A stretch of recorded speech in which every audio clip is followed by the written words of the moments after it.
when we're knowing we're going to be broadcast out over the world, we watch what we say more than we do when we are not broadcast.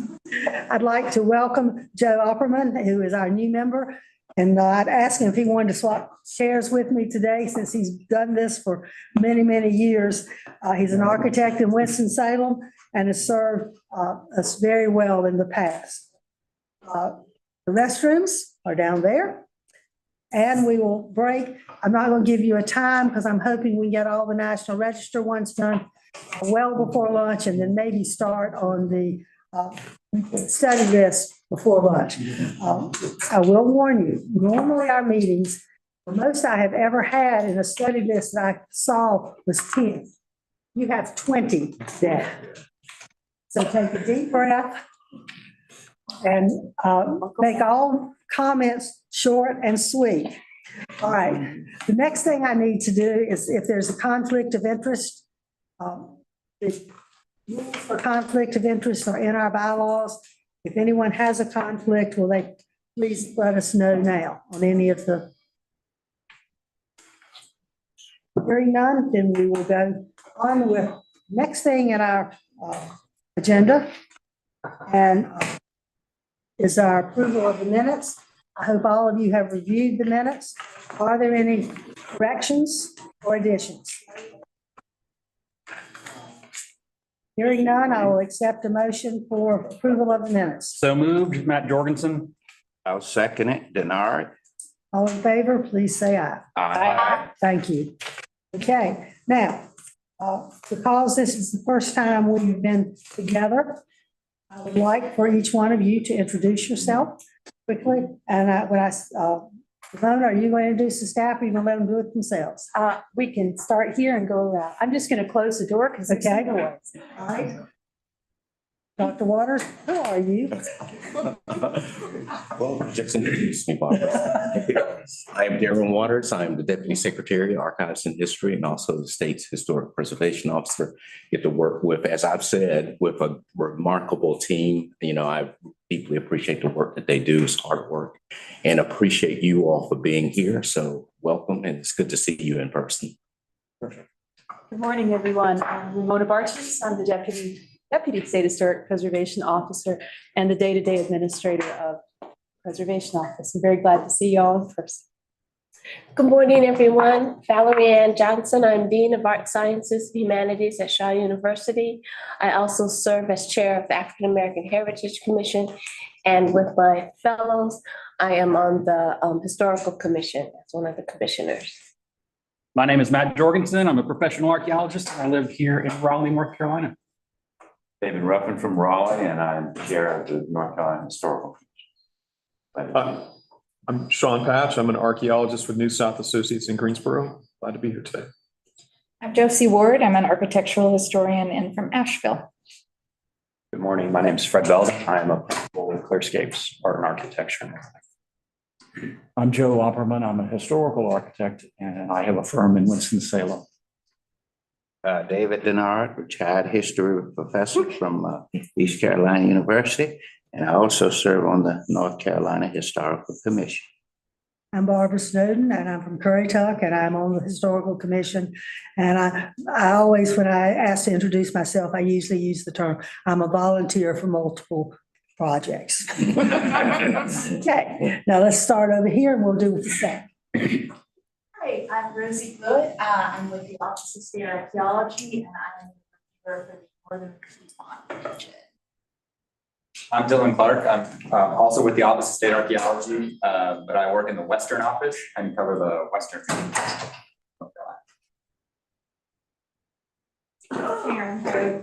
Work here in the file room. I'm Chandria Birch. I'm in charge of the architectural file room in Raleigh. I think I may be in the wrong area, but my name is Rosanna Anderson. I'm with the Wayne County Historical Association in Wayne County. Me too, I guess. I'm Kayla Hallberg. I'm a consultant with Commonwealth Preservation. I'm Cynthia DeMiranda. I'm a consultant with Cynthia Historical Consultants. I'm Jennifer Martin. I'm a consultant with Cynthia. I'm John Wood. I'm a restoration specialist and the director of the Shiloh Eastern Office in Greenville. I'm Sarah Woodard. I'm the branch supervisor for the Survey and National Register programs. Hey, good morning. I'm Julie Smith. I am the National Register and Survey Specialist here in the Raleigh office. I'm Audrey Thomas. I'm the survey specialist for the Western region. I'm Beth King. I'm the architectural survey coordinator. I'm Hannah Beckman Black, and I am the preservation specialist in the Western regional office. I'm Christy Brantley, and I'm the certified local government and local preservation commission coordinator statewide. I'm Jeff Smith. I'm the National Register Coordinator based here in Raleigh. And I'm Mitch Wilds. I'm head of the Restoration Services branch with the Historic Preservation. Well, it's good to meet all of you. I'm sure I will not remember your names and your face, but I will remember your faces. So we're glad to have you with us today. Now I'd like to turn the meeting over to Dr. Waters. He has a few words for us. Thank you, Madam Chair. Well, I said, I guess what I needed to say earlier, just to thank the team for the wonderful work that they do. I mean, I have been, I think, Ramona, what is it, maybe, is it a year, 2 months, maybe 14 months now in the role, still remain so fascinated with the work that goes on in the Historic Resources Division in general, and especially in SHPO. I want to thank you all too for being a part of this committee and for volunteering, especially those who've had to travel from a good distance to be here. Thank you for being here. I will say that I have spent probably most of this week with Dr. Denard. So he said he's retired, but he's not retired. So we have been together for the past 3 days. I think so. Thank him for being here today because we had a long day yesterday in New Bern. But thank you all. I am going to be leaving in about 40 minutes or so to go to run to another meeting, and then we'll come back and join you. I'm really glad to see my Western North Carolina people here because as you all know, I am from Asheville myself. So it's good to see you all here. But thank you for being here. I look forward to this meeting today and great to work with Ramona and the rest of the team. So thank you. Ramona? Yes, ma'am. Thank you, Dr. Waters. Again, it's so wonderful to see all of you in person. I agree with Ms. Snowden that this Hollywood Squares, that's nice, but this is much better. I just wanted to add my thanks, Dr. Waters, for the team and just acknowledge that our Survey and National Register branch for most of the past year has been working at 50% capacity, but has still managed to bring you the highly professional presentations, the reviews that we all come to depend on. And I just wanted to acknowledge Sarah Woodard and her whole team at that branch of our office.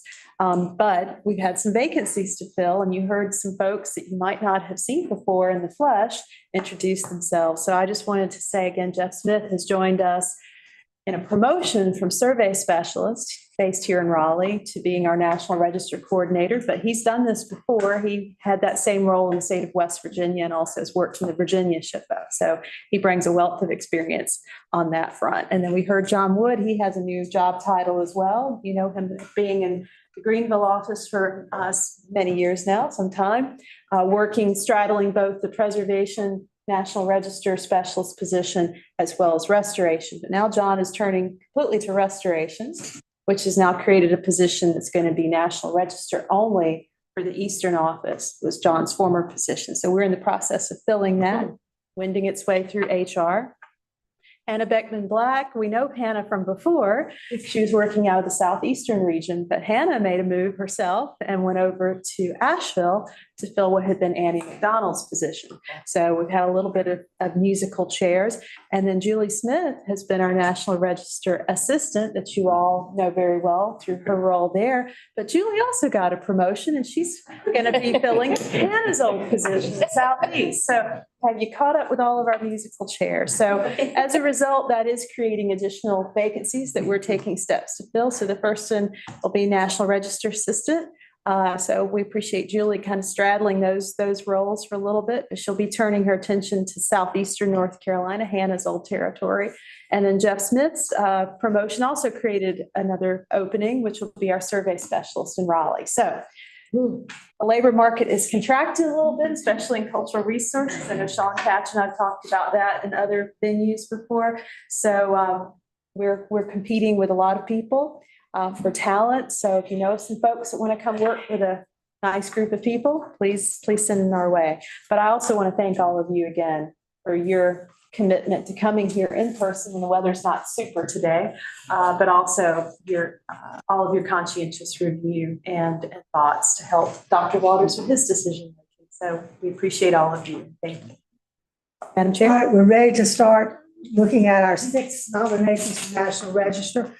In lieu of time, if there is no major, we're going to discuss after each nomination, and then we will only vote at the end of the whole region, unless there is a reason that we need to pull one out and discuss it and vote on it separately. Okay? Ms. Woodard? Right. Trying to get 2 computers fired up at once. So, to read my notes off of one and have the picture up here. We'll see how well I do with that. I do want to take one very brief moment and say a special thank you to my staff for really carrying a lot of extra weight and redistributing a lot of extra weight while we've been without a National Register coordinator. Can't tell you how excited I am to have Jeff on board. And a real specific big thank you to Hannah and to Julie. They really carried the lion's share of that weight, and I really appreciate their efforts. Christy Brantley and Jeanette Coleridge Taylor did all our food logistics today. They are past National Register assistants, and so they knew what they were doing, and we let them run with that. I use the term "let them" loosely. I really appreciate their help. And also, Dr. Thompson is going to be helping out with our consultant training coming up in November. So I'm excited to see her again in November. All right, so this is Shiloh African Methodist Episcopal Zion Church.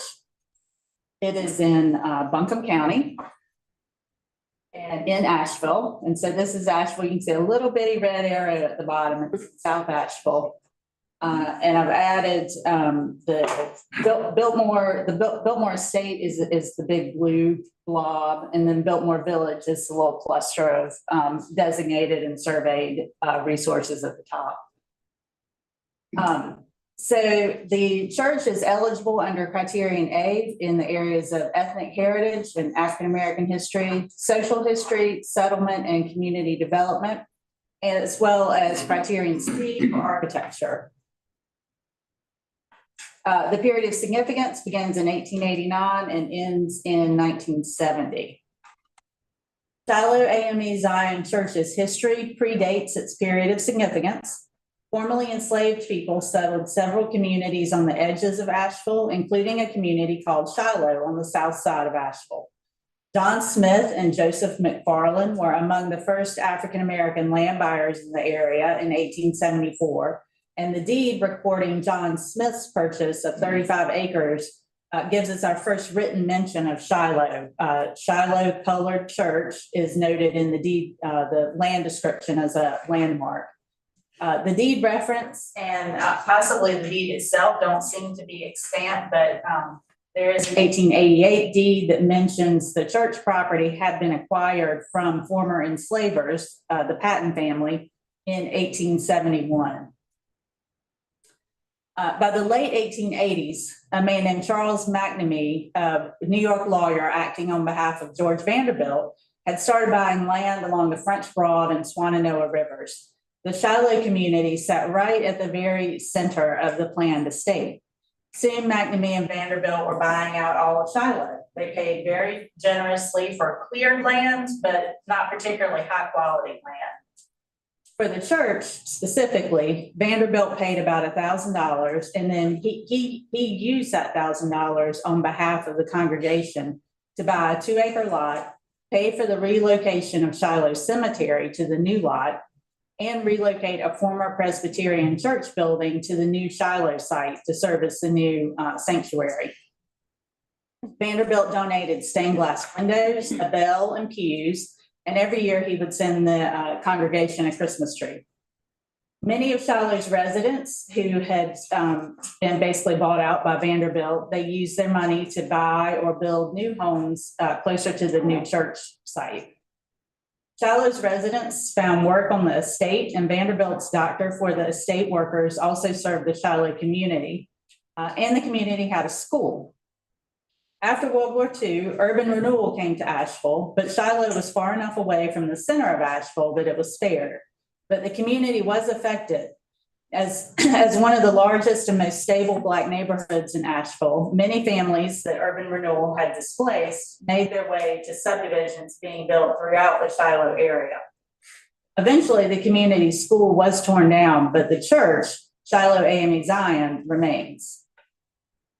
So this is just a look at the cemetery and then back around to the front. By the 1920s, Shiloh AME Zion had outgrown its 19th century building, and the church built a new sanctuary in 1928. This is the proposed boundary with the church and the cemetery. Interior, looking toward the pulpit.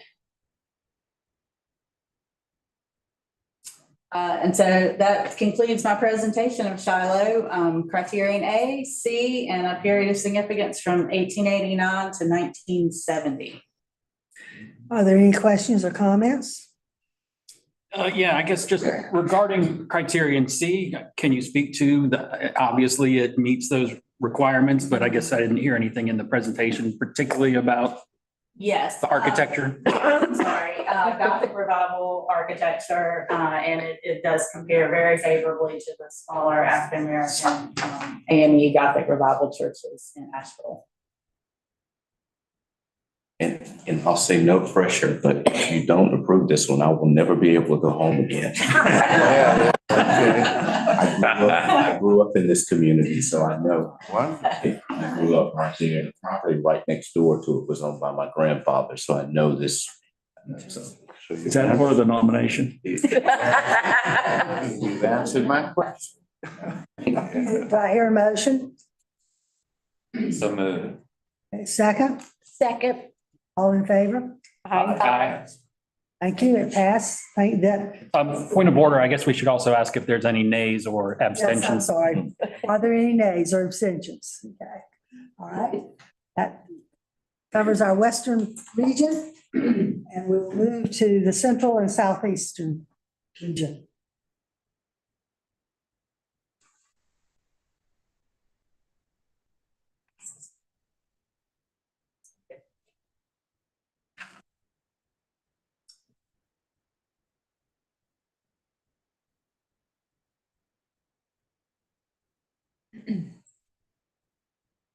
Okay, I'm going to present the Nicholas and Lucretia Thompson House in Williamsburg in Caswell County.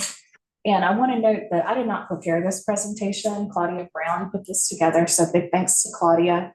But I did do the study list presentation for this back in 2019, so it's nice to see this one come full circle. So the Nicholas and Lucretia Thompson House, located in Leesburg on the eastern edge of Caswell County, is nominated under criterion A, or criterion C rather, for its architectural significance. Here you see Leesburg on the Person County line at upper left, and the other two images show the Thompson House property at the eastern end of Leesburg. The property is bounded on the north by US Highway 158 and has a Highway 158 address, but it faces south to Old Durham Road. The nominated property consists of all its current residual parcel of approximately 6¼ acres containing the house and 7 contributing outbuildings ranging in age from circa 1810 to circa 1860. And there's also one 20th century tractor shed. At first glance, the house presents as a vernacular Greek Revival style I house with a 2-story rear wing and an additional 1-story L. Upon further inspection, it becomes evident that the house exhibits a more complex building chronology. Walking around the house in a clockwise direction, we notice the unusual saltbox shape of the 2-story wing and the shed wings off of the 1-story L. There are 3 primary periods of construction: circa 1810 for the 2-story wing, the original portion of the Thompson House, late 1850s for the Greek Revival I house, and an early 19th century date for the 1-story L, which apparently was connected to the house at a later date to serve as a kitchen. Between the original house and the L, there was a breezeway enclosed and expanded to each side in the 20th century with the shed wings to create a family room to the east and 2 small bathrooms to the west. The original house was a distinctive 2-story, 1-room wide form popular in the northern Piedmont counties during the late 18th and 19th centuries. Few of these survive today, and most of them, like the Thompson house, are now subsidiary wings to later additions. This example is particularly notable for being 2 rooms deep at both stories and retaining original architectural elements, especially on the interior, as you'll see in a moment. The original house faced west toward Olive Hill Church Road. On its north side, original 9/9 windows remain, evident on the exterior of the 2nd floor. When the Greek Revival wing was added, the roof of the circa 1810 section was altered with a pediment on the north gable end to conform with the addition. Nicholas and Lucretia Thompson, who married in 1804, had the house built on town lots purchased between 1805 and 1808. Nicholas Thompson ran a tannery on nearby Cobb Creek, made saddles and other leather goods, and farmed, eventually amassing many hundreds of acres contiguous with this property and elsewhere near Leesburg. He also had a tanner shop on this property, invested in a saddler shop in Milton, and had numerous other business interests as well. Now we're looking at the interior, beginning with the circa 1810 portion of the house. 3 of the 4 mantelpieces on the interior chimney are finely crafted in the Federal style. The 4th in the rear 1st floor room, now called the loom room by the current owners for obvious reasons, was replaced with a simple mantelpiece in the Greek Revival style, probably when the I house was built. There are several original 6-panel doors, but most of the trim is in the Greek Revival style and may have been redone over several years to update the house prior to the I house addition. You might have noticed that there are no doors connecting the front and rear rooms on either floor. Surely they existed, and evidence is likely to be found beneath the plaster on either side of the fireplaces. The 2 doors to the breezeway from the dining and loom rooms would originally have been windows, and the 6-panel door connecting the dining room would have been recycled, perhaps from a connecting doorway between the rooms. Upstairs are 2 more Federal-style mantelpieces. The floors are at different heights to accommodate the sloping roof of the saltbox farm. From the I house addition, you step up to the northwest bedroom and down 3 steps into the northeast bedroom. Moving to the interior of the I house wing, you can see that it is nicely, if simply finished, throughout in the Greek Revival style. All of the windows in this wing have flat panel aprons, as do the windows in the partially remodeled original wing. Most of the photos in this presentation were taken in 2019, but these were taken last month to show recent restoration of finishes. The current owners, who acquired the property in the 1980s, live in Hillsboro and spend their spare time restoring and preserving the house and outbuildings. It is not certain which Thompson, Nicholas or his son George, was responsible for the I house. The period 1840 to 1860 is often referred to as Caswell County's boom era, following the accidental development of broadleaf tobacco in 1839 and the subsequent development of a remarkably strong market, and the gradual updating of the Thompsons' house, culminating with the construction of the I house, would have expressed their increased prosperity. Nicholas Thompson died unexpectedly in 1857 at age 76. The only extant record indicating a major construction project is a receipt for 5,000 shingles in October of 1857, paid for by George, who was the executor of his father's estate and acquired the house following his mother's death in 1858. The I house addition could have been planned and construction begun prior to Nicholas's death, or the shingles could have been ordered by George Thompson in anticipation of Here are views of the upstairs of the I house. In the upper image, you can see the step up into the northwest bedroom of the original house. Going back downstairs, here are views of the early 19th century 1-story L at the bottom and top, 2 views of the enclosed breezeway, and the small shed additions. In the plan, the L is not drawn in proportion to the rest of the house. In the view at the upper right, looking into the dining room, you can see an original 9/9 window and the flush board sheathing and Greek Revival surrounds, indicating that this area, almost identical to the front porch, was reworked as an open porch when the I house was added. Now, a quick look at the outbuildings.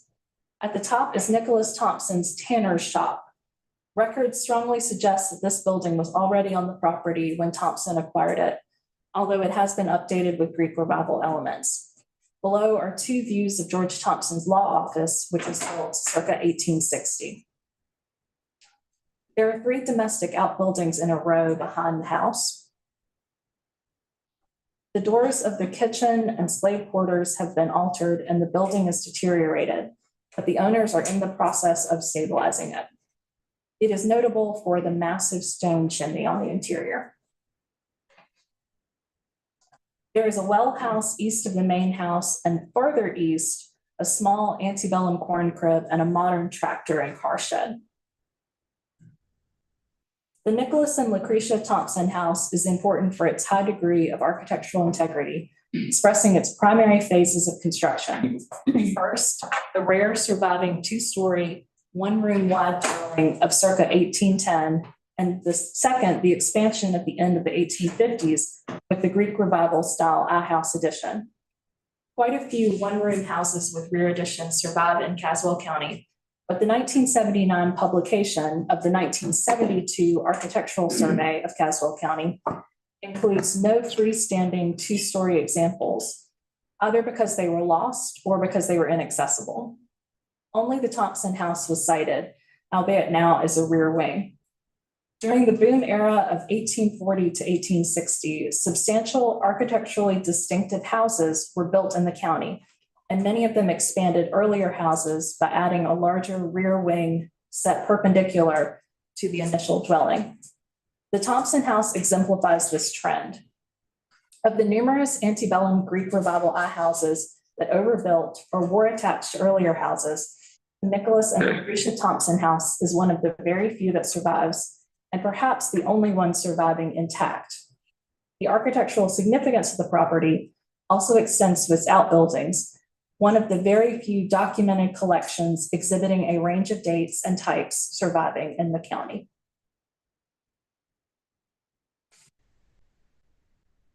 Is there any discussion, questions or discussion? Very thorough report, thank you. We'll go on to Ms. Woodard again. She's coming up the stairs. And like you all, this is our first time in this room and first time in a long time in this room.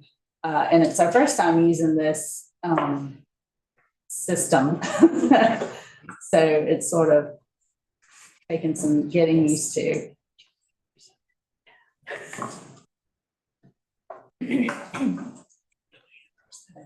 Winston-Salem. All right, so I'm presenting the downtown Winston-Salem Historic District, and Kayla Halber, the consultant who worked on it, is here, and we're excited to have her. I'm very excited so she can answer any questions you might have. So Winston-Salem is located in Forsyth County. And this is just a sketch. I don't know that I have this exactly right. A little sketch out of the proposed district bounds, and it looks kind of gerrymandered. But part of the reason is it's sort of encompassing the last things in downtown Winston-Salem that haven't already been listed, and it encompasses quite a number of buildings that are already listed, which should give you an idea of the sort of the eye candy to come. The district is eligible at the local level under criterion A for politics and government, commerce, social history, community planning and development, and under C at the statewide level for architecture, with a period of significance that begins in 1882 and ends in 1976. Winston-Salem is composed of two distinct communities, Salem, which Moravian settlers founded in the 1760s, and Winston, which the surveyors laid out in 1851. The General Assembly created Forsyth County in 1849, and county leaders purchased land from the Moravians to create a new county seat. That new county seat was Winston, and in 1913, the two towns merged. They constructed a new city hall, and the consolidated city continued serving as the county seat.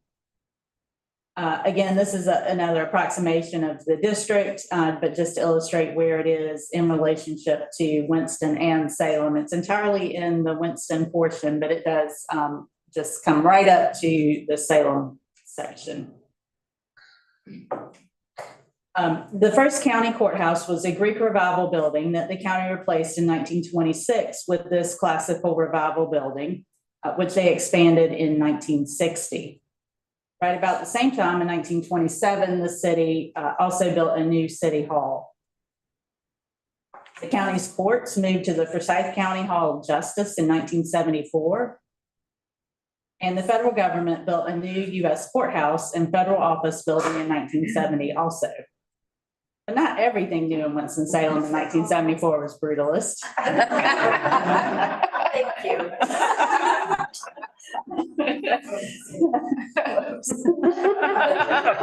One more time. Yeah. Look at that red hair. The downtown Winston-Salem Historic District is also locally significant in the area of commerce. R.J. Reynolds and Winston are synonymous. R.J. arrived in Winston in the 1870s, and he saw promise, and the rest, as they say, is history. But Reynolds' prosperity wasn't the only prosperity. There were also other people doing other manufacturing, and this is a textile mill. And of course, where there's money, there are lots and lots of banks. And there are also more places to spend money. And these are a combination of office buildings and retail buildings. And the district is also eligible for the register for an association with the civil rights movement. Sit-ins occurred at the Woolworths and Walgreens. Woolworths is to the left and Walgreens to the right. And at several other lunch counters and buildings that had been torn down. The late 1960s also saw rioting and protests throughout downtown. Lastly, still under Criterion A, the district is locally significant in the area of planning and development, mostly for its mid-century urban renewal projects. But wait, there's more, and that's the architecture, which in Winston-Salem really is the main event, and the district is eligible at the statewide level for its architecture. When compared to other similar sized cities in North Carolina, and I'll quote directly from the document here, quote, Winston-Salem's volume, concentration, and breadth of high-style architecture designed by prominent architecture firms, many of whom had offices in the city as well, sets it apart from similar-sized cities in the state. We're just going to go on a little tour through downtown. The Nissen building and the old, is this the Sentinel building or the Journal building? It's a newspaper building on the right. The Chatham building and First Baptist. On the right is the Carolina Theater, which is now more commonly known as Stevens Center. So that's Winston-Salem.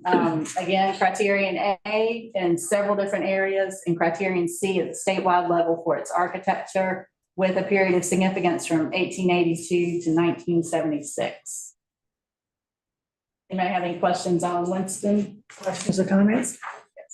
I noticed in the nomination that the numbers in terms of contributing and non-contributing resources don't add up correctly. So if you can just check that to be sure that Thank you. on page 1, the non-contributing elements don't add up. And then in the narrative, there are a couple of places where the numbers also don't match. Okay, we will check on that. Thank you.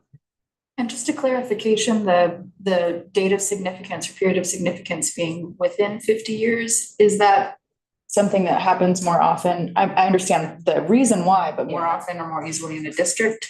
It can happen in a district. They generally let you get away with adding a few more years. Right now, the cutoff is 72. And I don't know, Jeff, is there a set? It's just kind of a. As long as it's not the majority, they don't have to meet that criteria consideration sheet. Excellent. Okay. Any other questions?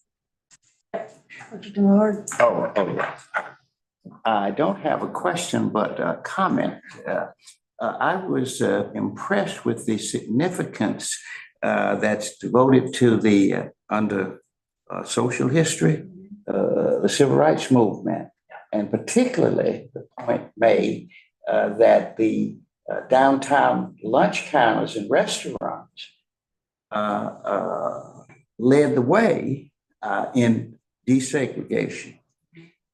We normally think of Greensboro, February 1, 1860. I mean, they launched the first sit-in, but they didn't get the results.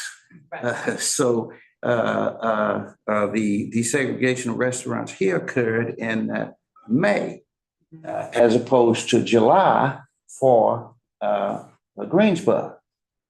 But I looked at the sources here on 23 footnote, and because I was curious about if there had been any real studies done on the civil rights movement, sit-ins in particular in Winston-Salem. And basically all I saw there were newspaper accounts, not a detailed study, like maybe even a dissertation or something.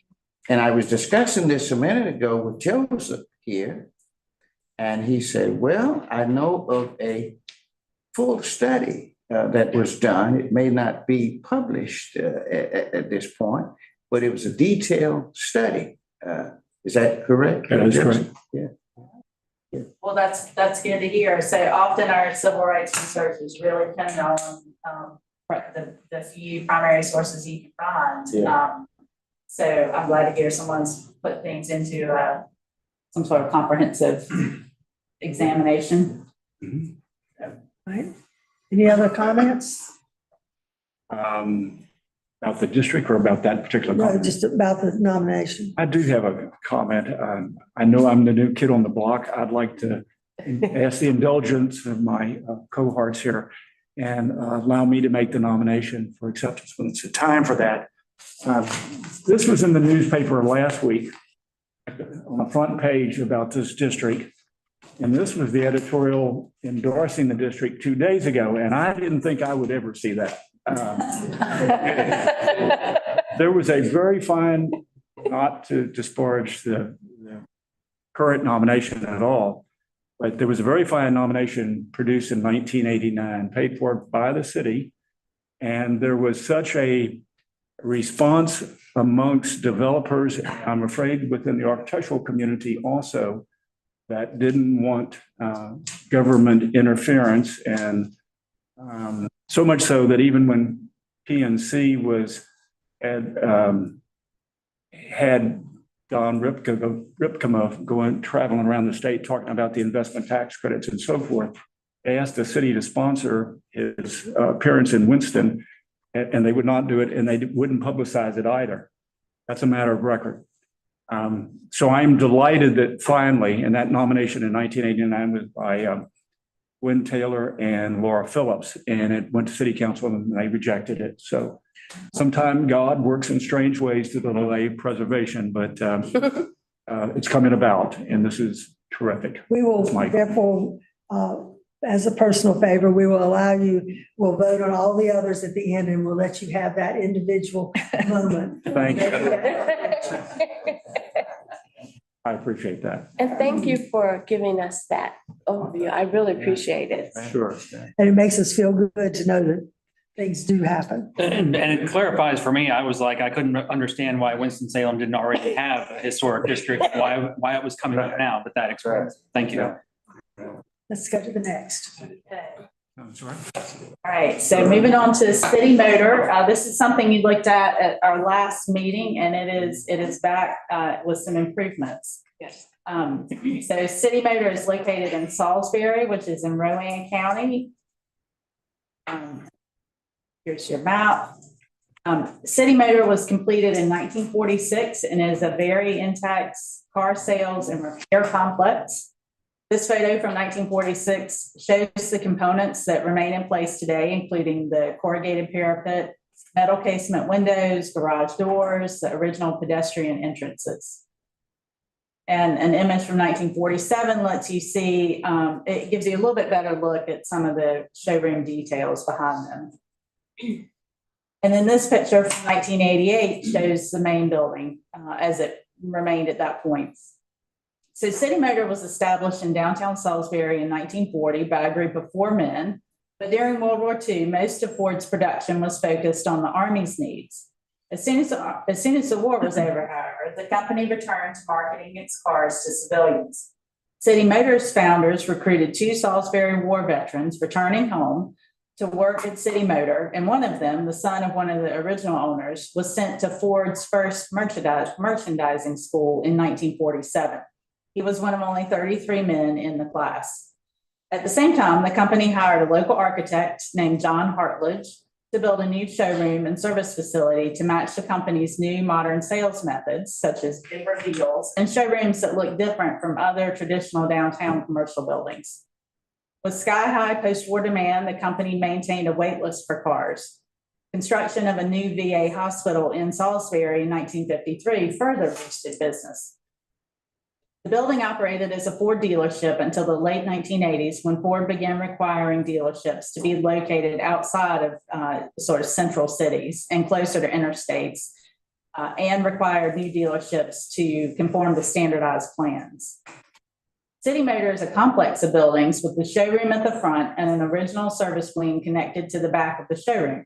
Behind that is a small auto parts storage building, a Quonset hut. Both of those were added very soon after the original construction, as pictured from this 1950 Sanborn map and highlighted here in blue. Another service building was added in 1954, followed by a small office building. And this is the proposed boundary, which follows the original lot lines shown in that 1950 Sanborn map, and that's smaller than the parcel it stands on today. So this is the front as it came to you back in June, and as you can see, they have taken out some of the upper wall material to give you a better idea of what it would have looked like. And this is kind of moving around the building and then looking down that side. Again, this is the original service wing that was attached to the back of the showroom. Then that's the back corner of that service wing to the right, with the auto parts storage is the concrete block to the left. And you can see the Quonset hut behind it. That's that auto parts storage building again. And then the Quonset hut, this is the back side or the exterior side of the auto parts storage. And we're just moving along the back of that, the Quonset hut again. And then this is the second service wing or service building that was added in 54. And then that's sort of a look at the whole length of it. Moving around the rear.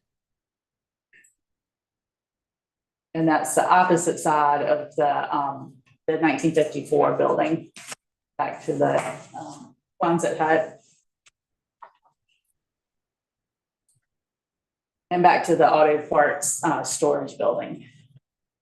This is the rear of the original service building. And then the other side of the service wing. And so to the left would be the showroom. And this is that garage and the windows, pedestrian entrance, the other pedestrian entrance. This is the inside of those entrances. So this is inside the showroom as it was, as you saw it in June. They had inserted a mezzanine level. This is that space now with the mezzanine flooring and ceiling taken out. So you still see some supports, but you can also imagine at least how how you can take it out and finish that opening. This is looking from the service area toward the showroom. Staircase up to the second floor. This is upstairs in the showroom. So this flooring and therefore all the shelves and everything on it are gone. And the garage door and around this side have been opened up. This is in the rear service wing, inside the Quonset hut. Service wing again. I think this is the 54 one. And then an aerial look from the 50s, I think. City Motor retains a very high degree of architectural integrity. The showroom's windows had been replaced with solid walls, and the showroom's height had been truncated with the addition of a mezzanine. However, the exterior walls have been opened up to reveal of the original openings and the scale of those openings, and the mezzanine floor has been removed. With the reopened showroom space, the entire complex retains very good integrity and can successfully convey its historic significance in the areas of commerce and trade and architecture. That's City Motor. Any questions before I?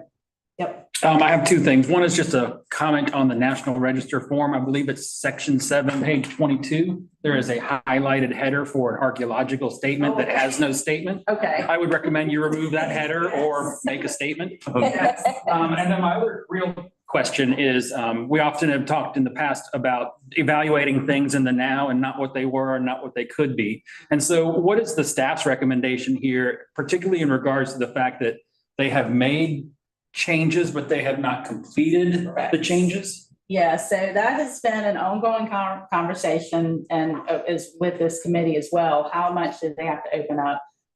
Staff felt like they had opened up enough by removing the flooring and the wall materials so that even though the studs and the joists are still there, you get the sense and you can understand that space as being an open volume, and that open volume is what really made it work as a showroom.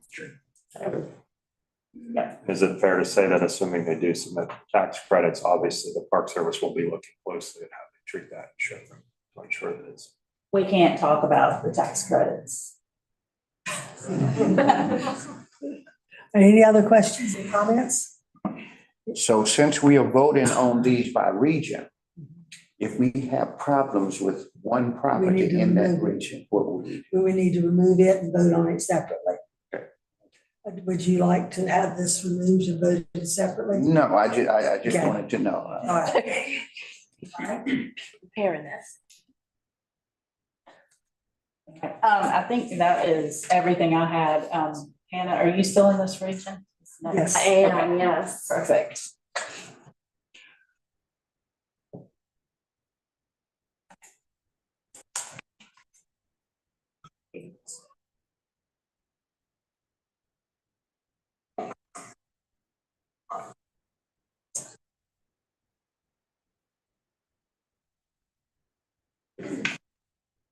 Okay.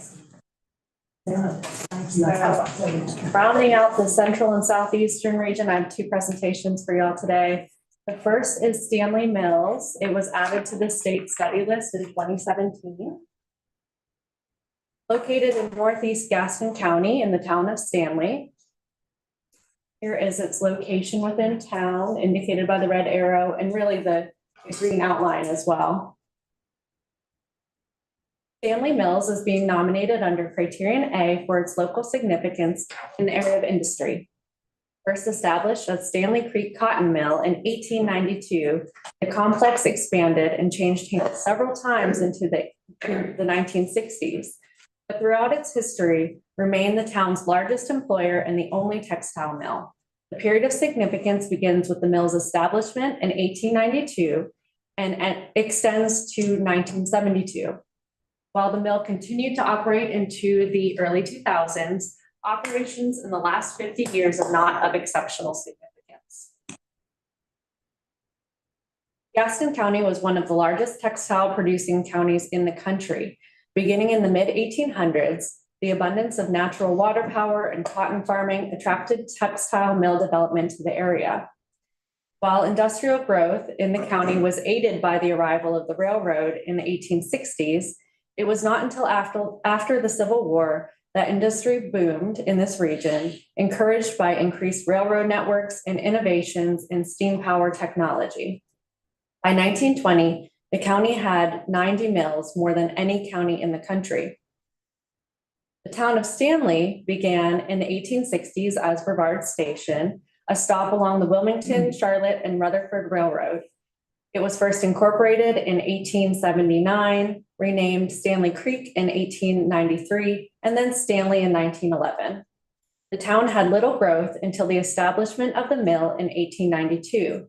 The plant would go on to manufacture various types of yarns and fabrics through the years, changing leadership and names, but its growth and success is evident in the numerous large buildings and additions throughout the complex.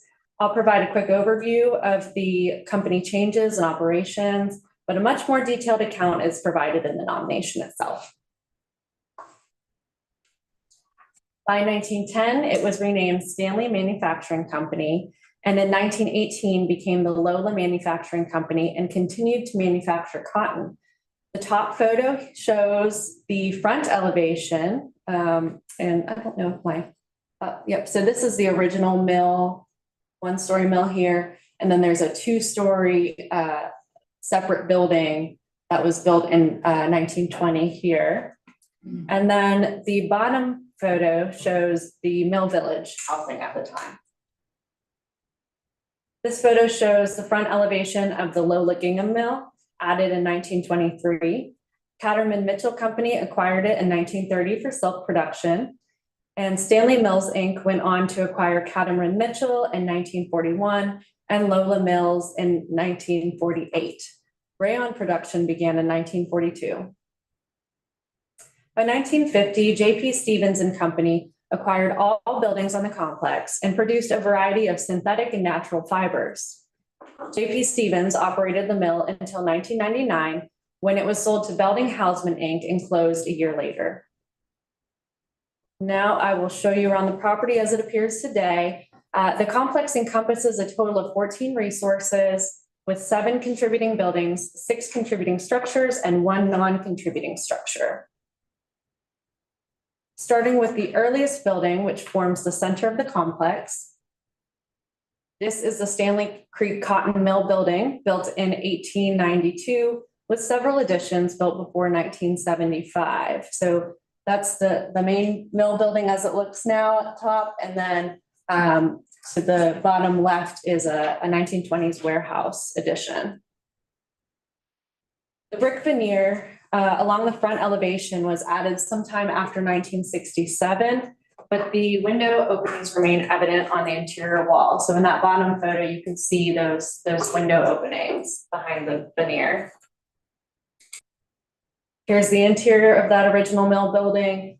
The buildings all retain their open floor plan, wood post and beam construction. And over here, my pointer again, you can see those window openings on the front elevation. And then this is the interior of that warehouse addition. Next is the Lola Manufacturing Mill number 2 building at the south end of the complex. It was constructed in 1920 with 2 1962 additions. The window openings on the older part of the mill, which you can see here, here, and here in this photo. They're also visible with some replacement windows added. And then this is the one of the 1962 additions, and it's hard to see. There was I think a stair addition here. And here are some representative shots of the interior, characterized by wide open rooms, wood flooring, wood or metal supports and beams. This is the Lola Gingham Mills building dating between 1923 and 1965. Here's the front of the building, and this is an office addition that dates to circa 1945. This is looking from the other direction down the street. And here is the rear of the building. And some typical interior spaces. The top left photo shows the office addition interior. The complex contains 4 contributing warehouse buildings constructed between 1946 and 1957, all highlighted here in red. And here are photos of each of those. Here are 3 contributing structures. There are 2 water towers and a water reservoir. And again, here's that water reservoir and the 1920s tower and a 1947 tower. And the last 4 resources are concentrated in this area and are all dating to 1947. We have a smokestack, a coal silo, and this is the only non-contributing resource on the complex, a cooling tower platform. This portion of it was reconstructed in the 1980s. And then this is a switch tower, which you can barely see here. The nominated boundaries encompass the 13.5 acre property historically associated with the manufacturing complex. In addition to 6 tax parcels, the boundary includes portions of the public right-of-way along West Parkwood Street to the north, right here, and West Church Street here, as well as a 13-foot wide portion of the right-of-way along Main Street to include any portions of the mill that extend into the right-of-way. And here is a summary of the significance, local significance under criterion A for industry of the period of significance from 1892 to 1927.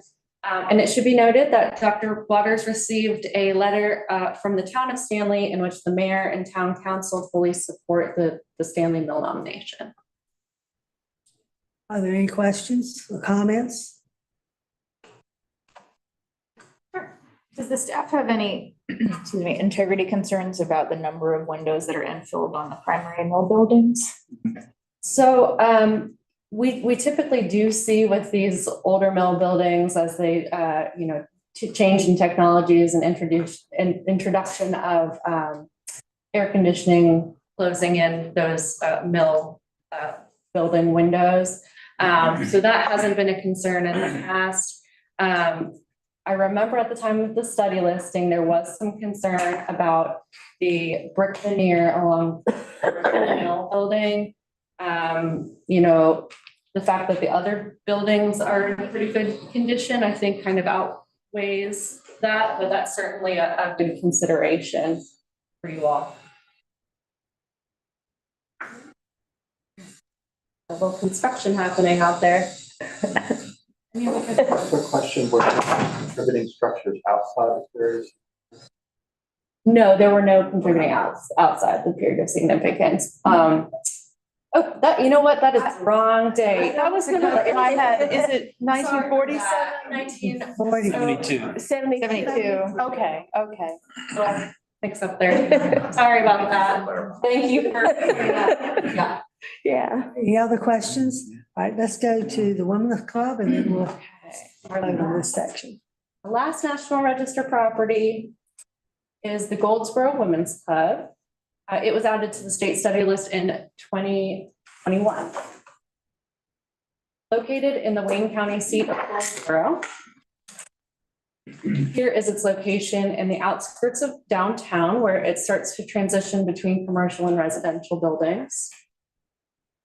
The Goldsboro Women's Club building is being nominated at the local level under criterion A in the area of social history and women's history, and under criterion C in the area of architecture.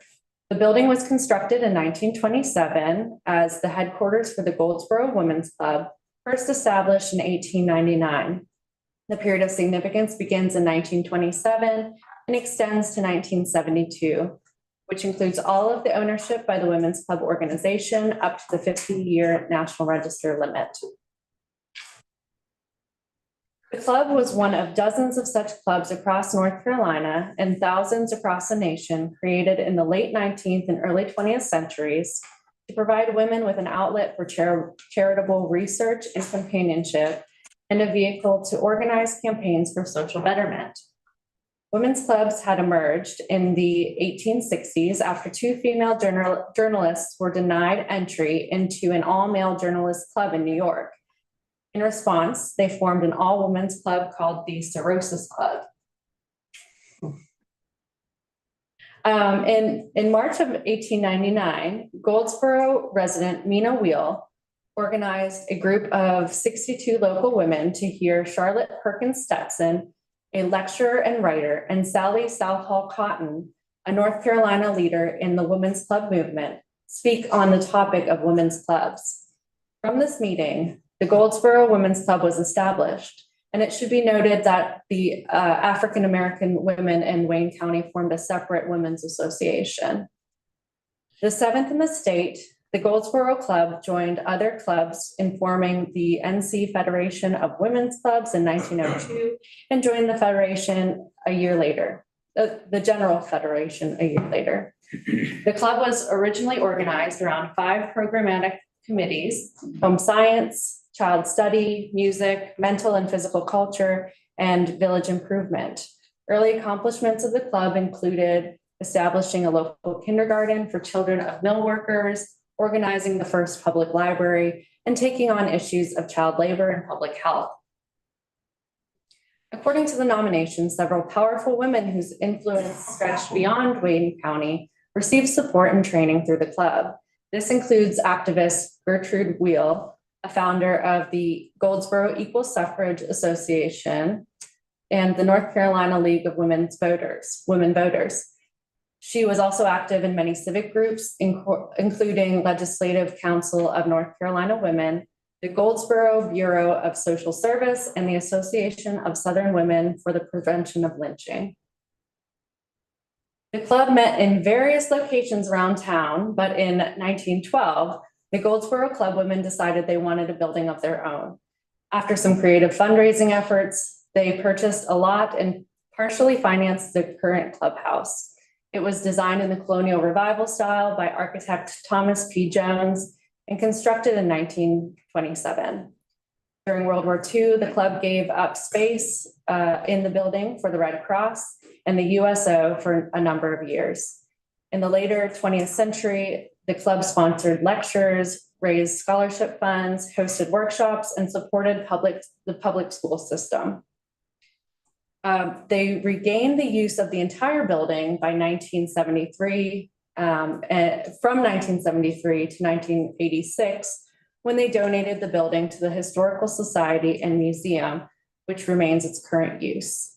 The club continued as an organization until 1990, but is now inactive. The nomination states that the Women's Club building may be the best example of the colonial revival style in Goldsboro, certainly in terms of non-residential architecture, with its monumental penivented portico, elaborate door surround, and symmetrical fenestration featuring multi-light windows and jack arches. It's also noted to be a good example of a purpose-built clubhouse erected during a pre-Depression boom in the Women's Club clubhouse construction in North Carolina. Overall, the integrity remains very good in the building, as you'll see from the following photographs. So this is the front elevation. Here is the side elevation. The slate roof, windows and doors are original. Here is the rear elevation, which has a 1988 bathroom addition that's 1 story. Other side elevation, which has an elevator shaft addition that dates to 1988 as well. And sorry for this blurry photo, but this is the interior transverse hall space with staircases rising to the left and right once you enter the front door. The interior floor plan and finishes remain very intact. Here's a view from one set of stairs looking down the entrance toward the entrance. And then moving deeper into the building, this is the salon, which is a paneled room with a coffered ceiling. And then behind that is an exhibition room. And upstairs is an auditorium. This is facing toward the front of the building with the stairs rising on either side of the alcove straight ahead. And then facing back toward the back of the building toward the stage. The nominated boundaries follow the tax parcel, which includes the entire parcel historically associated with the Goldsboro Women's Club building. And a summary of significance, local significance under criterion A for social history and women's history, criterion C for architecture with a period of significance from 1927 to 1972. Are there any questions or comments? Are those the dates of historical significance? Yes, so it begins with the construction of the club and then extends to the 50-year mark. They did extend, I think they said they continued to use it until 1988. Let's see, back at my notes here, 1986. But that period between 72 and 86 was not found to be of exceptional. I didn't see any listed in the report. Sorry. I didn't see any dates listed under significant dates. Oh, we'll have to double check that then. Thank you for noting that. Any other questions or comments? All right, we're ready to vote on the central and southeastern regions with the exception of downtown Winston-Salem Historical District. Do I have a motion on the other bill? Okay. So moved. A move. Is there a second? Second. All in favor, please say aye. Aye. Are there any noes? So it passed. Now I'm waiting for a motion on the downtown Winston-Salem Historical District. I so move. Okay, is there a second? Okay.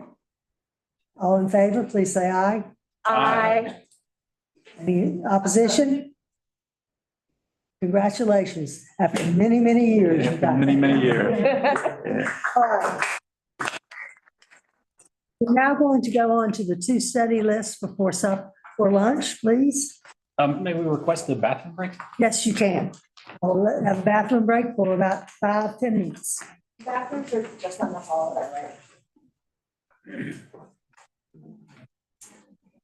Resume at 11:15. 11:15.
technically we're in Raleigh, like on the edge of Raleigh, right next to the. Oh, okay. Yeah, so, okay, so it's, I got it backwards. Just moved into an open office concept. Everybody gets their little.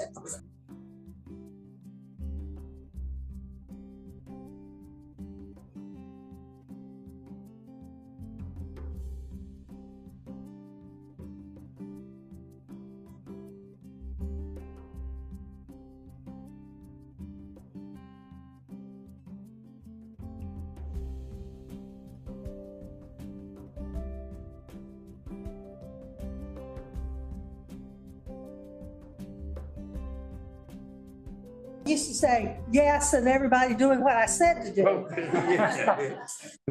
You may regain it then. Just the next two. Yes.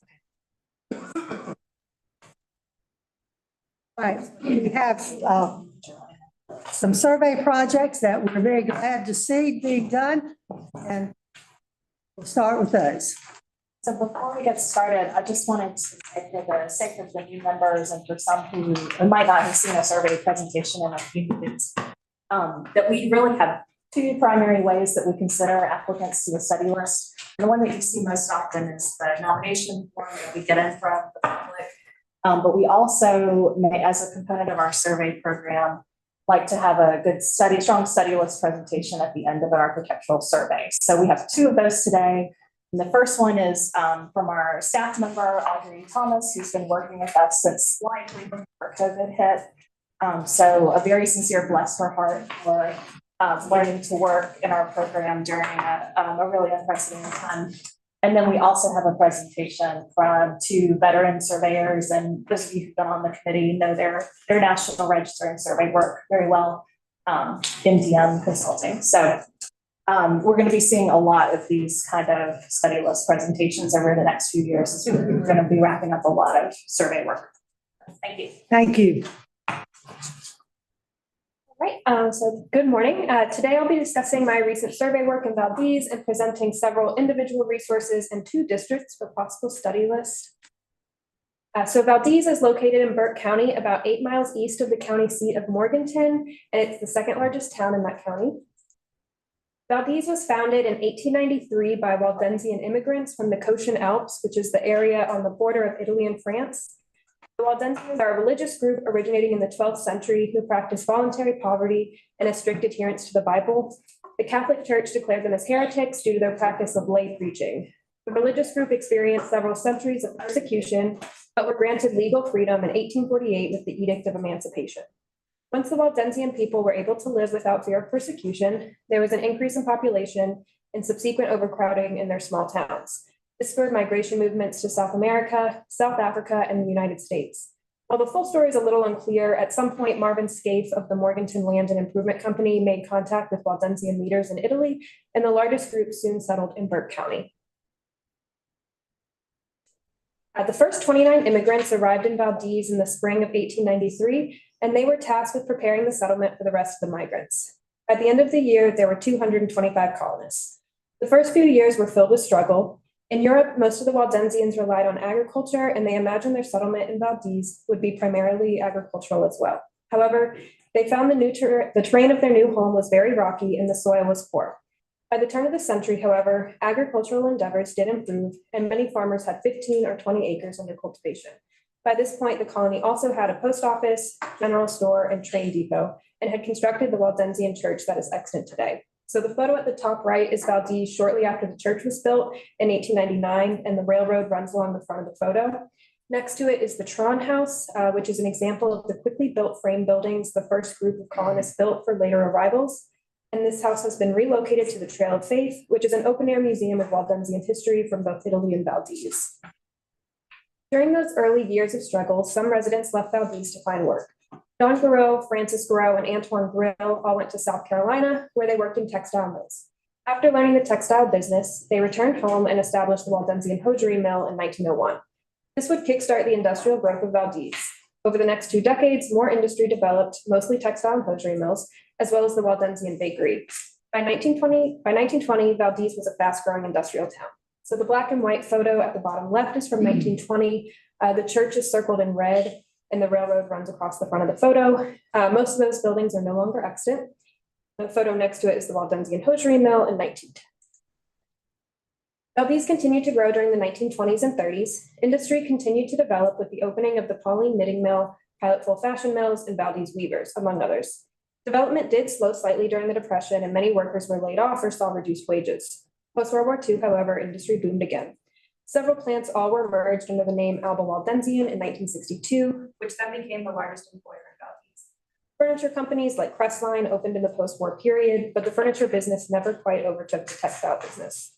Industrial success continued into the early to mid-1970s before the hosiery industry began to struggle due to cheaper imports. While many businesses have closed, several have survived, including the Robinson Hosiery Mill, which is a small family-run enterprise on the east side of town.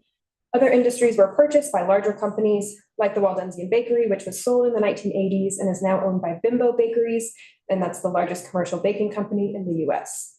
So aside from industrial plants like the Ponds plant at bottom right, which was a part of Alba Waldensian, some of the large building endeavors of this period included the development of the downtown commercial district from the 1920s through the 1940s, the elementary school in 1923, which I'll show on the next slide, and the Francis Garreau Memorial Center at bottom left in 1938. So Valdez has only been surveyed once. This was during a countywide survey by Randall Cotton in 1984. The limited results can be seen on this map. Through that survey, the 1923 elementary school, pictured here, and the 1899 Waldensian Church were listed in the National Register. In addition, the Caswell House and Refor House, both which exhibit traditional Waldensian architecture, were study listed. The Domus House was National Register listed in 2002.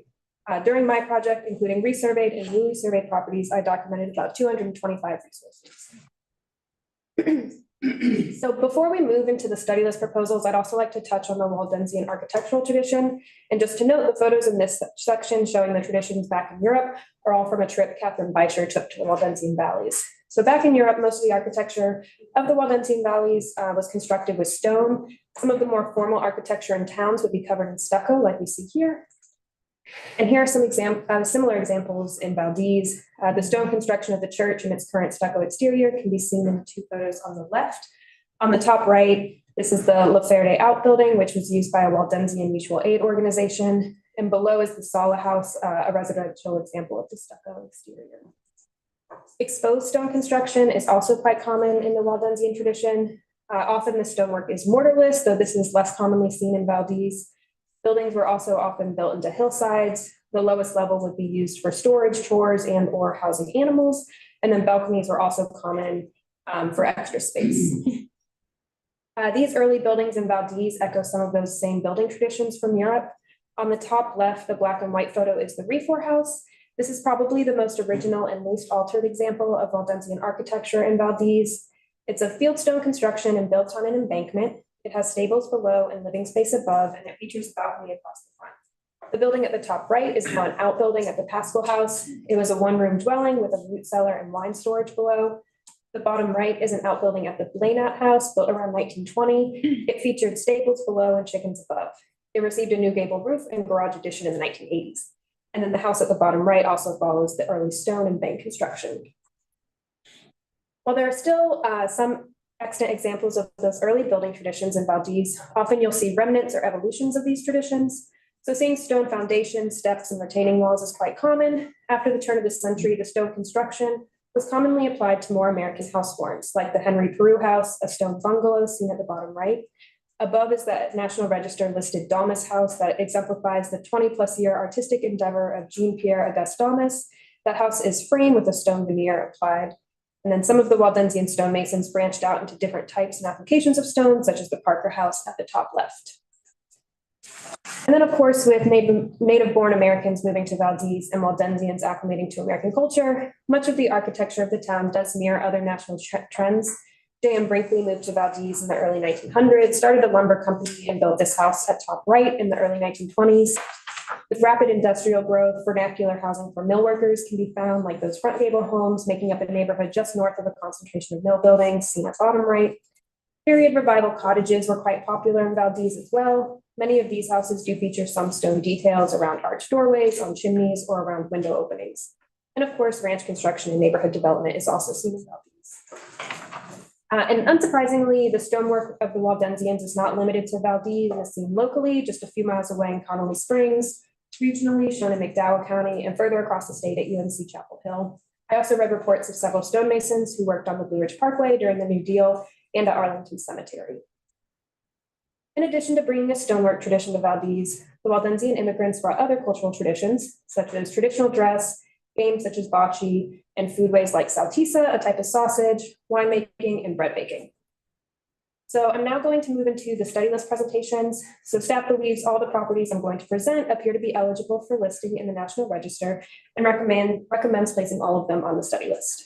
I'll begin with two bread ovens, the Tron oven and the Pons oven. Traditionally, bread has been baked in outdoor ovens like this one here from Poli, Italy. A common oven for use by an entire village or multiple families was very common in the Waldensian valleys. In Poli, men were most often the ones who baked the bread, and it was made about once a month. They would make multiple loaves at once, all heavily salted to preserve the loaves for longer. If the bread became tough, it could be dipped in water or sweet wine to eat. In Valdez, the first community oven was built within the first month of the first group's arrival in 1893.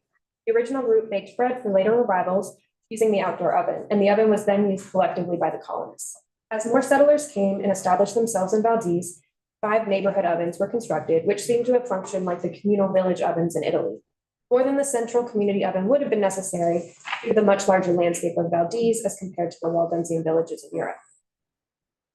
So these are the locations of the Tron and the Pons oven. As you can see, the Tron oven was built much closer to town and the Pons oven was a little further away. So first we'll start with the Tron oven, which was built around 1894 on Pierre Tron's property. Pierre Tron was one of the first arrivals to Valdez, and he completed the carpentry work on the original community oven. The Tron oven was one of the original 5 neighborhood ovens. It originally sat next to the Tron house, which is the frame house we saw earlier to the Trail of Faith. A circa 1920s house was recently demolished, and a large barn has only foundation. In the middle of this slide, this 1968 photograph shows the oven in much the same state as it is today. This is the oldest photograph that I have of the oven, so it's possible the brick chimney was not original, though there are other early structures in Valdez which feature both brick and stone. So next is the Pons oven. This was constructed by Albert Pons around 1906, at the same time as the Pons house seen at the right. Like Pierre Tron, Albert Pons was an early arrival to Valdez and worked on the masonry of the original community oven. He was a well-known mason and traveled throughout the US and Canada for work. I do have a slightly older photograph of this oven from the early 1940s. This oven originally had a domed roof, and then around 1940, it received its gable roof from Albert's son, Frederick. According to current owner Kevin Frederick, this was the last of the 5 neighborhood ovens to be constructed. Some sources have described it as a private outdoor oven, which may refer to its use as a private oven later.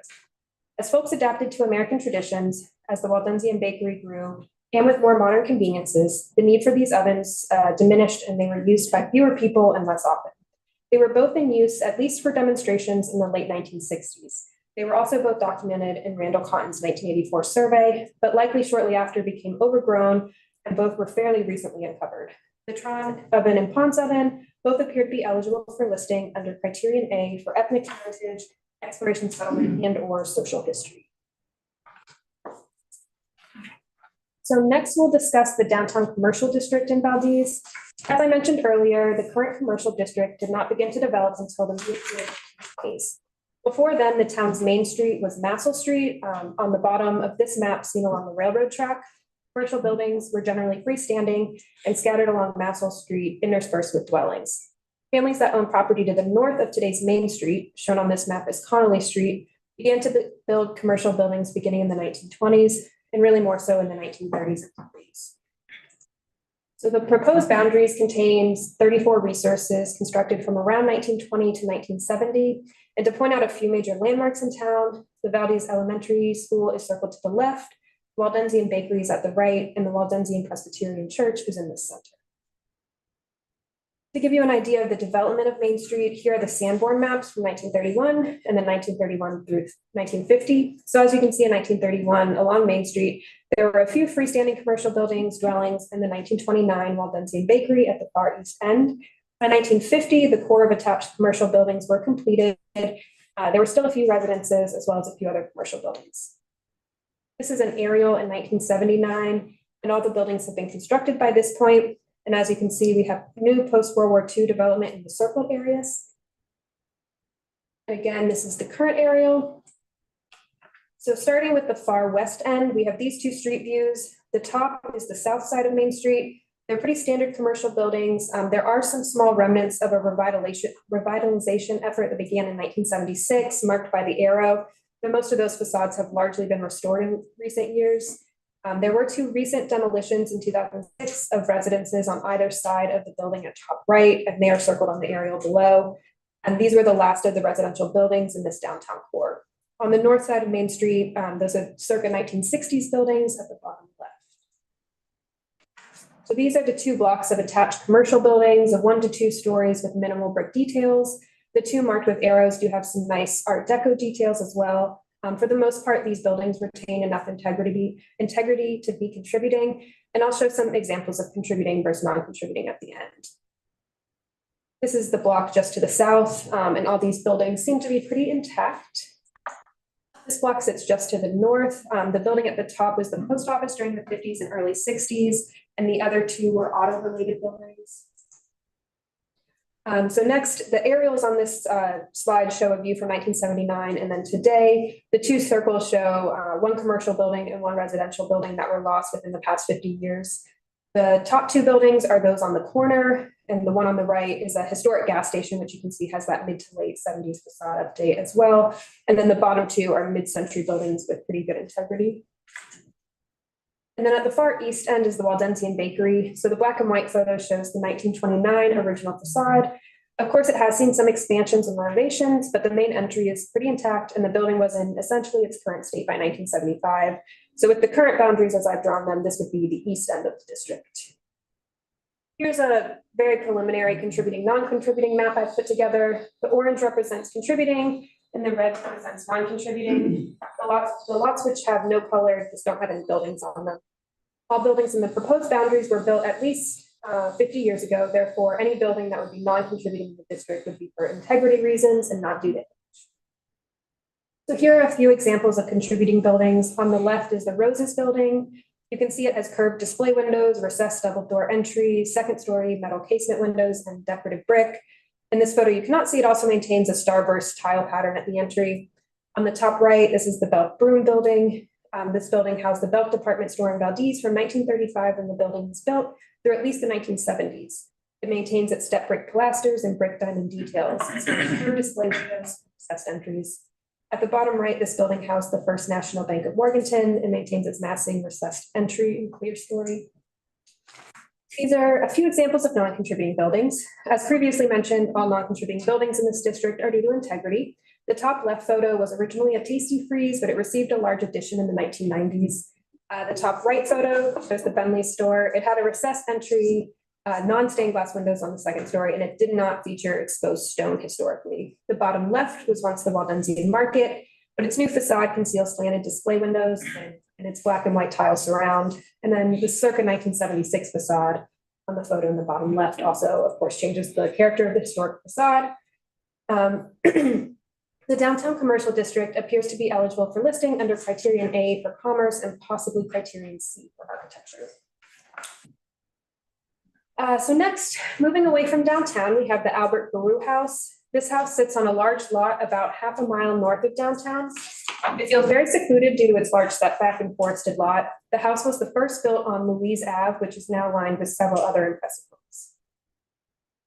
The house was designed by Hickory architect Robert Plemmer. In contemporary newspaper coverage, it was described as ultra-modern, one of the most beautiful and most pretentious residences in the entire Hickory area, and having the very latest and most advanced scientific discoveries in home building. Albert Refor was an infant when he came to Valdez with his parents in 1893. His father and uncle established the Waldensian Hosiery mill. After World War I, Albert took over management of the mill, eventually becoming its president in 1948. He was hugely influential in developing the mill into a powerhouse of the industrial community in Valdez and the region, and he also played a large part in the Alba-Waldensian merger. So in this photo, you can see the house, which is pretty grand for Valdez, especially in front of construction. It has a nice stone-lined curving drive and a very picturesque landscape. Here's the rear of the house, which shows the full exposed basement level, as well as the original garage. There are some shots of the interior of the house. The dining room is the one in blue. It includes its wood floors and built-ins. The library, painted green, includes paneled walls and archway and arched doors. The living room at the bottom has its mantle, and all the bathrooms have original colored tile and some of the original fixtures. So here are a few more interior shots of some interesting details. This is the original elevator and an original sound system in the basement. And the main entry stair and details is shown in the original plans. During the previous owner's tenure, he did rehab the house. During that renovation, he made some changes, though it seems like he mostly tried to work in the spirit of the original house. He restored the copper tile roof, though replaced the dormer roofs with standing seam copper. He also added a shed and 2 boxwood gardens. The shutters and windows were replaced using wood Pella architectural windows. So here I've included a photo of the original versus the replacement, so you can see how it looks pretty similar still. And on the interior, the majority of the work was done in the basement and mostly the utility-oriented rooms. Here are some of the interior changes. So the first is in the basement, a walk-in fridge was converted to a wine cellar. And then upstairs, the kitchen was remodeled around 2000. And this seems to be the only floor plan change. The original kitchen, butler's pantry, and breakfast room were all combined to create one larger space. So even with these changes, the house remains a pretty intact example of a Georgian Revival house and is certainly the most significant and substantial extant example in Valdez. The Albert Grew house appears to be eligible for listing under criterion C for architecture. So lastly, we're going to be talking about a grouping of industrial buildings which all operated under Alba Waldensian. So in the 1950s, Valdez was the center of the textile industry in Burke County and employed roughly half of hosiery workers in the county. 2 of the largest mills in Valdez were Waldensian Hosiery Mill, established in 1901, and the Alba Hosiery Mill, established in 1928 as Pilot Full Fashion, and both were begun primarily from Waldensian leadership. The 2 mills merged in 1962, operating 6 plants in Valdez and 1 in Lenore, and becoming the largest employer in Valdez. At the time of the merger, Albert Grew became chairman of the board, and his son Louis was elected president. So the core of the Alba Waldensian Mill complex is seen here in the red boundary. In this slide, you can also see the Valdez Elementary School and the Toronto to the north, and then the potential downtown district that I presented earlier, it would be to the north and northeast. So to quickly run through the development of the complex, here's the 1931 and the 1950 Sanborn map. Here you can see the basic footprint of the Waldensian Hosiery Mill on the left and the Pilot Full Fashion Mills, which would become Alba on the right. At Waldensian Hosiery Mill, this period saw a new office building and new development on the east end marked by the arrows. Pilot saw new development marked by the arrows as well, including new buildings constructed to the north of Arnott. Between the 1950s and 1970, development continued to the north with 2 new buildings. In 1972, a new office building was constructed, marked on the left. And then the only changes in the last 50 years are the demolition of the early L-shaped building at the Waldensian Hosiery and the rear addition on the northernmost building, both marked on the right photo. As we move around the complex, we'll start at the far west end at the Waldensian Hosiery Mill, then to the 2 buildings of the Pilot Full Fashion Alba Hosiery Mill, then to the paper box department, and lastly, the Alba Waldensian office building. So starting at the Waldensian Hosiery Mill at the west end of the district, the mill was originally started in 1901 in a small wooden building on 4 acres along the railroad. The mill made slow progress with no railroad depot to facilitate reliable yarn deliveries. The stockholders founded the Valdez Manufacturing Company in 1913 to provide the mill with a high-quality yarn supply. The mill continued to grow quickly, and after the 1960s merger, the Waldensian main plant produced men's and women's hosiery. So as you can see here on the aerial, the L-shaped building was demolished in 2010. The photographs show the 1940s office, which clearly has some integrity issues with new windows, new balcony, and the porch awning.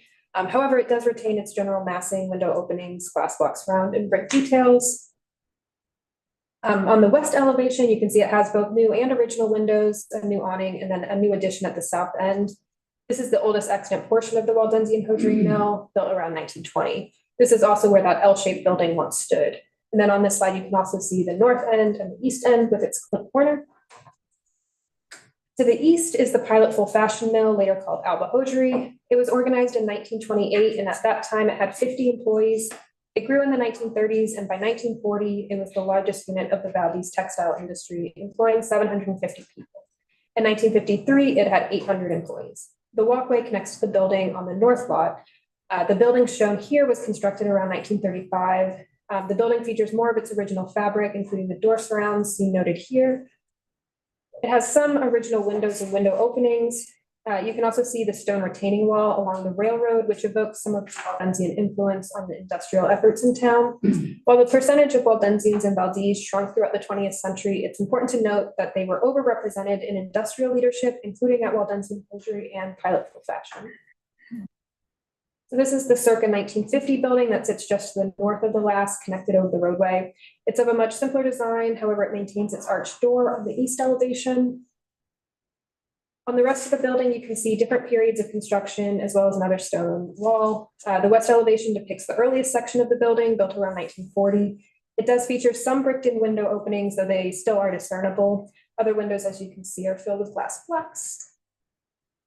The northernmost building is the paper box factory. The first box factory was established by the Waldensian hosiery mills in the 1920s or 30s in a stone building. This building was later erected in 1951. After the merger, it supplied boxes for all divisions.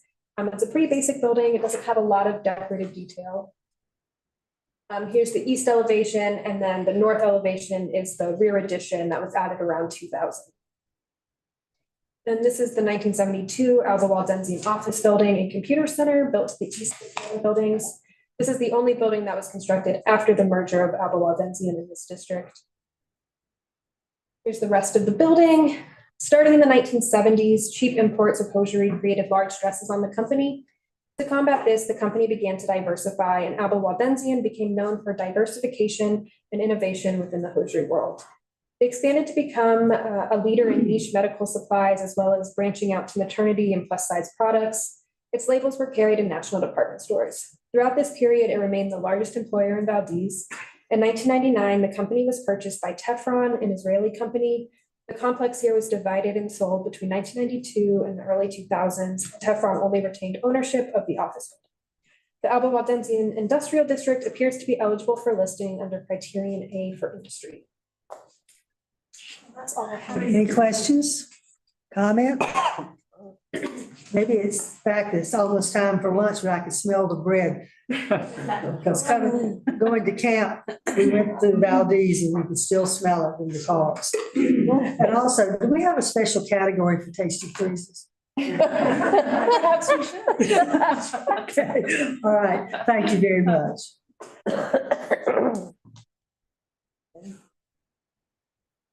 Would you all like that next presentation? Yes, presentation, and we're going to do them as a group. Can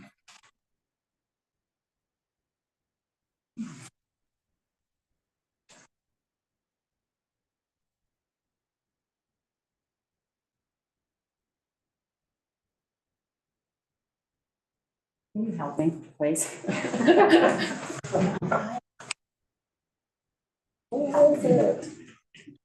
Done.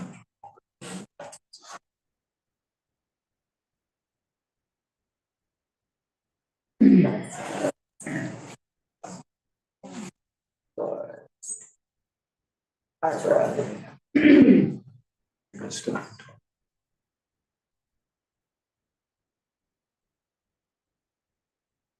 Morning. Morning. Morning. I'm Jennifer Martin. This is Cynthia V. Miranda. I want to first give acknowledgement to Chandria Birch, who's on the staff of HPO, for scanning every single file for the town of Tarboro, thousands of pages, and making those available to us. We consultants couldn't live without Chandra. You're here. Oh. We completed the architectural survey of Tarboro for Ncdot as part of a mitigation project. This survey was the first of several phases of mitigation measures to document the existing architectural heritage of the area around Rocky Mount being impacted by the construction and operational launch of the CCX intermodal terminal. Currently, we are documenting historic resources in Edgecombe County outside the town of Tarboro and the city of Rocky Mount, and the results of that survey will come to you next year. Today, we're going to focus on Tarboro, which contains a large National Register Historic District listed in 1980 with over 600 principal buildings. The survey work in the late 1970s that led to in our district used the 1931 Sanborn maps of Tarboro to define the survey area. That is, they surveyed every part of town depicted in those maps. In addition to the district, that work resulted in a multiple property documentation form called Historic Resources of Tarboro.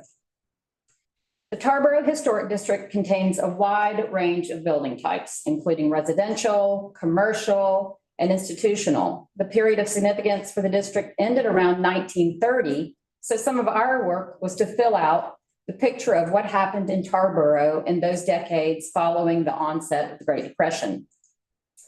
And here's one of those files Chandria scanned for us. In addition to updating documentation for all the buildings within the historic district and adding all the support buildings, including garages and outbuildings, we surveyed 380 previously unidentified properties. We documented 2 residential developments as well as several individual properties spanning multiple building types and architectural styles.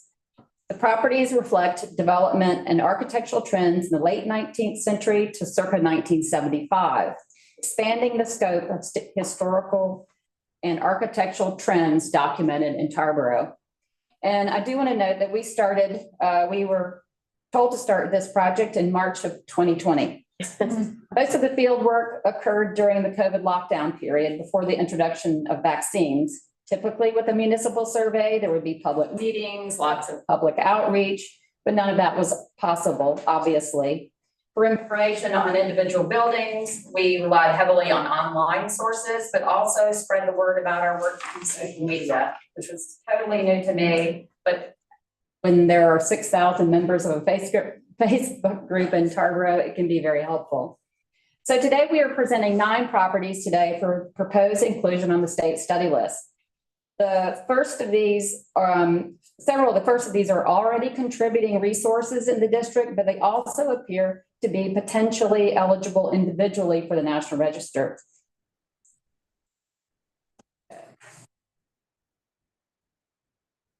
The first property is the Catherine and George Matheson House on East Church Street in Tarboro.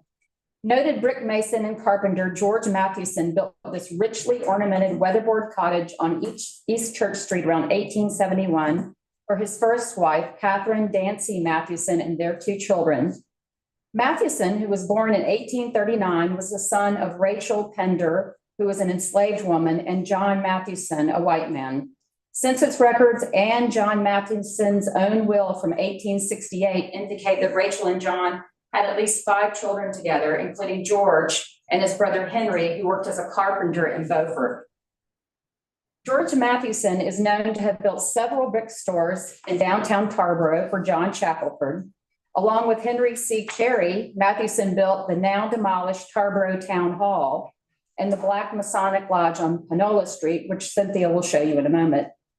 The original portion of Howard Presbyterian Church is credited to Matheson, although this has not been confirmed. He built civic projects such as bridges and other infrastructure such as drains. He was active in civic affairs during Reconstruction, serving as a town commissioner in 1875 and as a magistrate in 1877.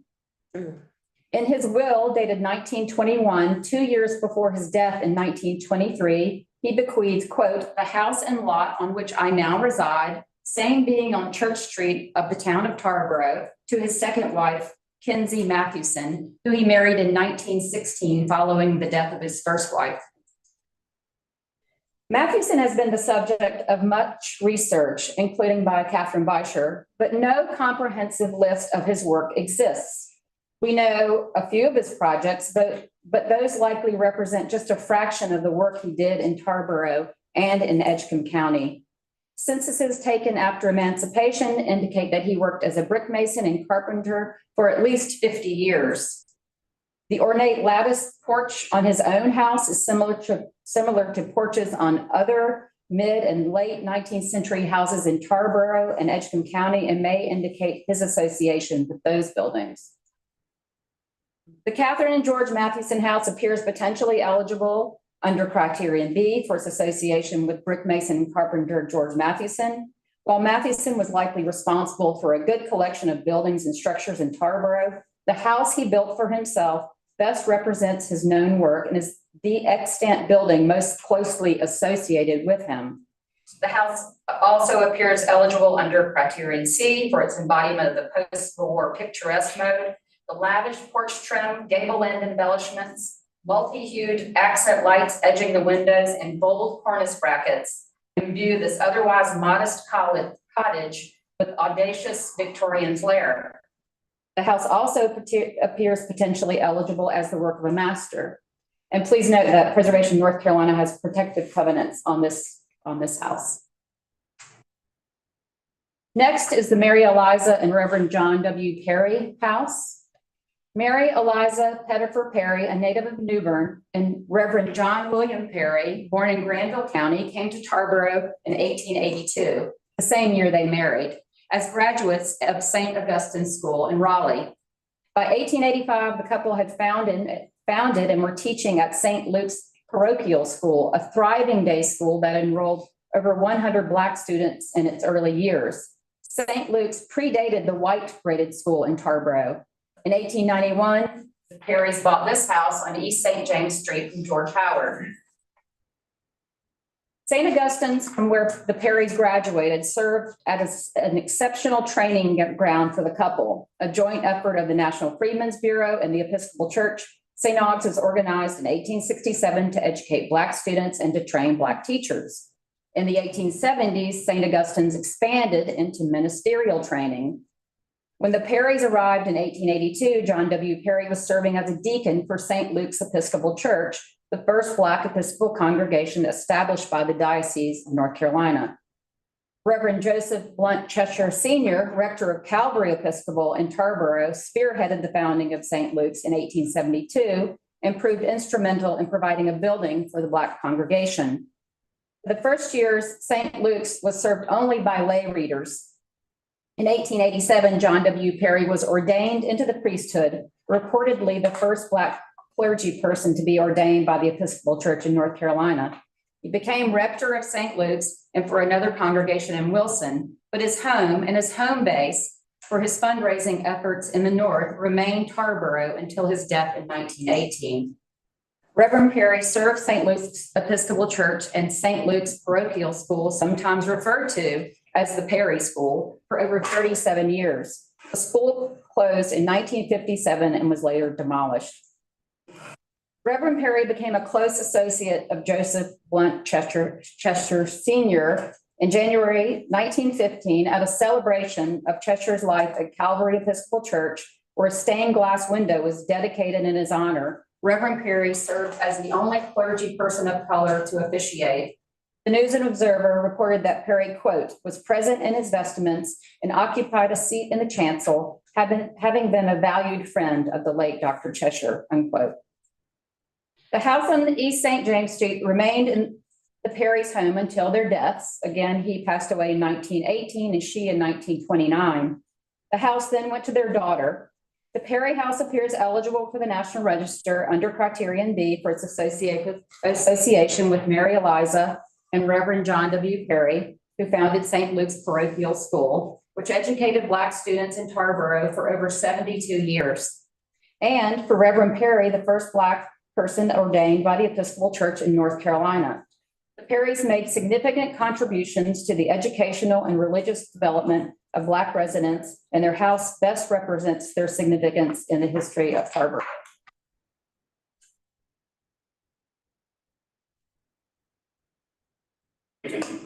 This is St. Luke's Episcopal Church on Panola Street in Tarboro. This church is a simplified version of the Gothic Revival style, with gable front, lancet windows with stained glass, and a square tower that holds Gothic arch doors. The congregation dates to 1872 and was closely associated with the nearby Calvary Church. This building was erected in 1892 to 1893, and the tower was added in 1894. Here's a nice view of the stained glass at the facade, and this view also shows another door in the tower. The stained glass windows are a combination of memorials to parishioners and donations from other Episcopal parishes in the Eastern United States. And the interior as well retains Gothic Revival elements, including the altar rail and pulpit seen on the right and the vaulting seen at the left. Flooring and pews are original as well.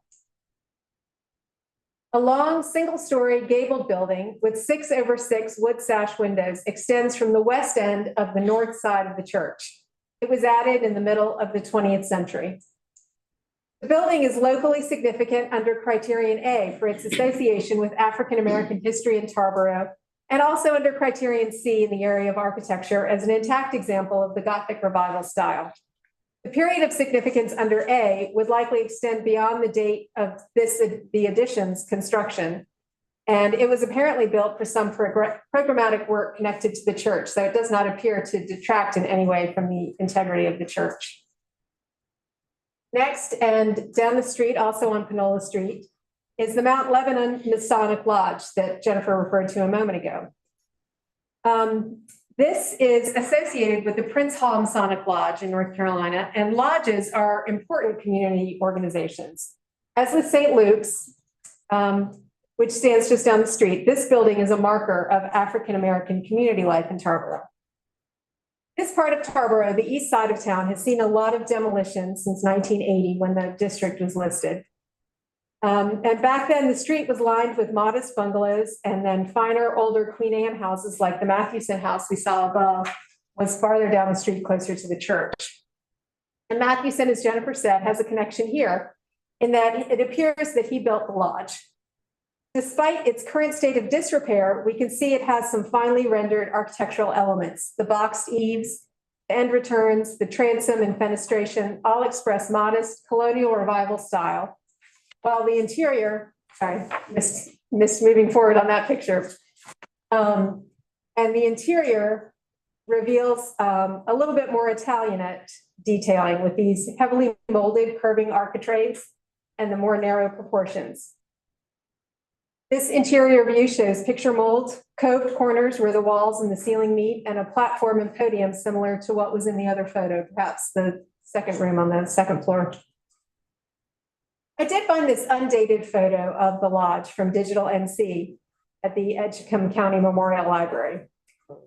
The building probably dates to about 1900, and this was a period of strong growth in the number of Black Masonic lodges across the state. Lodges were a means of building business contacts. They were a way to contribute to the community in terms of volunteer and charitable efforts. And in some cases, membership helped a member get credit needed for business growth. Lodges sometimes had enough resources to provide assistance to members suffering from short-term financial problems, such as unexpected expenses due to health problems, damage to crops, or so on. In cities, members in Black lodges were often relatively wealthy, often landowners and leaders in Black businesses. Rural lodges, on the other hand, had many members who were farmers. In the early decades of the 20th century, as membership expanded a good deal, members were less likely to be landowners. Participation in the lodge then offered a hands-on chance to learn about property management and investment. This lodge, the Mount Lebanon Lodge, for instance, in 1902, invested in shares of the Union Cooperative Investment Company, purchasing 25 shares at $25 or $50 each. That company was a Black-owned business, chartered in 1904 with the intent to operate in Tarboro. The newspaper article I found mentioning the company stated that the scope of the intended business was mercantile, but the scope itself had not yet been revealed to the public. I cannot reveal that to you today. But these tidbits do show the ways in which the lodge could contribute to Black enterprise in the community. Lodge buildings themselves also might serve purposes for the wider community, offering spaces for libraries, cultural centers, or meeting halls. We included this building despite its current state because it does retain high architectural integrity. And surviving African-American lodge buildings with such architectural attention are rare. Many that we've encountered in survey are much more utilitarian in form. The building appears potentially eligible then under both Criterion A and Criterion C. And then the next house is the Minnie and Edwin Cherry House, which is at St. David Street in the district. This is the fourth and last property, is that right? The last property that's in the district, but that appears potentially eligible for inclusion on the state study list. So we singled out this distinctive 1.5-story bungalow because it was rich with detailing and it was impressively intact. Pairs and trios of squared columns on brick piers support the front porch. A clipped gabled dormer is set on the front roof slope and has carved eave brackets, exposed rafter tails, and paired square columns that echo those at the porch. Windows you see are 9/1 sash and set in trios flanking the front door at the symmetrical 3-bay facade and singly along the side elevations. A 3-light transom caps the single-leaf front door. The original weatherboard siding remains, accented in the gable ends with shingle siding. A hipped bay at the north elevation has a fixed sash piano window flanked by full-size windows, and back rooms are housed in an end gabled section. The interior appears to be intact. We couldn't get inside this house, but these are very recent real estate photographs. They're just from the past few months. The house recently sold. It had been a rental house, but now it appears that it will be owner occupied. So I apologize for the quality of these photos, but multiple attempts to get inside the house and photograph it myself were unsuccessful to this point. The house was built for the Cherry family in 1925 after Mrs. Cherry admired a house that she saw in Wilson. She acquired the plans from the Williams Lumber Company, also in Wilson, and she had local Tarboro builder Charlie Pulley erect this house. Minnie and Edwin Cherry purchased 3 parcels from the subdivision under development by Addie and Claude Wilson for $1,100 in 1924. And they raised their family in this house while running a dry goods store. The house appears to be potentially eligible as an excellent example of craftsman style bungalow. It really stands out among the much more modest dwellings on this stretch of St. David Street. Many of the neighboring houses are front gabled bungalows with very minimal craftsman style elements, like triangular eave brackets or battered porch posts on brick piers. And it does compare favorably to the few other craftsman bungalows in the district in terms of architectural integrity. Next, we have properties that are not in the district, and they are all residential properties that date to the second half of the 20th century. Read that. Okay. This is the Annie and Fletcher Decatur Wharton house. Information about this house and the Whartons came from 3 sources. First of all, Fletcher Decatur Wharton was the Negro agricultural extension agent for Edgecombe County, and he, every 10 years during his tenure, published an annual report, and those are just so rich in information. Also from newspapers of the period, and finally from the Whartons' 97-year-old daughter who lives near me in Durham, who I interviewed 3 times about her parents. So Fletcher Decatur, F.D. Wharton, was born in Reedsville in 1889. His father died when he was young, leaving his mother to support him and her 2 younger children. When F.D. was a child, his family moved to Oak Ridge, North Carolina, where his mother took a job at Oak Ridge Institute, a boys' prep school opened in 1853. Although the school was for whites only, the principal, impressed with F.D. Wharton's intellect, encouraged him to attend classes there. F.D. Wharton studied at NC Agricultural and Mechanical, A&M College, now North Carolina A&T University. After graduating with honors, he taught at A&M and then at Slater Industrial School, which later became Winston-Salem State University. F.D. Wharton married Annie Harris in 1915. F.D. Wharton's work took the couple to Arkansas, Kentucky, and Oklahoma. Between college and the family's move to Edgecombe County, Annie and F.D. Wharton worked as teachers, and he as an agricultural extension agent in Granville, Vance, and Warren counties. In the early 1930s, the family moved to northern Edgecombe County, where F.D. Wharton taught at Briggs Junior College, which was founded in 1926. The college began as a school for Black students established by the American Missionary Association in 1895 as the John Keasley Brick Agricultural, Industrial, and Normal School. After Briggs closed in 1933, Wharton became the Edgecombe County Negro Farm Agent, one of 27 Black agricultural agents in the state by the year 1935. Here's one of those reports that Wharton did, and this one's from 1939. And basically the goal of these reports was to sort of recall what all the activities he was interested or worked in for that year. And I looked at a lot of different other agents' reports, and his were always about 6 times as long and illustrated, by the way, which others were not. So he was really invested in his work. His teaching skills honed from his years in education enabled him to provide farmers and their families with advice for introducing or improving crops and livestock, renovating their farm buildings, and creating community within a racially segregated society. This slide and the next show excerpts from his annual extension agent reports from the 1930s and 40s. Much of the information about F.D. Wharton really comes from these reports. Throughout his career as an extension agent, Wharton showed concern for the lack of stability in family life caused by farm tenancy and sharecropping. In 1935, tenant farmers made up almost 80% of farmers in Edgecombe County, and with only about half of those remaining on the same farm for at least 1 year. Most of those tenants were Black. Wharton spearheaded the landlord-tenant program, a wide-ranging effort to improve farm life for owners and agricultural workers. Wharton's strategy aimed at urging landlords to improve tenant houses and their surroundings and encouraging tenants to be self-sufficient by producing fruit orchards, raising livestock, and maintaining their houses and outbuildings, and improving their health through good nutrition. For Wharton, a better life for tenant families meant decreased mobility, which led to more participation in community activities like 4-H, youth groups, and social organizations such as the home demonstration clubs.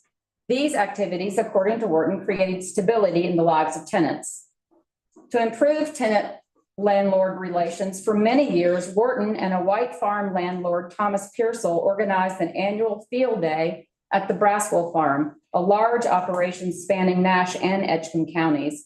Begun in 1935, the yearly event included exhibits, seminars, demonstrations, a barbecue picnic, and prizes for the best farm families. These are huge events that attracted large crowds of tenants and local and state agricultural leaders. In 1939 alone, the event attracted 900 tenant farmers. Self-sufficiency among tenants remained one of Wharton's chief causes. In 1938, Wharton told the Rocky Mount Telegram newspaper, quote, "It's almost impossible for small farmers to feed and clothe a family by raising a few acres of cotton and tobacco, and it's even harder for a tenant who must share part of his crop with a landlord. But as we find farmers growing their own vegetables, raising chickens and a pig, and a few who have their own milk cows, we know that they usually are well fed and in a position to reserve their cash income for things that can't be grown on the farm or made at home," unquote. In 1938, he organized the Kingsborough Providence Bull Association, a cooperative of Black farmers who worked together to improve livestock conditions in the county. In 1943, Wharton established curb markets for Black farm families in Tarboro and Rocky Mount. The curb market success garnered statewide and national attention in agricultural circles. In 1945, H.W. Hochbaum with the U.S. Department of Agriculture visited the markets, and he was in charge of the Victory Garden program for the United States. From the opening of the Tarboro market in the summer of 1943 to November 30th, 1950, sellers at the market received well over $30,000. According to F.D. Wharton, almost all the sellers worked as sharecroppers or tenants. On December 6, 1943, the Charlotte Observer farm page editor, F.H. Jeter, devoted an entire column to F.D. Wharton, praising him for his fine work in establishing the curb markets. Jeter called Wharton an, quote, untiring Negro farm agent and hustling fellow when it comes to working for the improvement of his people in the rural districts, unquote. Jeter noted that Wharton, quote, encouraged gardens. He has seen to it that fruit trees have been planted and were sprayed and pruned. He has encouraged the production of hogs for a home pork supply, unquote. Jeter also pointed out that through Wharton's incessant prodding, many brooder houses were built, good brooders were bought, and laying houses and old farm outhouses were remodeled to be used for poultry keeping. Agricultural extension agents at NC State College were so impressed with Wharton's work that they made Edgecombe County the training center for incoming Black extension agents. Wharton also encouraged farmers and their families to save money. In 1945, he founded the Edgecombe Farmers Cooperative Credit Union and served as its first secretary treasurer. In 1946, the credit union financed the construction of an agricultural demonstration home on the farm of Ed Williams of Macclesfield. In the early 1950s, he organized thrift clubs in Edgecombe County schools to teach children the value of saving money. Wharton's influence on the Black population of Edgecombe County went beyond agriculture. In 1946, he remarked, quote, "The citizens of the county looked to the county agent not only for advice on farming and rural living, but they flocked to my office for advice on numerous matters not directly related to agriculture, but to human welfare in general," unquote. As an example, after phone lines were extended to the Kingsborough community in 1946, Wharton traveled to the rural community to show the residents how to operate their telephones. In 1948, the Whartons bought a parcel on East St. James Street that contained 4 houses. F.D. Wharton had the 4 houses moved and had this brick house built for his family. The family tailored the design to fit their needs. And the following description comes from the Wharton's daughter. Living room with a fireplace, a large room designed to hold gatherings, open into a medium-sized dining room to accommodate the serving of refreshments. The kitchen and downstairs bedroom were small, but the upstairs bedrooms were much larger. The house contained a library to hold her father's collection of classical literature. A porch was built on the side and used as the primary entrance. An elongated back porch overlooked the grass-covered backyard where F.D. Wharton built a family tennis court because there were no courts open to Black residents in Tarboro. F.D. Wharton was an avid tennis player and taught his 3 children how to play the sport when they were young. F.D. Wharton retired in 1951. In 1975, on the suggestion of Reverend Mayo Little of Calvary Episcopal Church in Tarboro, the couple moved to Pennock Village, a retirement community in Southern Pines. The Whartons were the first Black residents of Pennock Village. F.D. Wharton died in 1977. Annie Wharton died in 1981. In September of 2018, Pennock Village named a new 3-story, 20-unit apartment building for Wharton in honor of the Whartons.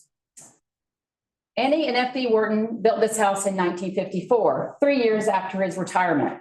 The house on East St. James Street is the only building associated with the cumulative contributions of F.D. Wharton. The 2 previous houses where the Whartons lived have been demolished. The office building where he worked on North Main Street, which was built by the WPA in the 1930s, was torn down in 2017 or 18 by a bank. Following his retirement, F.D. Wharton continued his community service, often holding meetings in the large living room and serving refreshments in the dining room. The Whartons occupied the house for 20 years. Their daughter, Juanita Wharton Taylor, now owns the house.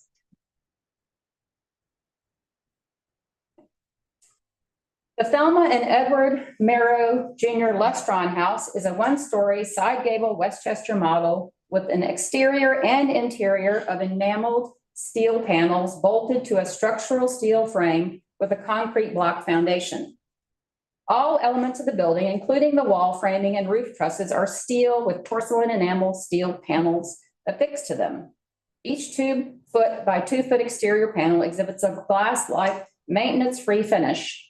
Entrance to the interior is through a steel door located inside an inset porch on the southeast front corner. The exterior color is dove gray, one of 4 color choices given by the Lustron Company. The only alteration to the house is the sheathing of the gable ends with vinyl siding. You can see right there.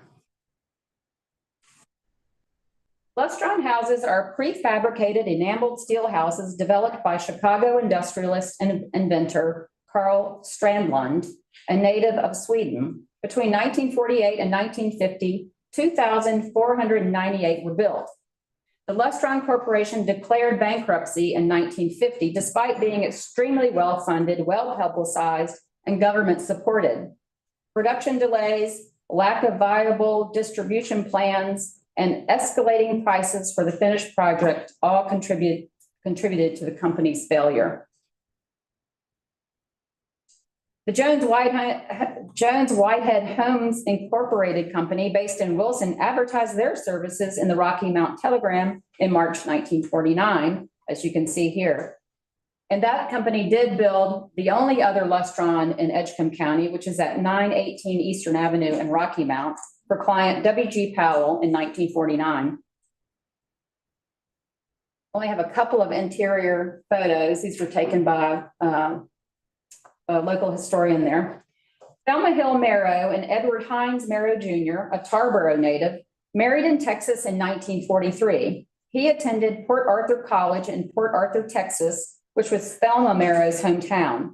During his service in World War II, Mr. Marrow trained in radar technology with the English Royal Air Force Radar School in Canada. At the time of their wedding, Mr. Marrow served as an instructor in radar at Corpus Christi Naval Air Technical Training Center.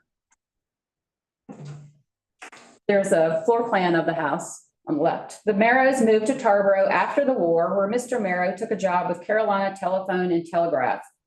In 1949, the Marrows bought the property on Cromwell Avenue from Gertrude and Clifton Henderson. Mr. Henderson served as president of Henderson Lumber Company and Henderson Construction Company, and it is possible that his business erected the house for the Marrows. From 1986 to 1993, Ed Marrow served on the North Carolina State Board of Examiners of Electrical Contractors, a position he was appointed to by Governor James Martin. Thelma Marrow predeceased her husband. He owned the house until his death in 2005, after which heirs sold the property in 2019.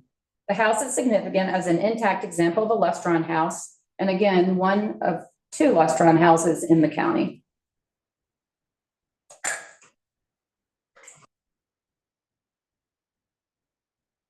And finally, we have two modernist dwellings designed by Raleigh architect Robert Burns, who was associated with the School of Design at State. Both houses are done in the shed style for clients who were friendly with each other. And it's interesting to compare and contrast the two houses. They were designed in the same period, but the Whaley House, which we see here, was completed first in 1969. The Whaley House comprises two double pile wings arranged in an L plan. Shed roofs intersect at different heights and allow for clear story windows that provide light from above, an element seen in a number of residential projects designed by Burns in this period. I apologize that I don't have good images of this roof configuration, but here is an interior image showing the effect of the light from above. And the current owner has not yet given me access to the house, but she sent me many, many photos and a rendering and a floor plan. And we emailed back and forth quite a bit about the house. So I think we can get a pretty good understanding of the house. Additionally, I had the pleasure of interviewing the original owner, Janie Whaley, and she pulled out family photos like this one here that showed parts of the interior and the exterior. And we talked quite a lot about the house and the design process. So here are the Whaleys, and Janie's in front in the navy suit. And with her husband and her three children on the back deck of the house. Janie and her husband, John, began talking with Burns about designing a house for them in 1965, after being introduced by their friends, Motzi and John Brooks. So John Whaley and John Brooks were both physicians, and they worked together at the Tarboro Clinic. Janie Whaley had been interested in architecture and modernism and counts herself a fan of the work of Frank Lloyd Wright. And at the time, she had also studied on her own the work of the Bauhaus architects. And it was mainly Janie Whaley who interacted with Burns on the design. The couple had few requests for Burns, and he apparently felt comfortable in pursuing his own preferences. For instance, the Whaleys imagined a brick house for themselves, but Burns thought that the wooded lot was not suited to the brick material. So he went with pine boards instead, laid vertically and flush to each other. He also designed the wood-framed gutters that you see in this image, and those provide a dramatic finish to the eaves of the house. So initially, Burns drew two double pile wings joined in an L with gable roofs. A window wall overlooks a deck at the gable end of the wing on the right side of the drawing. So this elevation that you can't see, this is a window wall looking out to the woods. And the wing to the left terminates with a carport. That part I think you can see. There are 3 different roof ridges providing a little space for clear story windows in the exposed gable ends. But as built, the gable roofs were eliminated in favor of the shed roof blocks with varying roof heights that come together to allow for more clear story windows near the roof ridge instead of only at the gable ends. So here is a drawing that showed the house as it was built. And again, I apologize about the quality of the image. I was trying to work with the owner to get her to digitize this for us, but then she went off to Paris, so she's unavailable for that right now. But she's been so cooperative and really, really helpful. And she loves this house quite a lot. She has lived in it, I think, about 20 years. And the house is really important to her, and so this work has been important to her as well. But I think that we can see how the sheds replaced the gables. And what remained the same was the window wall at the deck and the gate at the gable end of the one wing, which provides a view out to the woods. There's a library, a main entrance foyer, and 2 bedrooms and bathrooms in this wing that terminates with this view. And the second wing was more designed for family life. It has the eating kitchen, a family room, 2 more bedrooms and bathrooms, which I think were intended for children, and all of that with the carport and some utility space. So here's the spot on the left where the 2 wings come together. And this is where the entrance is located, in a recessed porch. And that window that you see on the left is in the kitchen, where you get a section of unbroken glazing between the counter and the cabinets. The couple made few changes to the house during the decades they lived there, the Whaleys, the original owners. But one of the changes is that there's behind the gentleman standing here, and I don't know who they are, you see the sliding glass doors that led out to a screened porch. Well, the Whaleys found that porch to be too small to be practical for use, so they contacted Burns within a few years of moving into the house and asked him to remodel that area and incorporate that space into the rest of the living room, which he did. He designed the new space, he removed the glass doors, and he added windows and walls where there had been screens. That's the exterior of that same area. So that's the main alteration to the house, and it was designed by the original architect within just a few years. This house is significant and appears eligible as an intact and excellent example of the shed style within the modernist idiom of the middle decades of the 20th century. So from here, we move to the Brooks House, which was completed in 1970. And I believe that these houses were probably being designed in the same time period. And this shed style dwelling was built for Martha, known as Motsy, and John Brooks. And it features a singular design in its neighborhood, Forest Acres, which is a mid-century neighborhood with many large ranch houses. This house complements its neighbors with similar massing and materials, but it definitely stands out in terms of its integration with the lot and the originality of its design. Rather than a side gabled roof so typical in this neighborhood, the house comprises 2 rectangular shed roofed halves that meet at a long side, so that the high point of their roof lines meet. The front half is taller than the back half, which you see here. And then here is the rear elevation. And that creates a clear story band that faces toward the back of the property, and it's not visible from the street. The brick veneered dwelling has a deeply inset front entry with angled brick wall at the south end, matched by sharp angles at the north end. Another band of clear story windows are above the entry, and there's also a large fixed sash pebbled glass window to the right of the door. The windows across the facade of the house are recessed like the front entrance, and the bedrooms occupy the front of the house. So the bedrooms are behind all those windows that you see to the left. While formal and informal living rooms, the kitchen, and dining areas are at the back and can look out to the private backyard. So inside, a corridor runs down the width of the house to separate the private and the public zones and extends from the entry. You see the entry over here on the right. As you step in, you can either go straight down the corridor or you can turn into this formal living room. At this end of the formal living room, there is a circular stair that you see right here. So this is all that same space right inside the entry. And the stair leads up to a loft that also runs the length of the house over the corridor.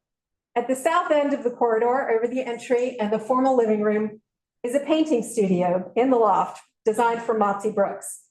The main function of the loft outside the artist studio space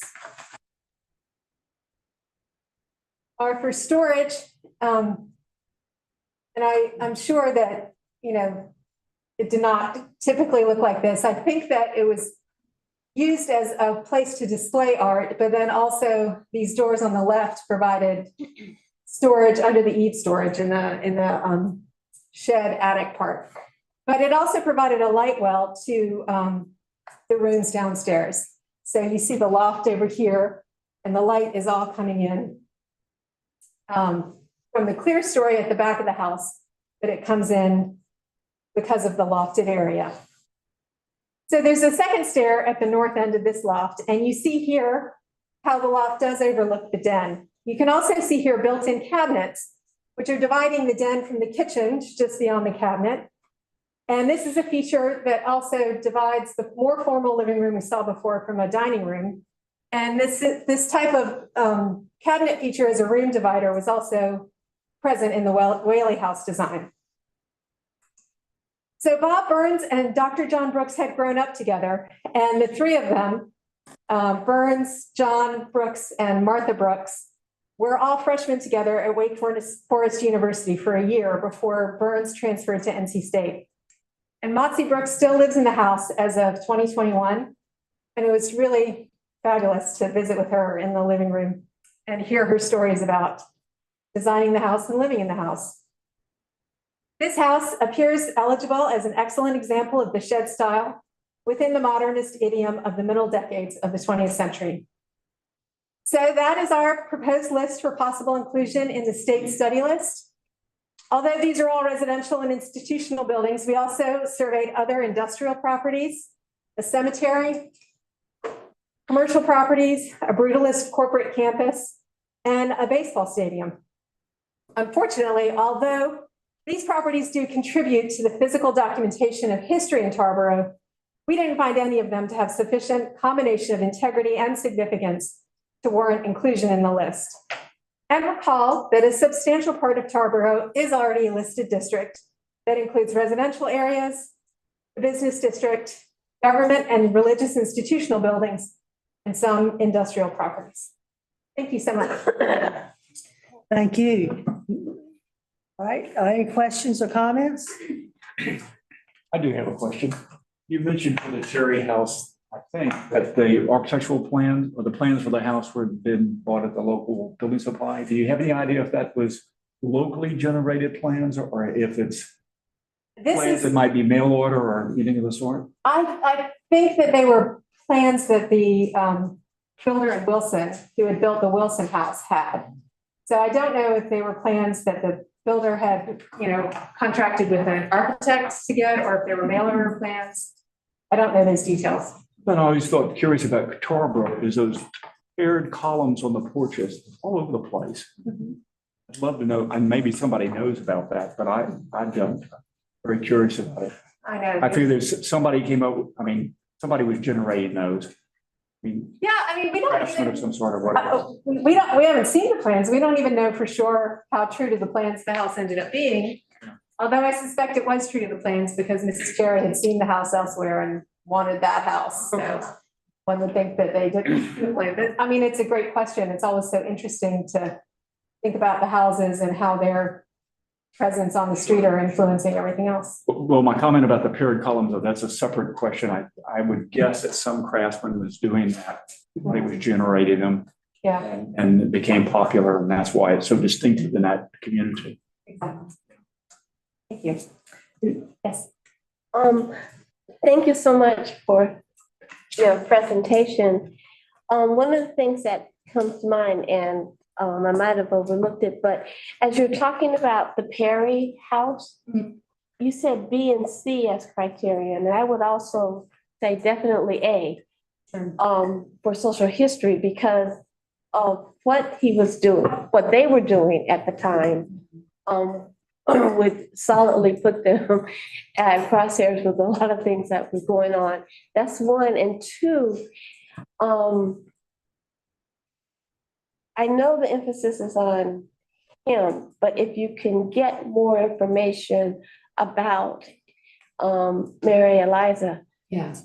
That would be helpful because we are always weighted heavily toward what are the men doing and the husbands? And we know the wives were busy and they may not have been busy in a way that could be readily seen. So the other place to find the information is in Black newspapers because they were commenting on both what the men and women and children were doing. And what we found is Black newspapers across the country. Yeah. Reporting on what's going on. That's why, Yes, most definitely they were. And other print publications as you get And later. it's important to note that the Perry's daughter, then she took over the school after her parents were no longer involved, and her husband became rector of St. Luke's. So they were sort of doing the same work as her parents were doing and carried on that work in Tarboro.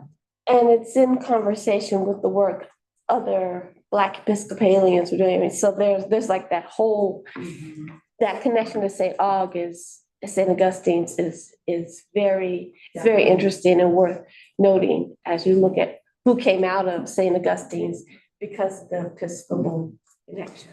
It's also important to note that if you're familiar with Tarboro, you might be familiar with Princeville across the river, which was Freedom Hill, but chartered in 1885 as Princeville, which was primarily a Black town. But Tarboro had a significant Black population, which was Panola Street, which is the north-south, was pretty much the dividing line, and everything east of Panola was the Black section. And that area of Tarboro has been decimated by flood, by hurricanes, I'm sure. Yes, and somewhat well-meaning rehabilitation, which just took out, you go there now and there are so many empty parcels where a community, a thriving community of professionals and working people lived, and that is just almost completely erased. But Tarboro's population throughout most of the 20th century is almost 40% African-American. And so it's important to remember that it wasn't, not all of the African Americans lived in Princeville, but they were living and working in Tarboro as well. So, and that's why we some of these buildings are, the Matheson House, for example, is already in the district. But the history of Tarboro, as it's told now, it's not enough focus on Black history in Tarboro that these places need to be brought to light. Thank you. All right.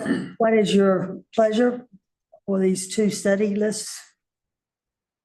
I will move that we accept staff recommendations to put all of the Burke County and Edgecombe County properties on the study list. Is there a second? I second. Oh. No, you go ahead. That's fine. All in favor, please say aye. Aye. Opposed? The ayes have it. Ready?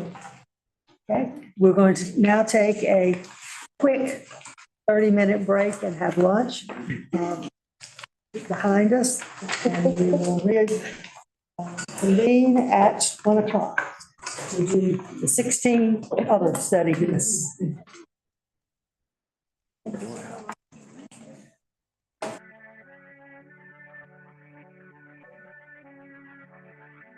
Valerie?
That's 12 nominations. Yeah, Cookies should do it. The cookies will do it. You said 6 o'clock. More sugar needed. Sorry, Hannah, but you cut your blood short. Hannah, are you enjoying Asheville? Love it. Yes, I'm very, very happy out there. I'd be concerned if you had a different answer. Yeah, right. Okay, we're ready. Are we waiting on anyone else or we're ready to go? We're ready to go. Okay, have a quorum. David had to take a Zoom call. He will be back with that. Okay. We do have a quorum. Wonderful. Okay, well, starting out the study list applications today for the Central and Southeastern region, I have Roberts Hall, located in Southwest Guilford County in the city of High Point. Roberts Hall was the first building constructed on the campus of High Point College, now High Point University, and here's its location within the city. A portion of the campus was determined eligible for the National Register in 1989 and placed on the study list in 2001. High Point College was founded by the Methodist Protestant Church and opened in 1924. It was preceded by Yadkin College in nearby Davidson County, which was the first college founded by the Methodist Protestant Church in North Carolina. The Yadkin College Historic District, with boundaries shown here, was listed in 1958. The school opened in 1856, but by the 1890s became a private high school and eventually closed in 1924.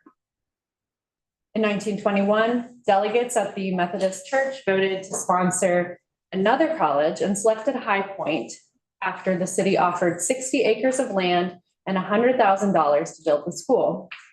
Completed in 1924, Roberts Hall was designed in the colonial revival style by R.E. Mitchell of Washington, D.C. and Herbert B. Hunter of Burlington. The building contained all university operations beyond housing.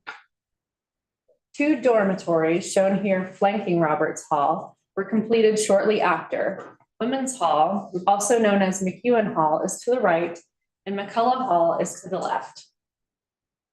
McCullough Hall was demolished in the 1980s, and Women's Hall, or McEwen Hall, remains, but has large additions on the rear elevation, constructed sometime before 1974. It has also apparently undergone extensive interior renovations. Oops, this is moving forward without me pressing it. Okay, that's the slide I meant to show. The school struggled to stay open through the Depression, and the college filed for bankruptcy in 1934. After reorganization, the college's finances improved and several additional buildings were constructed. During World War II, the facilities were used for U.S. Army Air Force training. And after the war, the college had a massive uptick in enrollment. In 1951, it was fully accredited. The campus continued to grow today, and the university has approximately 120 buildings, 90 of which were constructed since 2005 on 430 acres. Roberts Hall remains prominently placed near the campus's main entrance and now houses administration offices. A comparison of a campus site plan from 1974, red star shows Roberts Hall, and now reveal that several new buildings and extensive landscaping have infilled open spaces in the historic campus core. The buildings highlighted in red appear on that 1974 site plan. So while we have not formally reevaluated the historic campus core recently for National Register potential, landscaping, infill, and other potential exterior changes present challenges to a successful listing of a district. However, the study list application we received is for the individual listing of Roberts Hall. So I will show you a tour around the building, but first I want to make note of a major renovation project that occurred in the early 1990s. An article shown here from the school newspaper says that exterior renovations include all woodwork, windows, the tower, the steeple, and the roof. And on the interior, the article says the first and third floors were redesigned, while the second floor was to remain essentially the same. So here is the front elevation and a few changes of note. The asphalt shingles replaced the slate roof, and the bell tower was converted to a clock tower with some decorative details removed. Windows are either original or at least replicate the originals exactly. Here's the side elevation and the rear elevation. The interior has been very altered. Here are some historic images. This is right here, this is a lounge, and this is a classroom, of course. As you'll see in the interior photographs, most of the finishes are new and are characterized by carpeting, plaster outer walls with inner drywalled partitions, and acoustical tile drop ceilings. So plans from the 1990s renovation indicate that many interior spaces receive new partitions, which I've highlighted in red. This is the first floor or the basement floor plan. The corridors in some rooms appear to have new partition walls. This is the second floor or the main entrance floor, which has relatively few newer partition walls. And then on the third floor, I actually didn't highlight all the partitions on this one because there are so many. From what I can tell, almost all of them are new partitions. All interior photos that I have are of the hallways and the lobbies. The applicant did not have access to the office spaces, but does not think that any historic classroom spaces are left in the building. So this shows the current reception desk, and here's a historic image of the same view. Here are some, here is the current, looking back out toward the front entrance in the lobby. And here are some typical hallway views on the first floor, the second floor, and the third floor. This is a stairwell and a typical view of a window. And the tower remains pretty intact. It was first used for the art department, but by the 40s became the drama department offices and a workshop. So at our staff review, staff could not come to a consensus about on the study list recommendation for this building. On the one hand, it's certainly an important historic building for the city of High Point. Its intact interior, Roberts Hall remains recognizable as the iconic original campus building, and does have significance in the area of education. On the other hand, with major alterations to the interior circulation patterns, floor plans, and finishes, some of our staff questioned whether it retained the necessary integrity to convey that significance for education. So I'm presenting this to you all without a recommendation either way for study list. But I did want to read something from the National Register Bulletin 15, how to apply the National Register criteria for evaluation. There's a section on how to evaluate the integrity of a property on the interior, and it says, some historic buildings are virtually defined by their exteriors, and their contribution to the built environment can be appreciated even if their interiors are not accessible.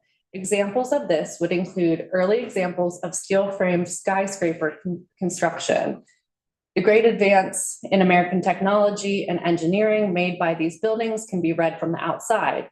The change in American popular taste during the 19th century, from the symmetry and simplicity of architectural styles based on the classical precedents to the expressions of high Victorian styles with their combination of textures, colors, and asymmetrical forms, is readily apparent from the exteriors of these buildings. Other buildings are their interiors. the Cleveland Arcade, that soaring 19th century glass covered shopping area, can only be appreciated from the inside. Other buildings in this category would be the great covered train sheds of the 19th century. In some cases, the loss of an interior will disqualify properties from listing in the National Register. A historic concert hall noted for the beauty of its auditorium and its fine acoustic qualities would be the type of property that, if it were to lose its interior, it would lose its value as a historic resource. In other cases, the overarching significance of a property's exterior can overcome the adverse effect of the loss of the interior. In borderline cases, particular attention is paid to the significance of the property and the remaining historic features. So that's what the bulletin says about interior integrity.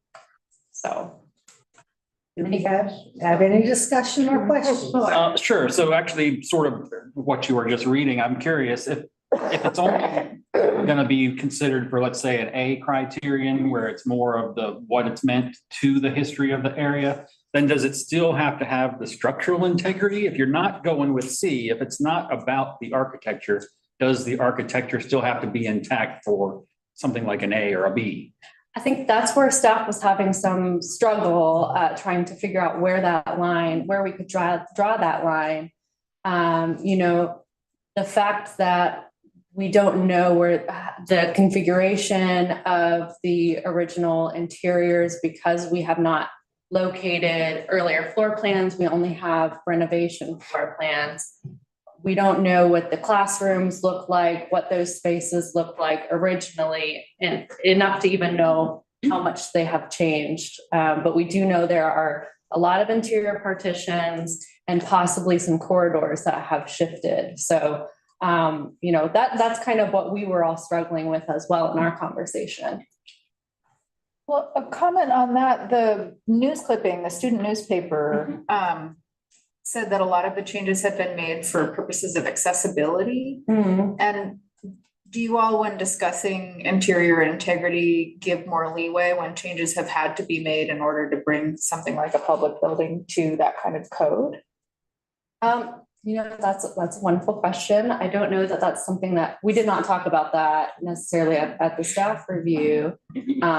That's certainly something that has to happen to allow, everybody to be able to use the historic building. And I don't know how much of that change was necessarily in order to provide for accessibility or not. So I would just say it, I wouldn't think it to be that excessive if it was be it modified for accessibility. So our question is, how much is too much? Yeah. And because it is on a college campus, which you would automatically expect changes to be made to buildings, does that influence us? Right. And I also wondered that this is only going to the study list. We're not discussing its NR. So, I mean, we can be a little bit more flexible with the study list, right? Well, They can't come off. yeah, well, I will say too, study list does give a constituent or a property owner in the future sort of an idea that you felt comfortable with its path to the National Register. Is that fair to say, colleagues? I have gotten spoiled by you all's pristine recommendation. So I'm really concerned about you all being a little concerned about it. So I would suggest that you all work that out before you bring it back to us, because you all are the experts there, Right. But they told me that there was one property they could not agree on, and they have discussed it very much so. Well, perhaps this will help. And again, this is, I think, in fairness to what all was discussed, that's why we have you. When it could go either way. But Hannah, maybe if you could bring up some of those earlier maps that show the growth of the campus. Right. Because to me, that's something that's very interesting as sort of the evolution of the campus. It started out as a relatively modest place that was subject to bankruptcy. And then in the last less than 2 decades, it has exploded expansion wise beyond that original footprint. I think that's interesting, but this was sort of here's where we got started. I don't know if that makes any sense to anyone of what I'm trying to articulate here, but it's sort of the origin building, correct? Is that fair to say? Yes. But if I might offer a comment, even if whether we know or don't know about the interior, the exterior is so important to the campus. Sort of like a lighthouse. Right, You know, right. it's a beacon. My initial reaction is it probably has a good bit of importance just because of that. I might think that what they did on the interior, once I found out what was there before, was a terrible idea, and it might have been, but it still has a lot of importance as it is. Like the sort of identity of the Yeah. is what I was trying to suggest. Is there something you could work with there? I don't know. I'd echo Mr. Opperman's comment, a couple of other things just for consideration for the group.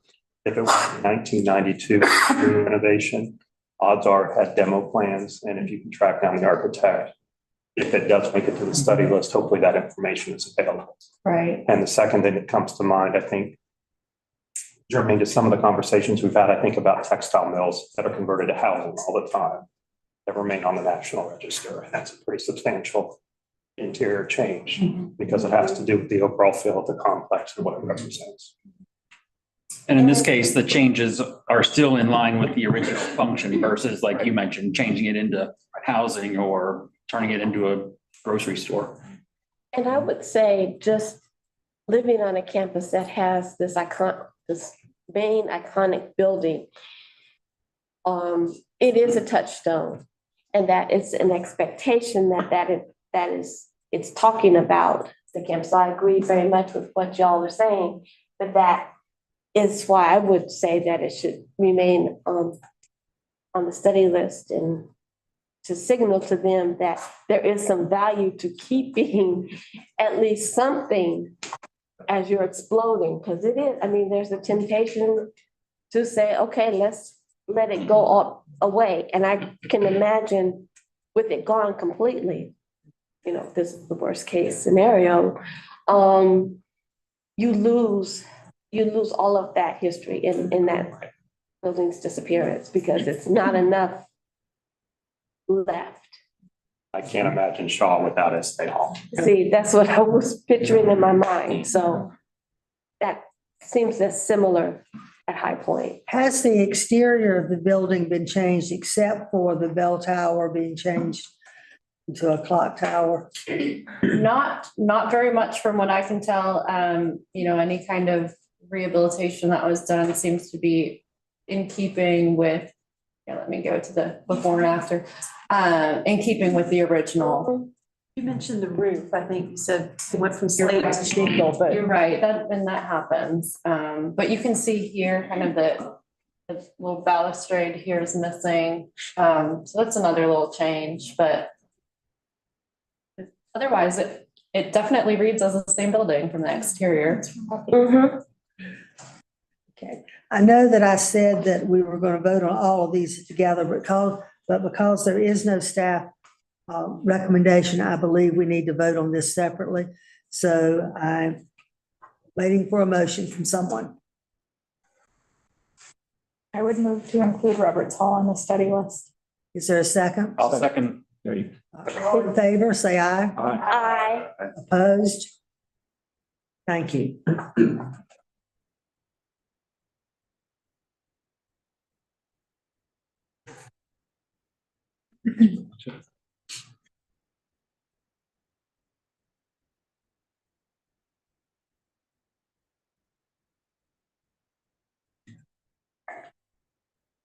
All right, so my presentation is for the Harriet Tubman YWCA, which is located at 312 Umstead Street in the Hayti neighborhood of Durham.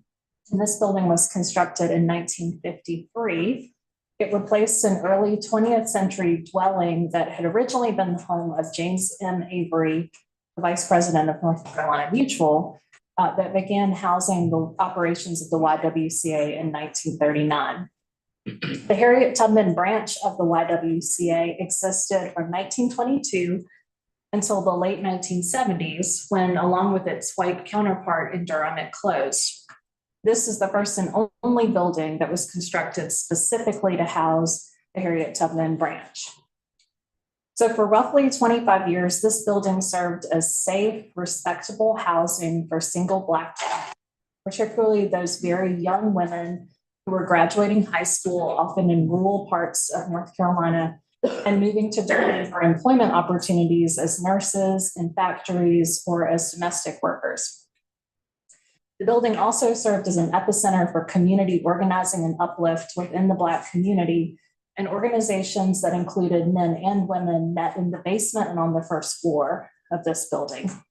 Notably, the young activist who staged the 1957 Royal Ice Cream Sit-In in Durham met in the basement of this building to organize the protest before they took communion, where they went to the Royal Ice Cream Parlor to stage the sit-in. And 2 of the 7 protest events, including Miss Virginia Williams, as well as Mary Clyburn, were residents of the Y at the time that the sit-in was staged. And here is this Miss Virginia Williams being interviewed about her participation in 2020 for Open Durham, or for Discover Durham. The YWCA is also significant slightly later in its history, within the history of the feminist movement in Durham.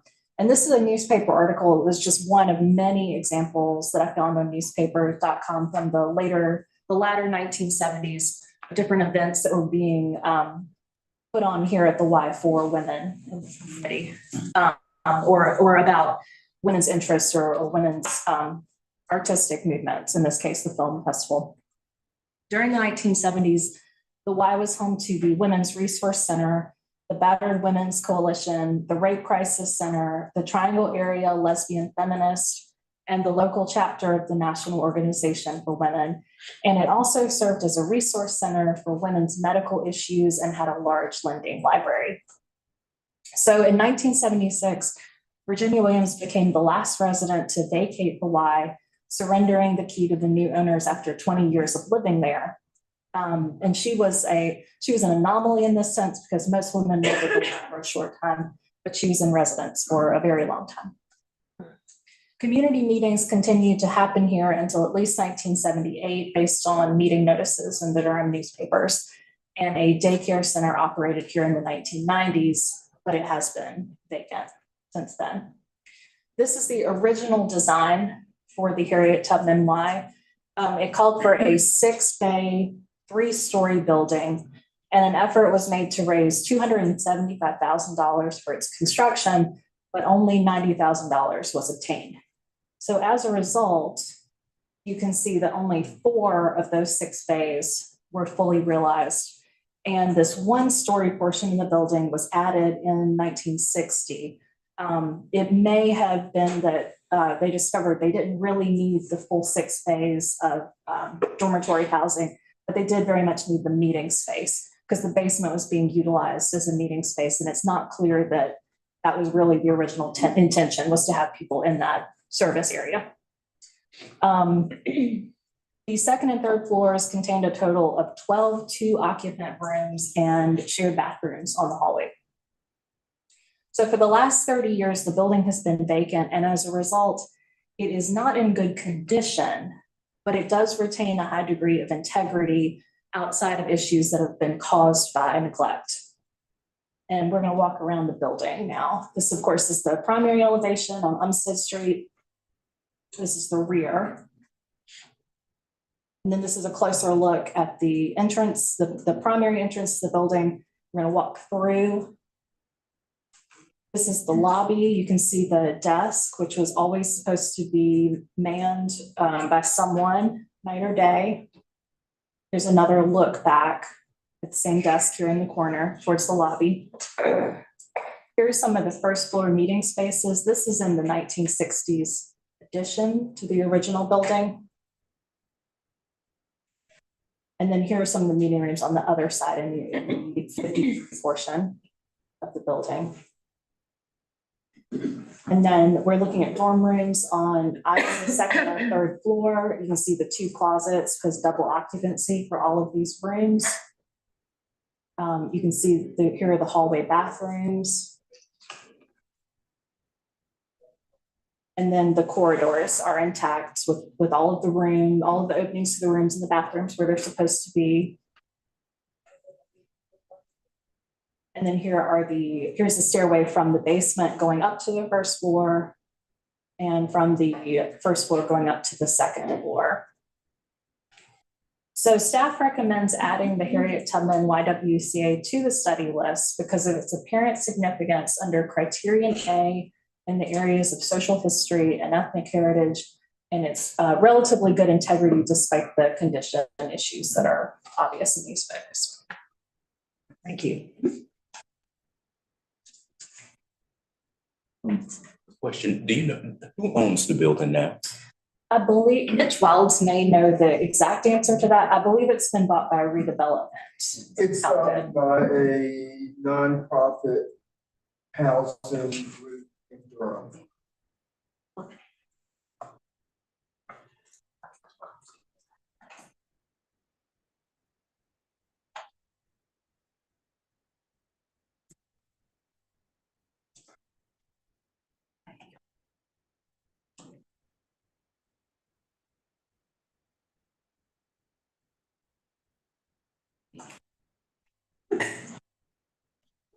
So the first property that I'm going to present to you in full disclosure, there was a construction fire, a fire in the building.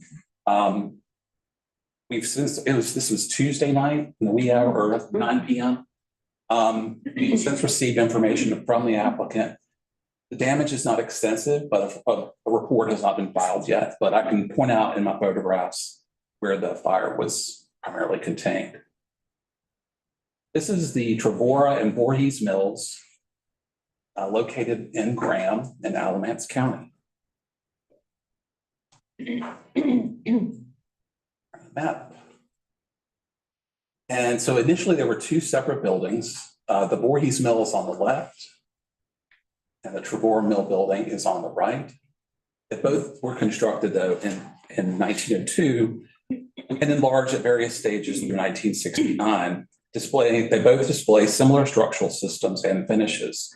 Thus, for the purposes of the study list application, the general overview of character-defining features follows. The complex's evolution is explained in the historical background and narrative and illustrated with a site plan and historic images. The mills are referred to by their original names in the description, although they collectively functioned as, and it's a mouthful, the Tarboro Manufacturing Company Plant, Cannon Mills Company Plant number 14 for most of the 20th century. So I will condense that for the purposes of time and breath on my part. Located northeast of Graham's Commercial Center, just south of the Southern Railway Complex. Try to get to some, so here's some initial historic photograph. Located northeast of Graham's Commercial Center, just south of the Southern Railway Corridor, the Tarboro Manufacturing Company plant occupies an approximately 11.6 acre tax parcel on East Parker Street's north side. The complex gradually increased in size during the 20th century as buildings and additions were constructed to facilitate its operation. The plant fills most of the block bounded by Pomeroy Street to the west, Cannon Street to the north, White Street to the east, and East Parker Street to the south. And this Sanborn map shows that the complex, as it, I guess, relatively is today. So there's, again, Voorhees, the original Voorhees Mill in the upper left corner. And this is the bulk of Tarboro.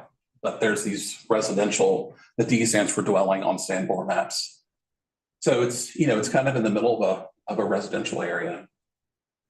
The combined resource summary shown on the Sanborn maps in this presentation and the contemporary site plan are as follows.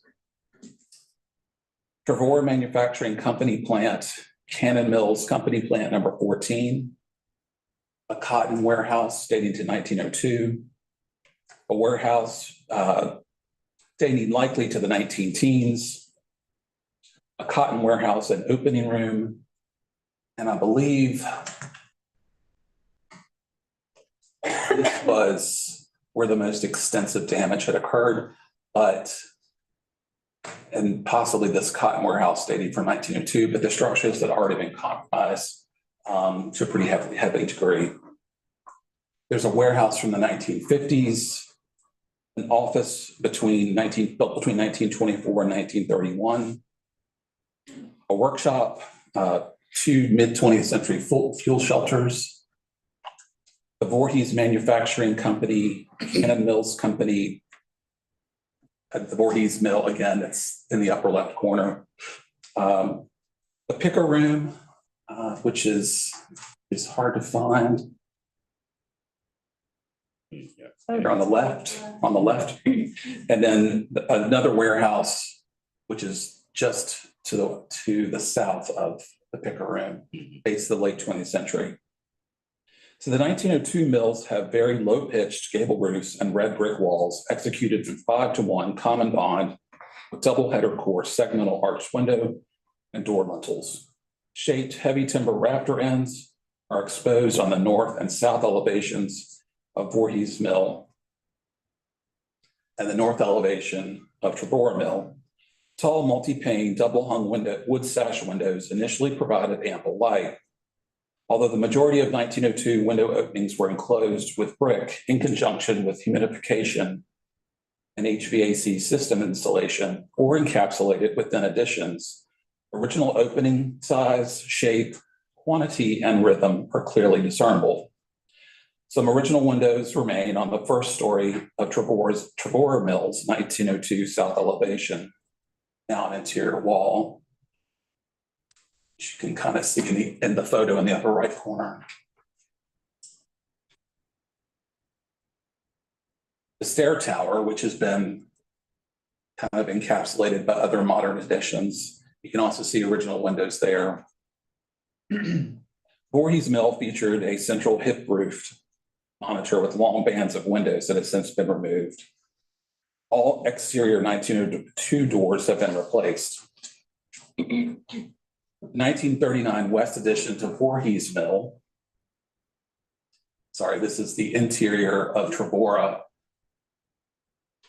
Kind of like Audrey was describing earlier with the hosiery mills.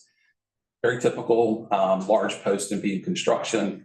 You see some beaded boards surrounding the staircase there in the upper left and on the wall cladding in the middle. And there's your large segmental arched opening. Of course, the steel I-beams were, I guess, added at some point. I don't know if the application went into that detail. The plants, open plans facilitated fabric production, finishing, storage, and shipping. Structural elements are exposed and painted throughout the buildings. Historic single and double leaf wood and steel doors hang in many interior doorways. Calamine doors, the steel fire doors. Leave there in the next slide. The slide on steel tracks and are held open by weighted pulleys remain between most production and storage areas. Cannon Mills installed humidification and HVAC systems during the late 60s. Fluorescent lights, sprinkler system pipes, equipment pipes, and rigid metal ventilation system ductwork are suspended from the ceilings. Surface-mounted metal conduit houses electrical wiring. In the 1902 mills, heavy timber beams and chamfered posts support wide flushboard ceiling and roof decking. Supplementary steel I-beams and posts have been installed as needed.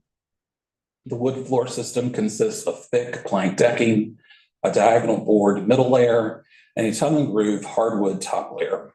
At Tarboro Mill, the original wood stair in the south floor-level tower features robust chamfered newels and vertical board railings. A wood interior handrail was added in the mid-20th century. A similar stair is located in the northwest top corner of the two-story 1907 picker room. Mid-20th century additions have steel I-beam and post-structural systems, hardwood or concrete floors, and wide flushboard sheathing, ceiling, and roof decking. Oversized rectangular beige ceramic tile sheathes some walls of Refor Mills 1968 addition, as well as the lower portions of all 1960 restroom walls. Voorhees Mills South 1967 warehouse addition has corrugated metal roof decking. So let's just get caught up on some of the images here. These are some of the support structures. Here's the workshop, office. Obviously, y'all can read the captions there, but there's some nice architectural detail and the office in the entrance to the office with those knee brackets. And this is the Voorhees Mill. And clearly, the modern additions with the windowless spans of brick are clearly evident. And this is again inside of the Voorhees Mill. Pretty much the same interior finishes and layout. Got ahead of myself there. The statement of significance for this particular property, the textile industry was paramount in Alamance County from the late 19th to the late 20th century. In Graham, the county seat, cotton textile production commenced in the mid-1880s at Sydney and Oneida Mills. As the industry burgeoned during the early 20th century, neighboring cotton mills were erected in 1902 for Tarboro and Voorhees manufacturing companies northeast of town near the railroad. Those complexes, expanded through 1969 to serve as Cannon Mills Plant Number 14, are eligible for the National Register of Historic Places under Criterion A in the context of local industry, significant as part of a finite class of resources which had an outsized impact on Graham's economy and physical growth during the 20th century. Refor Manufacturing Company, its successor entity, Refor Textiles, Inc., and Cannon Mills were among Graham's largest employers, consumers of local goods and services and taxpayers. The plant was the only cotton textile manufacturer in Graham after Oneida Mills ceased production in the late 1930s. The period of significance begins in 1902, the date of construction, and continues through 1972. Although the plant's industrial function continued after that date, that period is not of exceptional significance. So I will keep going on. What is the staff's recommendation for this one? Okay. No.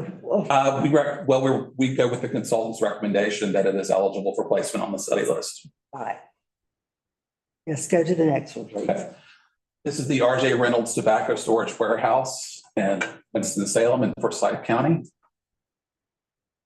It's a map with the red pen indicating it's kind of the north part of the city, sitting just west of 52. There's an overhead aerial.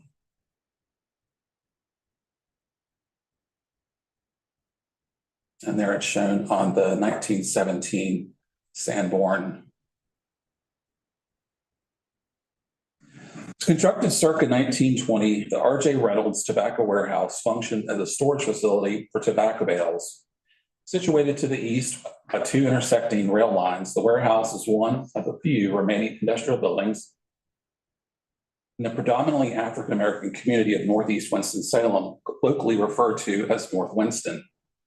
The H-shaped warehouse sits on its original footprint, retains its original orientation, and remains in good condition. Of architectural interest is the stepped west elevation, which was designed in this manner to accommodate the neighboring railroad tracks. I kind of use that large gray arrow to point that out. Here's some outside photographs. Architectural interest, I think I'm repeating myself, is the stepped west elevation, which this was designed to, sorry.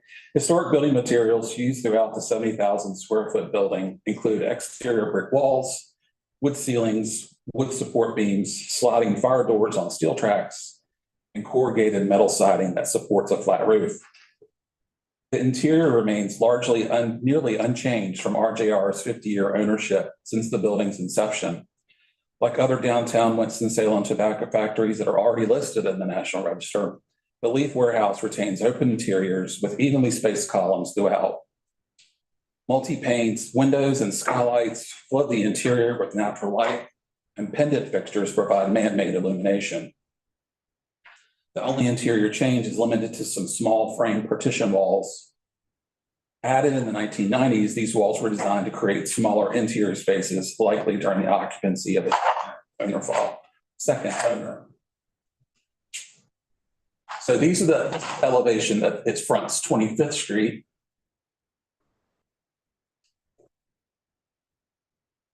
There's the west elevation along the tracks. There's a little office. And the north elevation in the upper left corner is all corrugated steel, and it fronts 27th Street, East 27th. And again, here's some of the interior finishes.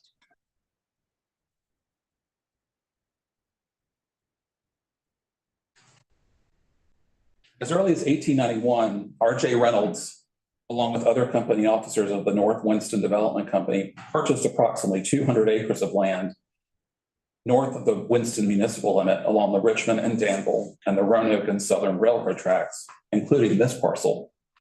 Development of the land was intended to be swift and enterprising, bringing a passenger station and other commercial entities to town. Following the death of R.J. Reynolds in 1918, company morale declined. RJR's successor, his brother William M. Reynolds, and other members of senior management implemented a series of policy changes that stalled social welfare reform for employees. The circa 1920 RJR Warehouse embodies the post-World War I era as RJ Reynolds Tobacco Company began to decentralize its operation from downtown Winston-Salem to the growing industrial center in North Winston. The property's significance lies in its role in the broad pattern of commercial railway transportation, as well as tobacco distribution within North Carolina and beyond. Further research may yield National Register significance for broad patterns of social history within the African-American community. During its nascent period, the company required a labor force that was able to keep pace with production demands. Black workers who were heading north to escape racial discrimination toward large industrial centers during the Great Migration were recruited by RJR. They even offered Black World War I veterans relocation assistance. The areas surrounding the RJR tobacco leaf storage warehouse present a mix of commercial, industrial, and residential development. This part of Winston-Salem that immediately surrounds the warehouse has experienced a decline in industrial buildings complex on the same scale from this era. Development to the northeast and northwest, bifurcated by US 52, mixed industrial and commercial. Beyond the extant railroad tracks, the west and to the southwest have a similar makeup of light industrial buildings and commercial enterprises. The area to the east and southeast is almost entirely residential in character. Based on the site of this application and an HPO staff site visit, the RJR Reynolds Tobacco Storage Warehouse retains sufficient integrity and possesses local significance. The warehouse is eligible for inclusion in the National Register under Criterion A for industry and perhaps ethnic history, African-American, pending additional research. Staff recommends that the building be added to the North Carolina study list.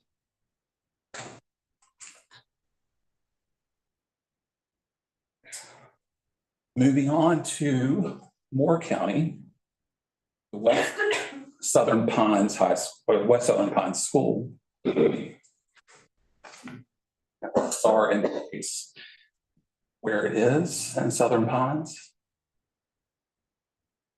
And so those footprints are basically all the different classroom buildings, gymnasium, auditorium, cafeteria. The former West Southern Pines School occupies a 9.44 acre tract in Southern Pines. The campus is bound by South Pine Street to the north, West New York Avenue to the east, South Carlisle Street to the south, and West Indiana Avenue to the west. The campus is aligned with the street grid, which is rotated approximately 30 degrees from true north-south orientation. 11 buildings span the block. 6 classroom buildings and the cafeteria are located on the west side of the service road that bisects the campus. The gymnasium, auditorium, administration building, and library, and a classroom building are east of the service road. Concrete walks and flat roof breezeways connect buildings. Site elevation decreases to the south and west. The 10 flat roofed brick veneered buildings on the West Southern Pines campus. And I apologize, I compressed this and I think that kind of mixed up some of my order of my slides, but at any rate, this is a current site plan of the buildings that currently sit on the campus. The 10 flat roofed brick veneered buildings on the West Southern Pines campus, designed by Southern Pines architect Thomas T. Hayes Jr. and Associates, and its successor firms, epitomize the functional modernism often manifested in mid-20th century educational buildings. Veneer is pressed red brick, except for the cafeteria south elevation, knee walls on its other elevations, and knee walls on the outer non-courtyard facing elevations of the 1955 to 1958 classroom buildings. You can kind of see the dates with the arrows, or the dates are in parentheses to the classrooms that are in the lower left corner. Large steel frame windows and curtain walls enhance visual connectivity between interior and exterior spaces and provide ample light and ventilation. Steel, concrete, and precast formed and slab concrete structural systems exposed on the interior allow for expansive open areas in the auditorium, gymnasium, and cafeteria. Pragmatic and resilient interior finishes include painted concrete block walls, acoustical tile ceilings, and terrazzo and ceramic tile and vinyl composition tile floors. Glazed ceramic tile wainscoting provides a durable, hygienic surface in corridors, restrooms, and the cafeteria and kitchen.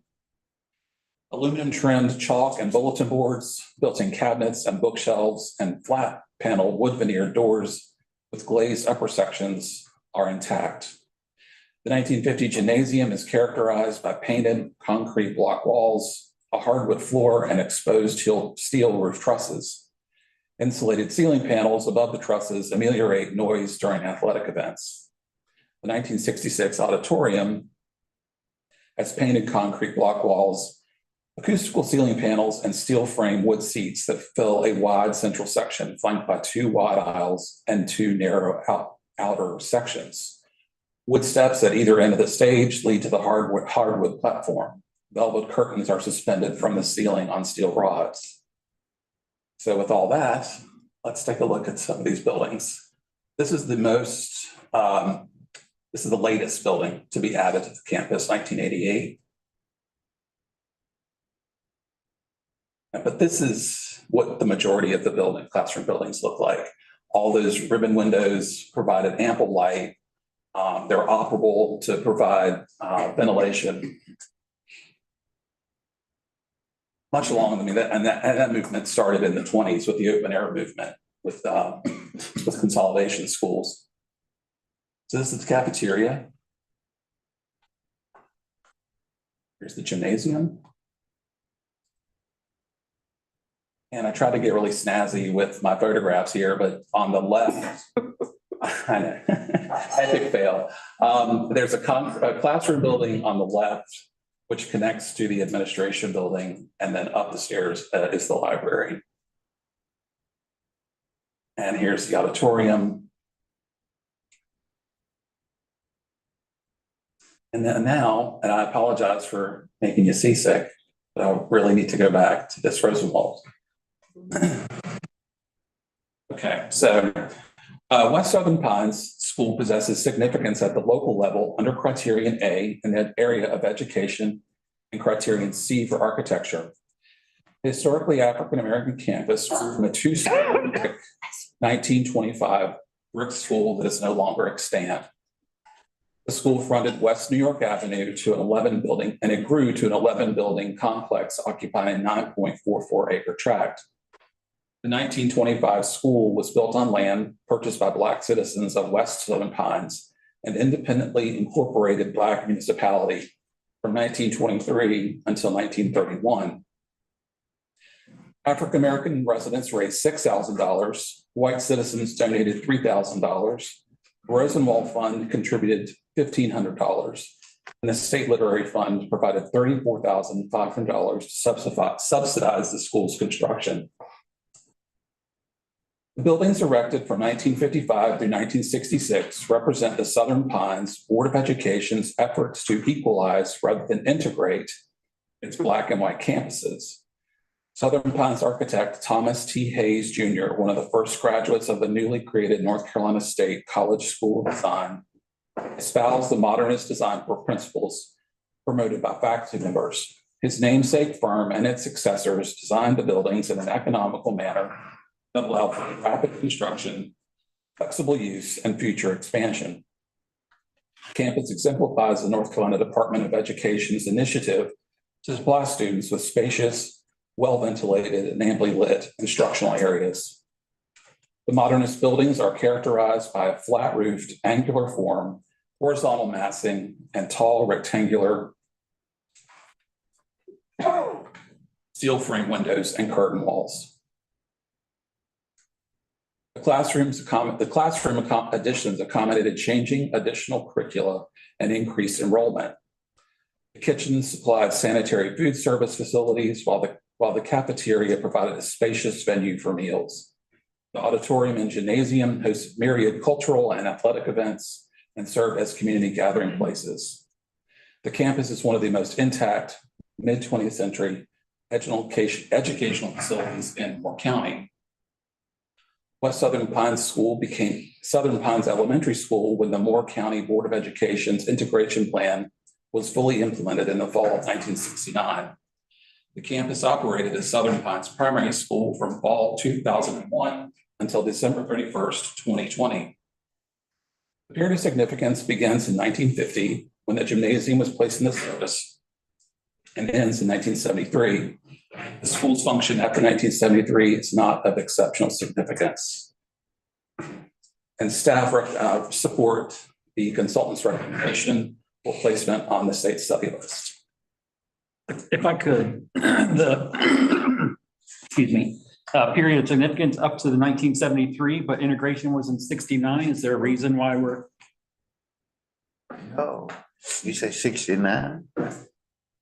That's when Moore County finally implemented their plan. So I'm just curious if the significant period of significance shouldn't end in 1969 when the integration occurred. Well, may I add one thing to Jeff's presentation? It might help answer that question. I think some of you who might know Moore County, West Southern Pines was its own incorporated town. And there was something that happened, very positive, I would say, where its charter went away and it was subsumed within Southern Pines. Is that not correct? Yeah. West Southern Pines was an African-American town. Exactly. Mm-hmm. And it's so there's more to this picture, I suppose. Too.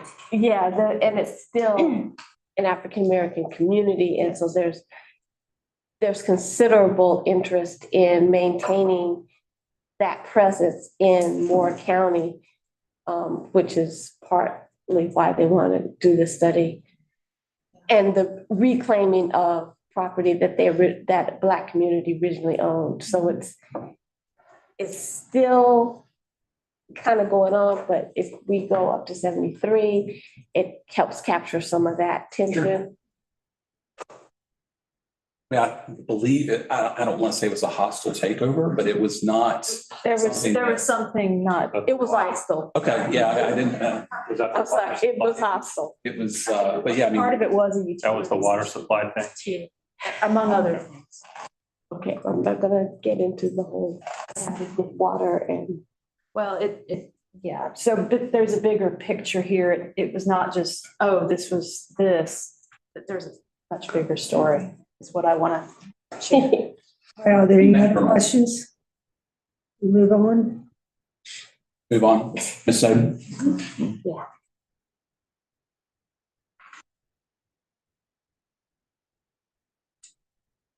Okay, so these are the Yadkin Road markers.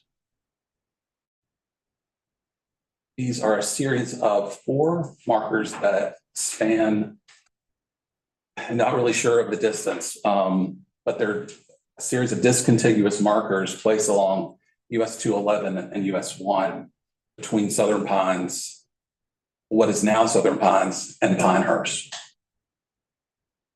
The Yadkin Road markers are a group of cast concrete markers located at discontiguous points along US 1 and North Carolina 211 between Pinehurst and Southern Pines. Disheartened by lack of local interest in local history by the area's young men, 3 local men decided that the oldest road in the region, the Yadkin Road, would reignite such interest. James A. Wicker, on the left, son of noted Moore County historian R.E. Wicker, Leonard Tufts, on the right, son of Pinehurst founder, and James McNeil Johnson, who apparently didn't like to be photographed.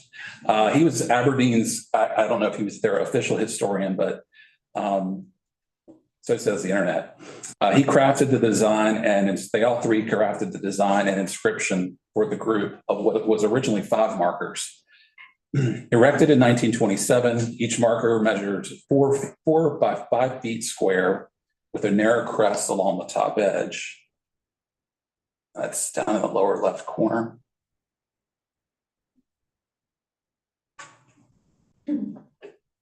There's the markers bear the following inscription about the Yadkin Road, said to be a buffalo trail connecting the upper Yadkin pastures with those of the lower Cape Fear, used in colonial days by immigrants passing westward through the Revolution by Cornwallis and during the Civil War by Sherman troops. The markers were permanently situated in the North Carolina right-of-way at the time of their installation. During construction of US 1, one of the markers was removed from its original location, set aside, but has never been found. Today, the markers remain a point of local interest, and the naturalized areas immediately around the markers are maintained as needed by local service groups. And we'll just kind of go through each marker. They're identical, basically. Some show more wear than others. That's where the missing marker was allegedly located. You can kind of see the exposed rebar along the lower edge on the photo on the right, on the left. So these last 2 markers are where it gets interesting. In 2000, the North Carolina Department of Transportation documented 2 of the markers as part of a road widening project, US 211. The DOT recommended the 2 markers as eligible for the National Register under Criterion A, as they illustrate the national trend centered on the sesquicentennial celebrations of 1926 to commemorate places of interest. Despite this recommendation, the consultant's evaluation was not complete. An area of significance was not selected, nor did the evaluation state if the markers met criteria consideration F for commemorative properties. Properties that are commemorative in nature are not typically eligible for the National Register unless they meet that criteria consideration. According to National Register Bulletin 15, how to apply the National Register criteria for evaluation, by definition, commemorative properties are designed or constructed after the occurrence of an important event or after the life of an important person. They are not directly associated with the event or with the person's productive life, but serve as evidence of a later generation's assessment of the past. Their significance comes from their value as cultural expression of the date of their creation, which again was 1927. Therefore, a commemorative property generally must possess significance based on its own value, not the value of the event or person memorialized. And I know that the Yadkin Road is not an event or a person, so we're kind of just extrapolating from the definitions used in the bulletin. Commemorative properties can meet criteria consideration F if it derives its design from the aesthetic values of the period of its creation. The Yadkin Road markers do not exhibit a strong design aesthetic representative of the first quarter of the 20th century, which you were seeing, I mean, from an architectural standpoint, you were seeing a lot of arts and crafts. a lot of Art Nouveau, and a lot of, I guess, revival styles, maybe on the cusp of revival styles. Secondly, commemorative property cannot qualify for association with the event or person it memorializes. A commemorative property may, however, acquire significance after the time of its creation through age, tradition, or symbolic value. While the markers are nearly 100 years old, they have not gained a century tradition during that period of time, nor have the markers become an example of the value placed upon the Yadkin Grove itself. Which I should mention, the Yadkin Road has been realigned, hard surfaced, and altered in other ways since 1927. Search of our architectural database resulted in approximately 40 properties classified as markers. Of those, most identify specific properties, for example, private homes, church, or events such as World War I. There are the most similar markers delineate the Boone Trail in Davie County, and the Boone Trail Highway in Forsyth County, the Henry Cheatham Highway in Granville County, and the Old Hickory Highway in Wake County. A couple of those have been determined eligible, but the computers were not functioning when I went down at lunch, so I could not figure out dates or any other details. But to kind of dig a little deeper, just to make sure I wasn't missing anything, staff inquired. We have a national coordinators listserv, so I kind of put a question out to the other coordinators across the country if they had similar or just markers in general that had been put on the National Register, and under which criteria, which area of significance, and how they met criteria consideration. Chippos from Virginia, Texas, and the District of Columbia responded to the inquiry. The markers in Texas commemorated events, places, and people deemed significant at the time of the 1936 Texas Centennial. In addition to properties for people, places, and events, commemorative stone markers delineate the Jefferson Davis Highway, which stretches from Arlington, Virginia to San Diego, California. So, and those markers exhibit a high degree of craftsmanship and design using granite stone with plaques embedded within the stone. And they're pretty monumental, stand, like 4 feet, I think, at the minimum. So with that, staff does not recommend placing the Yadkin Road markers on the study list. And Jeff, just if I can add, we also checked the National Register database that's out there and didn't come up with much beyond what your colleagues mentioned. I'm going to follow Matt's lead. Bear with me 1 second. Our break in the end. Seriously, same here. Thank you. We'll all suffer together. My last property is the Strebe Congregational United Church of Christ, located outside of Asheboro proper in Randolph County. This is a really, it's situated at the top of a gentle slope at the terminus of Strebe Church Road. The Strebe Congregational United Church of Christ is the second sanctuary to sit on this location. Completed in 1972, the church is constructed in the mid-century modern movement with contemporary style finishes and features. Moderately pitched front gable roof is clad with asphalt shingles.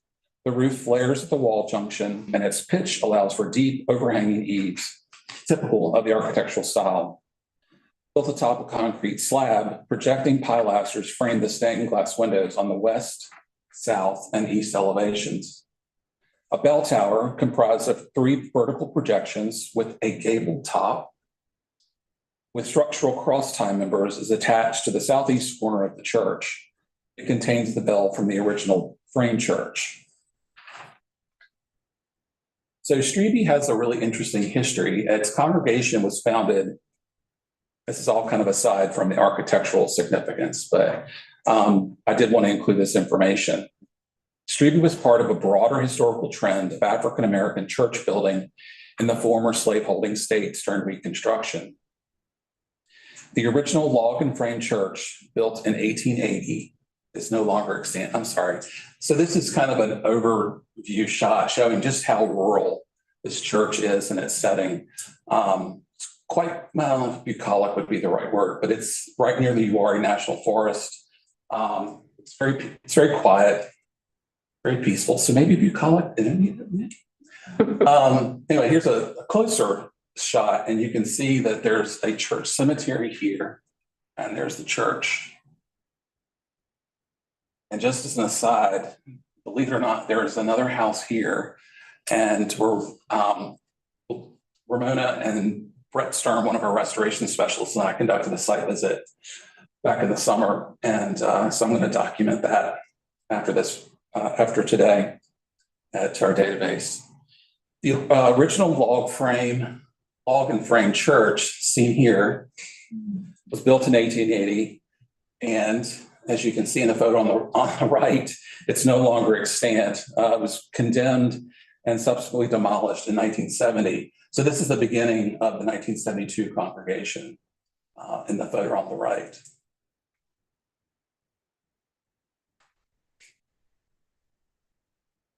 And this is that's the south elevation with the bell tower. There was a local builder, a local designer, and they used local materials to construct the church. Kate Lassiter Jones was the person who came up with the design.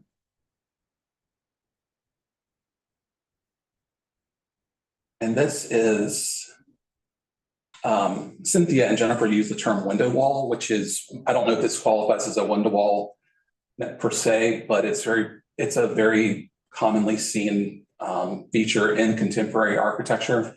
I would think that in order to call it a window wall, you would see these spaces in glass as well, and probably closer to the entrance rather than the gable end. But anyway, I'm highlighting the stained glass, and the figure of Jesus Christ was done to look like an African-American Jesus. Is that correct? Okay. And it's above the altar. It does sit above the altar. Yeah, this is the end of the church where the pulpit is.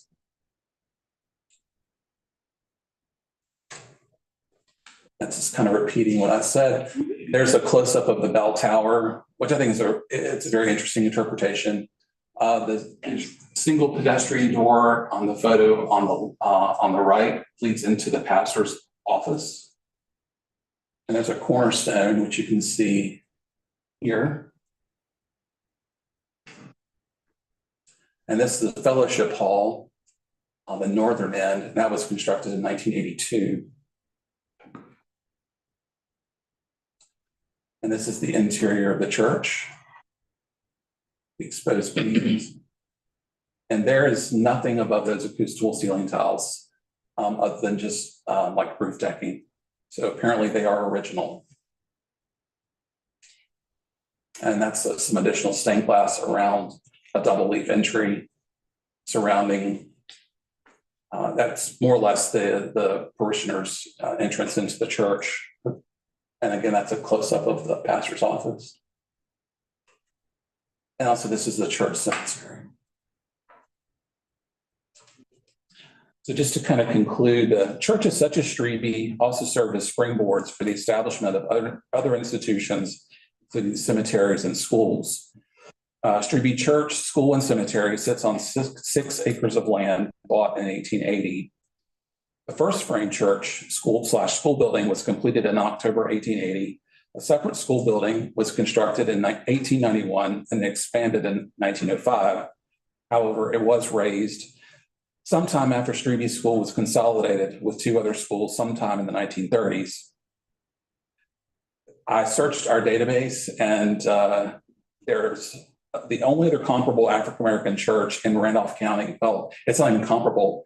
Architecturally speaking, it's Salem Church and Cemetery, and the applicant described Salem as the sister church to Strebe. Salem would hold their homecoming one weekend, and Strebe would hold theirs the next, and they would both congregations would attend each other's homecomings. Typically, churches are not eligible for listing in the National Register unless they meet criteria consideration A, religious properties. And there's a couple ways to meet that. Under design is the main one. And I certainly think that this is, there's nothing comparable in the area. And so it's a great example of the architectural style.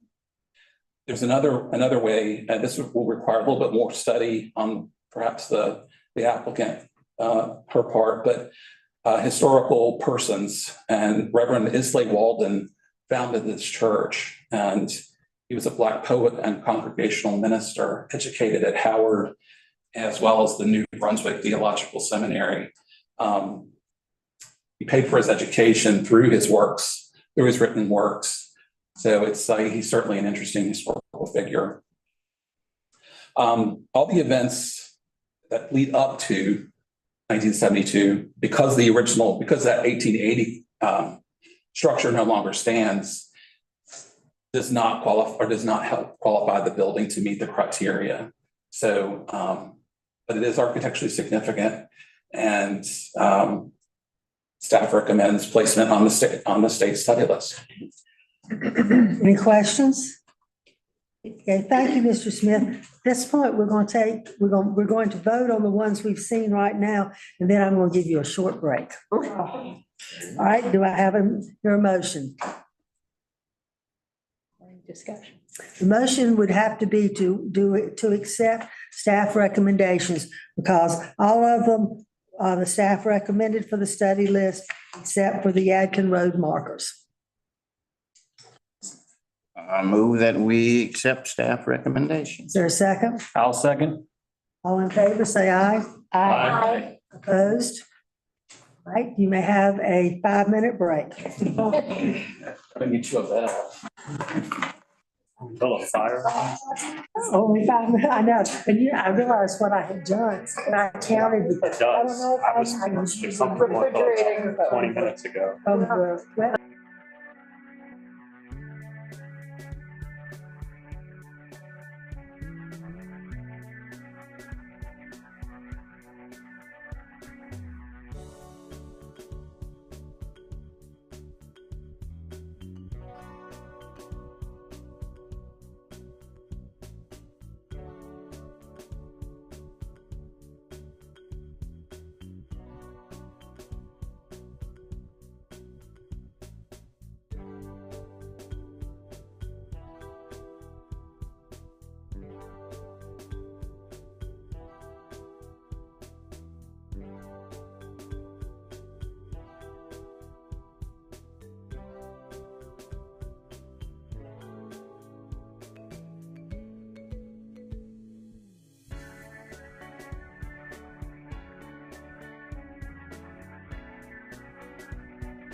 Make sure you put this where you can see it, and you put all of these forms signed in the box on the table as you leave. Okay. All right, okay, we're ready. All right, we're gonna come back together here with Lincoln Park. We are located in Davidson County here, right kind of in the heart of the Piedmont and in Lexington. And here you can see kind of shaded in Lincoln Park, is kind of fan shaped, and we're basically directly south of downtown Lexington. This is an aerial view of the place we're going to be talking about from about 1941, and you can see lots of farmland. And there's sort of a rough approximation of where Lincoln Park ends up. This is the plat from 1950, and you can see that the owner's name, his name is Joe White. He seems to have owned a fairly large farm that he started subdividing. And according to longtime residents, he intentionally wanted to sell to Black homeowners. And that's the applicant grew up in the neighborhood, and her parents built a house there. And she has spoken with a number of elderly neighbors. And when I went on the site visit, I got to meet one member of a group of centenarians, I guess you would say, siblings. They're all right about in their early hundreds. It was really remarkable. And so I've turned it the plat sideways here and overlaid it with the existing map. So this line is showing you where there's a current road, a modern road called Talbot Boulevard.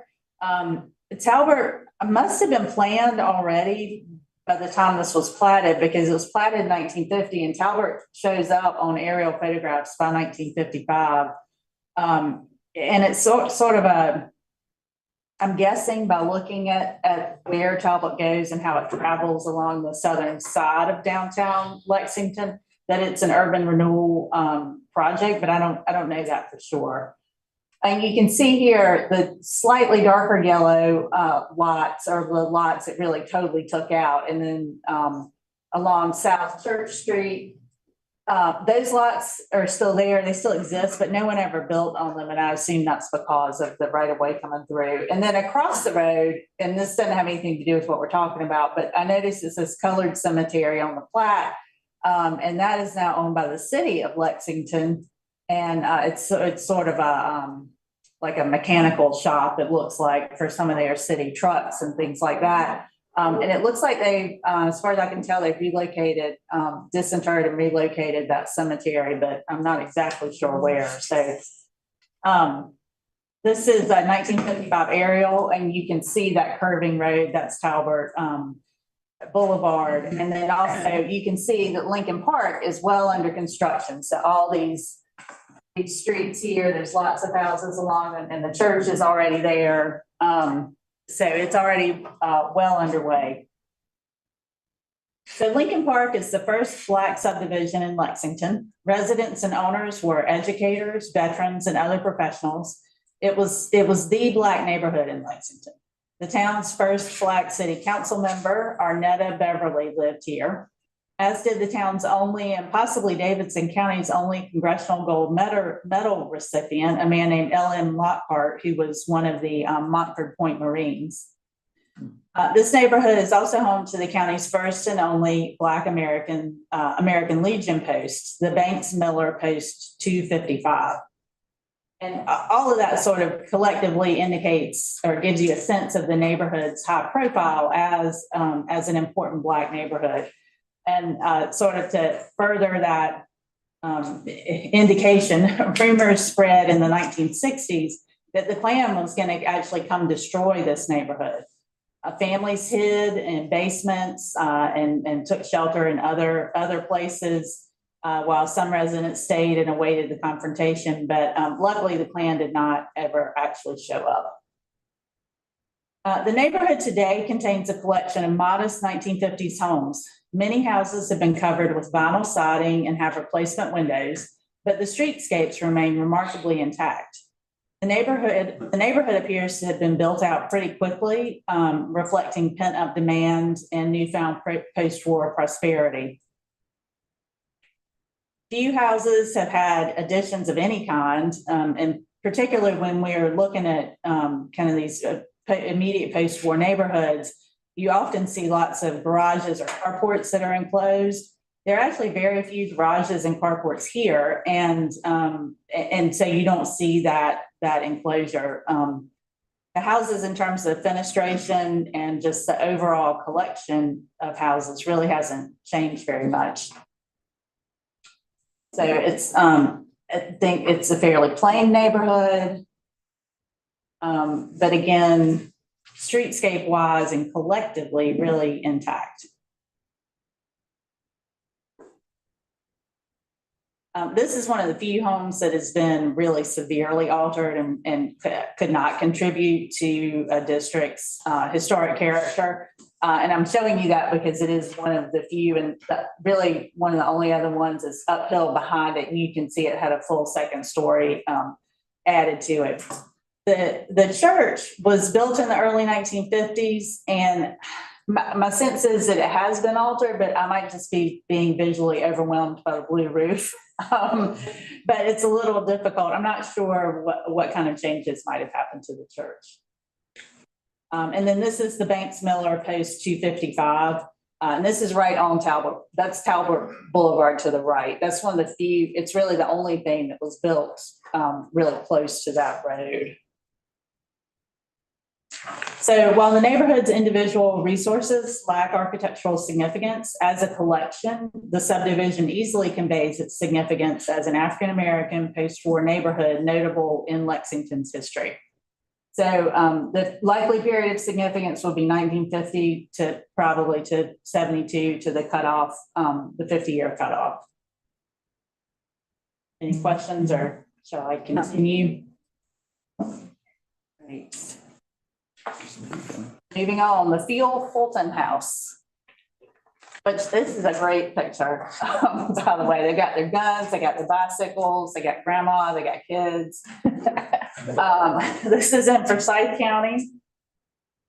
And this is a site plan showing you a house, the house at the bottom, and then a barn, a tobacco barn that's in the trees, and a second tobacco barn.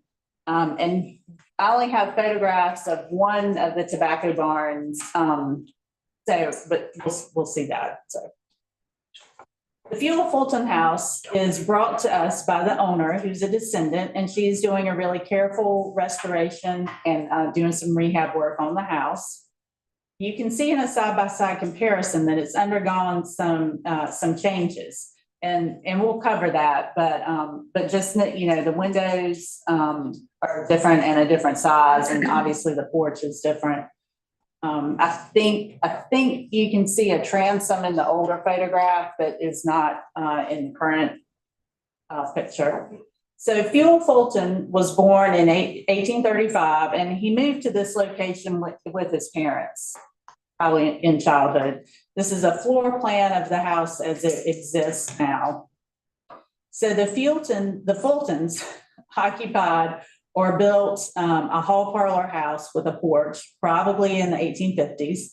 Mitch Wilds has made a site visit here and found some screws that suggest a date after 1846, which when I look at the doors and some other things that are left, all combines to make me think 1850s. Fulton served in the Confederate Army, and after his discharge in 1865, he married Lucy Waddell.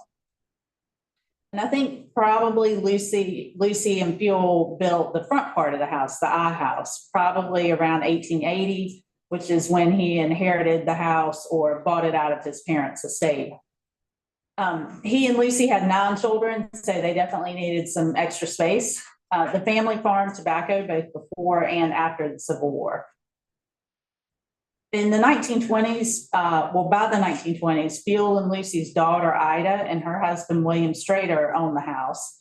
And they updated the house in the 1920s with some colonial revival elements. They added the colonial revival front portico. They added double French doors inside and a French door leading to a side porch. And they also added the side porch.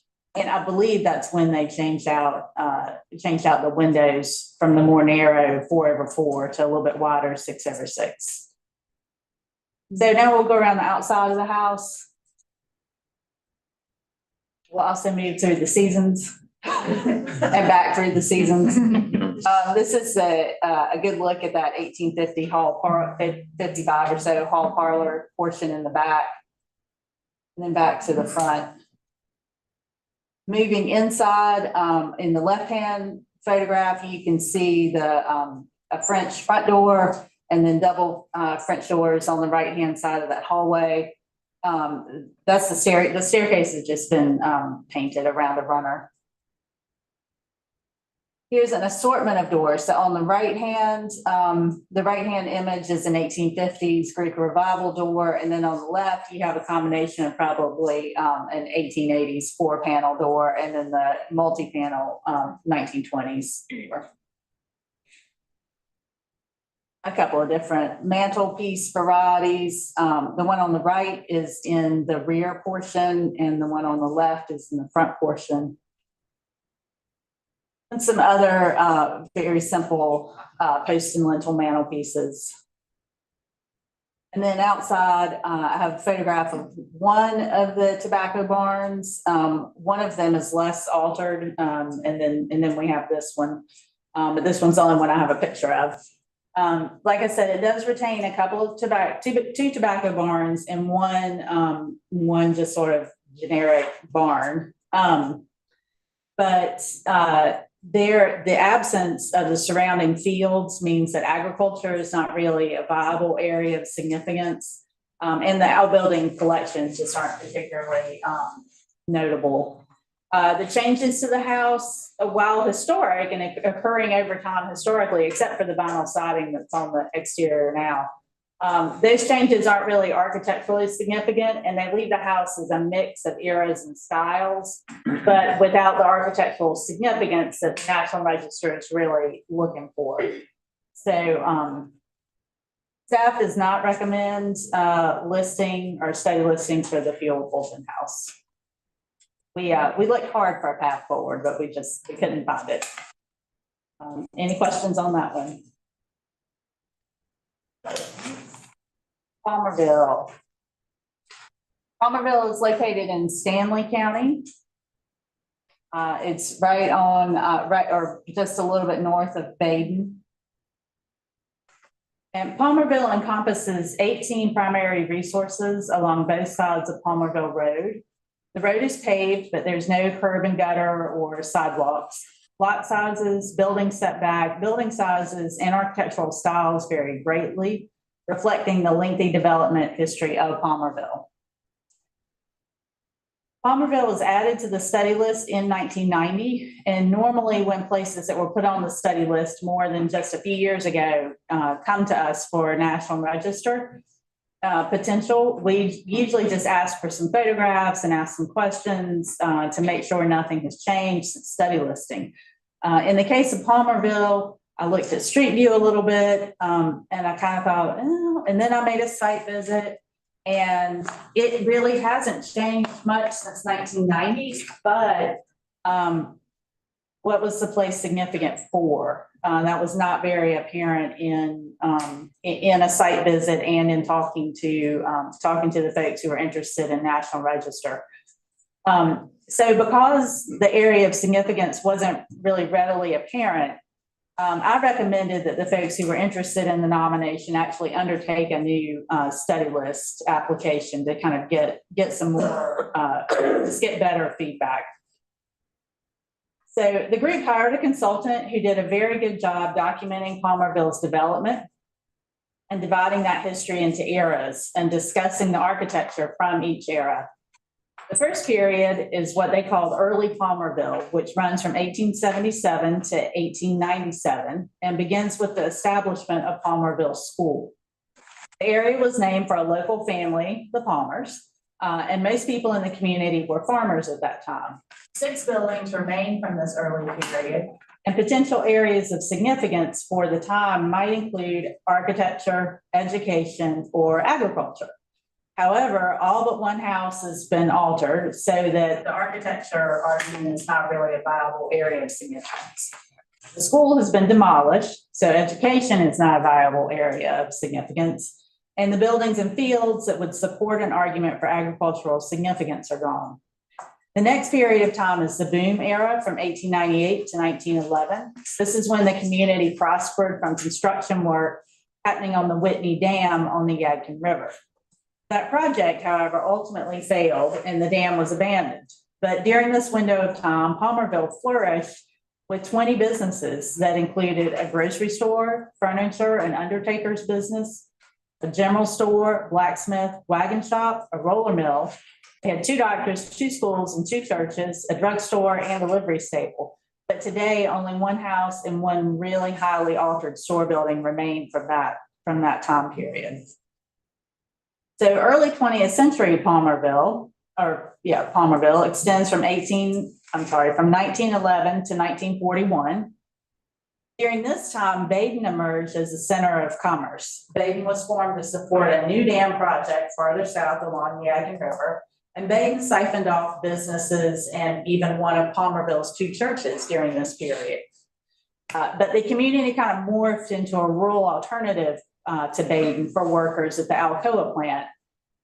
So areas of significance from this era might include industry or architecture, but the industrial connection is really related to Alcoa, which is a truly regional area of significance, not limited just to Palmerville.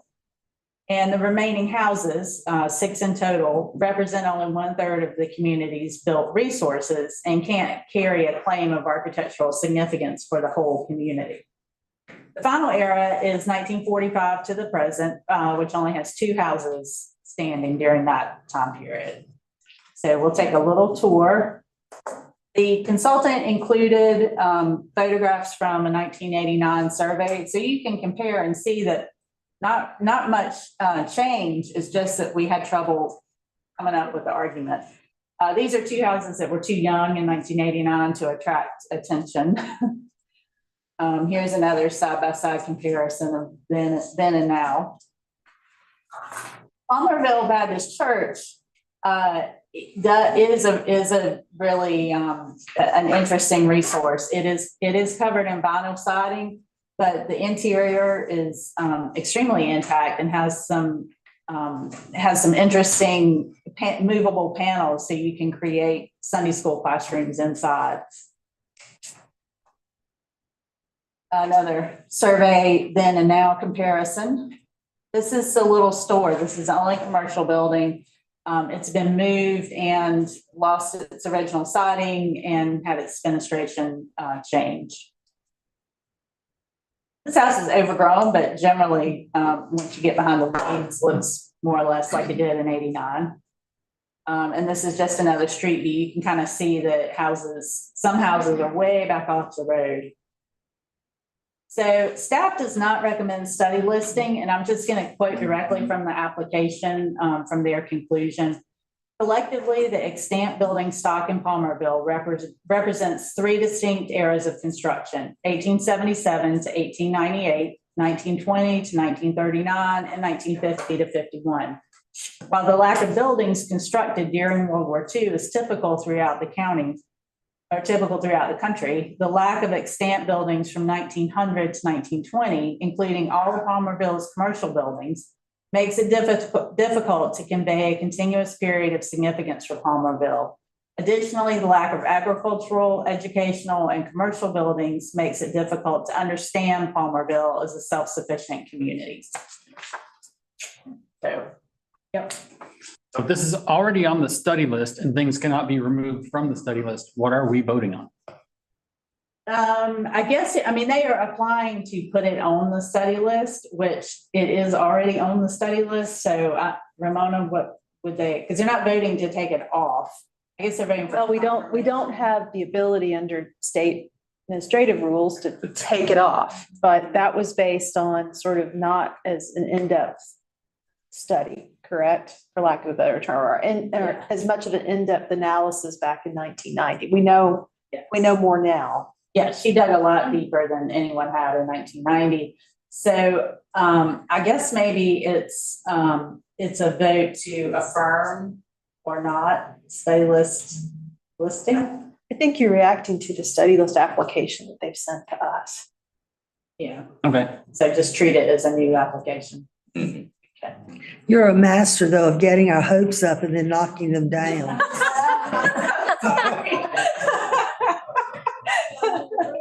I have to say though, just editorializing here, it is a puzzle to me how a town so close to Baden has houses that have been practically walked away from. Just saying, that's a bit of a puzzle to me. But.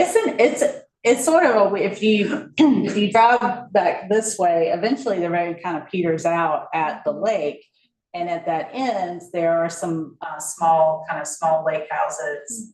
But when you're here, you're really left kind of going, what is this? Mm-hmm. So, yeah. I mean, this is another one. I think all of the applications, we try to find a path forward. This one and the Field Fulton House, we would have liked to have seen move forward, but we just couldn't find a peg to hang a hat on. So.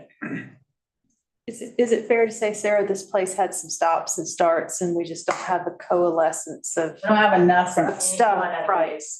Periods to make it be from that period. Is there any consideration about listing a smaller amount for a more narrow window of time? Or it kind of almost sounded like every one of them had their problems. Yeah, each one of them have their problems, and there's the dates of the building stock are also scattered throughout. So it's not like this end of town was built in the 20s and, it's all mixed in. And there are very few of them left standing that you could, Yes, especially the loss of the commercial buildings from that period where they were really prospering was just not useful. All right, thank you very much. All right.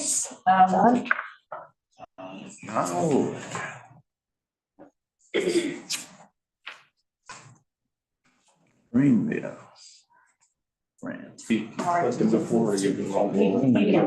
can do that to use those there.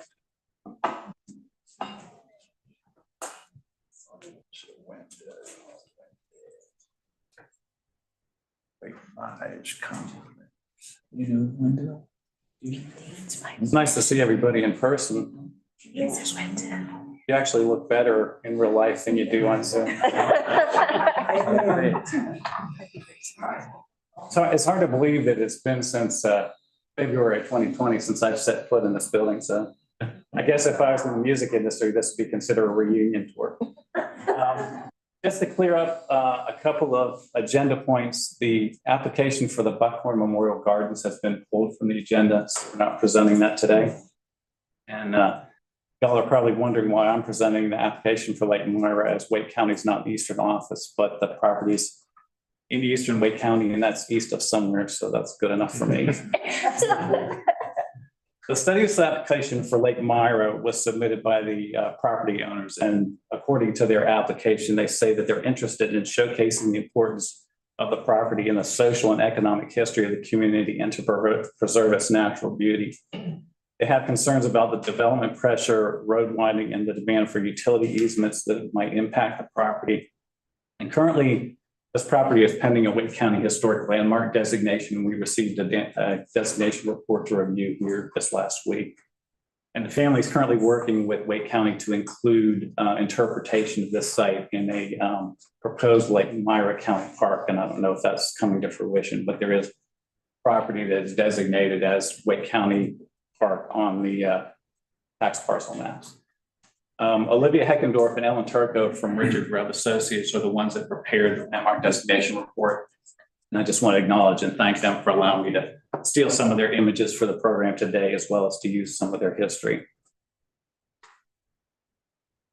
So Lake Moira, the Lake Moira complex is located on the west side of Pool Road between the communities of Eagle Rock and Shotwell in eastern Wake County. For those of you off, it's southwest of Wendell, about 12 miles east of Raleigh.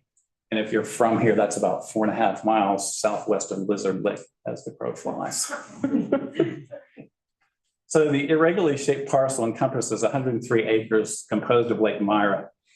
The lake was created when Marks Creek was dammed up for the creation of a mill pond in the early 19th century. And the site includes a dam, a store, and remnants of a mill complex. And some of the resources that we're going to look at today are actually on some adjacent parcels to the south. There's some here, here, and here, and all of those southern parcels are also owned by the applicant. So it's not like we're dealing with different property owners. The first mill that was on the present day Lake Myra site was likely owned and operated by the Price family. They actually lived in nearby Okie Grove Plantation. And the mill site may actually date as early as the 18 teens. There's some indication in written records about a mill being extant on that site. Thomas Price, who owned and operated the mill on this site until his death in 1830.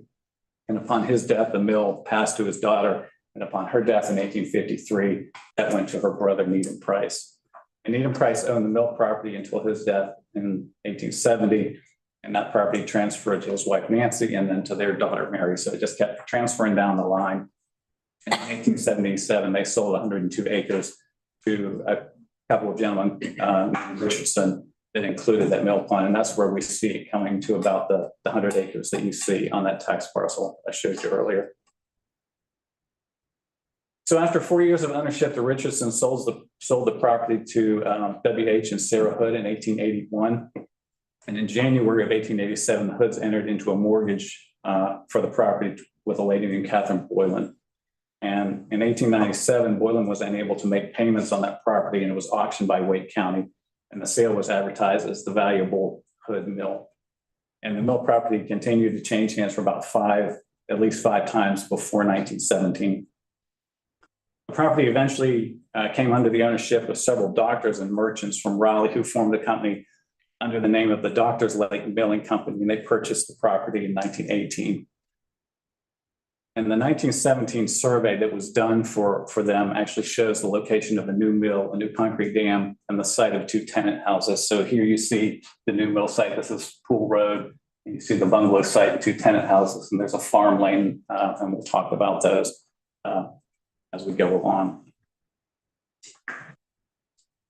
The September 1918 issue of the American Miller periodical noted the erection of a 36 by 24 foot building with a 14 by 32 office by the Doctors Lake Milling Company.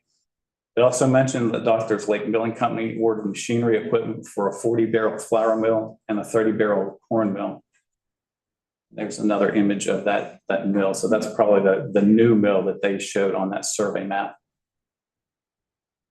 The same members of the Doctors Lake Milling Company also formed the Doctors Lake Hunting and Fishing Club and built a clubhouse in 1920 or early 1921, which is described as a handsome two-story home. And that was located on the east side of Pool Road at the location of the red dot you see on the screen. And that event really started the recreational use of this property. So the original clubhouse that they constructed in 1922 was burned in a fire, and they rebuilt the clubhouse in 1923 as it says in the application, as an identical building to the one that was destroyed by the fire. So this is that 1923 clubhouse. The use of the Doctors Lake property was not limited to the Doctors Lake Hunting and Fishing Club. The newspaper articles of the period indicate that other organizations such as the Lions Club and various churches actually rented out the properties for picnics, boating, and fishing. In 1924, the Doctors Lake Milling Company sold the property to John Elbert and Myra Stone. And the Stones actually changed the name from Doctors Lake to Lake Myra in honor of Mrs. Stone. And they actually used that 1923 building as their residence. Due to delays resulting from a dam break, work to improve the property and add amenities for the public, the Stones did not formally open Lake Myra to the public until May of 1926. And as advertisement you see here from the NNO, called Lake Myra, Raleigh's own resort, and it was recommended for picnics and fishing and boating and bathing, all kinds of recreational uses.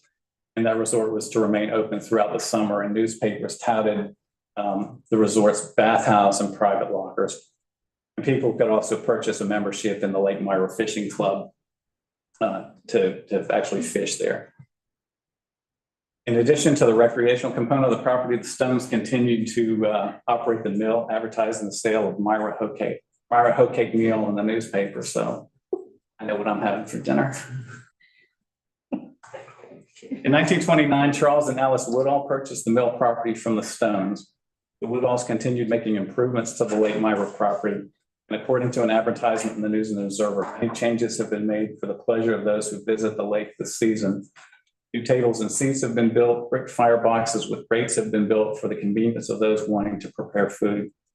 In another newspaper account touted the approved sand bathing beach, 300 bath lockers, a lifeguard on duty, a barbecue and hot dog stand. And by the end of 1929, approximately 30,000 people had visited Lake Myra, and it was known as one of the finest resort lakes in the state. Of course, that's according to the Woodalls. So this circa 1930 postcard offers a glimpse of what Lake Myra offered to visitors, and in the photograph, which is taken on the side of the lake, looking to the southeast towards the second clubhouse on the site. The image captures visitors enjoying the water. It shows a pier that leads out to that diving platform in the foreground. And then in the background, you see the boathouse and that clubhouse. So that's the 1923 clubhouse, and this is the boathouse there.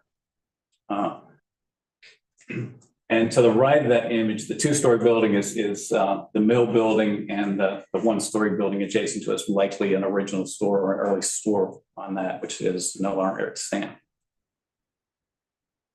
So Lake Myra not only served as a recreation destination, but was also utilized by local churches for picnics and baptisms, and newspapers from the middle of the 20th century announced numerous church picnics and baptisms as occurring there at the lake. And one of the churches that actually utilized this site was the Good Hope Baptist Church in Shiloh. And that church, which is an early African-American church in the community, founded in 1878, used Lake Myra or the mill pond for baptisms all the way up into 1970. Beginning in 1935, discussions were started for the transfer of Lake Myra to Wake County for use with federal funds, the Works Progress Administration. And in September of that year, the Wake County Board of Commissioners voted to take a 30-day option on the property to purchase it using WPA funds, as long as that was approved by the WPA, which it was actually approved. And so plans were developed by the WPA that included a 300-seat assembly hall equipped with a kitchen and pantry, 6 4-H clubhouses, and large bathhouses, and a beach area, as well as baseball fields, tennis courts, and basketball courts. And despite the WPA's approval of the project, there were issues with a mortgage and unease with spending county money to do that. So the county commissioners actually then voted not to proceed with the project at that time. In an attempt to sell the property in 1938, the Woodalls offered the property to the U.S. government to serve as the site of the proposed Eastern North Carolina Veterans Hospital. And that offer was rejected. And interestingly, that Veterans Hospital was constructed on Woodall's brother's property in Durham County, which is where it is today. So the same year that they tried to sell that, that's when we see the first aerial image of Lake Myra that was done by the USDA. And you see that here, and that image shows what appears to be a pier or pavilion that extends into the water, which is marked there. And then on the western side of the lake, you can see a swimming area that has a pier and diving platform that juts out into that swimming area. So the Woodalls' tenure at Lake Myra came to an end in August of 1939 when Wake County foreclosed on the property. And shortly after that foreclosure, a gentleman named Charlie M. Martin, who was a local cotton ginner, sawmill operator, and real estate investor from Eagle Rock, paid cash for the property, purchased it in September.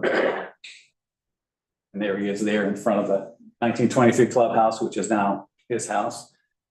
He was responsible for a number of the improvements to Lake Myra.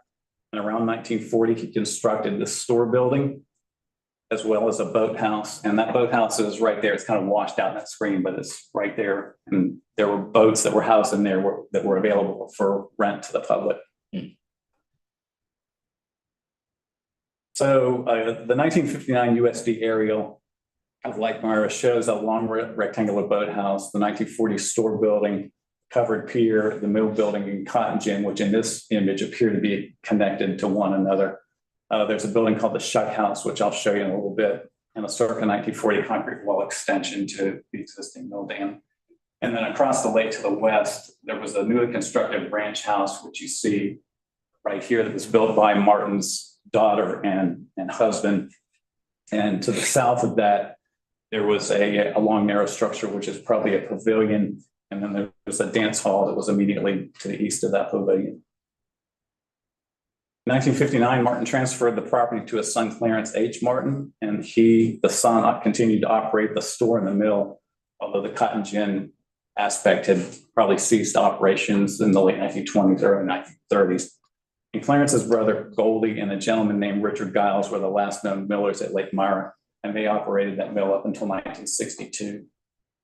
And from a recreational standpoint, Lake Myra's heyday was probably in the 1940s. What happened around that time is the rise in polio cases throughout the United States played a role in deterring crowd swimming in public areas, and improvements to the state road system probably can contribute to Lake Myra's decrease in population as people could drive to the beach as a vacation retreat. So the 1971 aerial confirms Lake Myra's decline in popularity as a swimming destination. The buildings on the east side of Lake Myra remain the same as we saw in the 1959 image. However, the dance hall, the pier, and the diving platform on the west side of the lake are gone by this time. So Martin owned the Lake Myra property until his death in 1979, when it passed to his sister Eleanor and her husband John Yeager, who continued to operate the store until the 1990s. And their descendants are still folks that own the property to this day. And throughout the 1980s and 90s, Lake Myra continued to be a popular destination for fishing. Unfortunately, the mill building collapsed in 1996 after Hurricane Fran, and today Lake Myra is only used by the family as kind of their private space. The Lake Myra store is closed and just used as storage. And so I want to show you the resources on the property. So the biggest resource that we see, of course, is the mill pond itself. And I was out there last week, took that picture at the bottom right. It's a beautiful sight, nice breeze coming off. When you're standing out there, you'd never know that you're that close to the development. You see at the top right of the left image.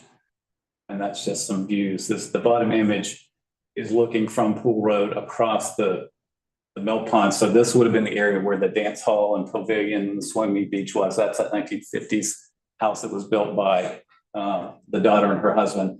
The top image shows the store building, which has a later addition, probably from the late 50s or 60s, that actually juts out into the pond itself.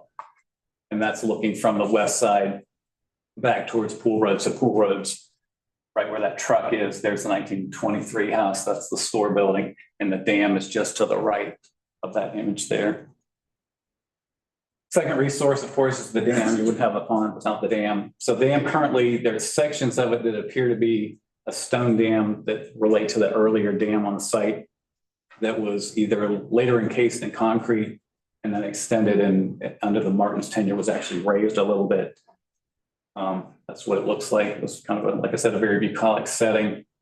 And Clarence Martin actually engraved August 2nd, 1940 at 5 p.m. when he was doing the concrete pouring. So it's nice to have an actual date when he was messing with the dam. This is the Hunting Fishing Club, the 1923 house that replaced the 22 one that burned.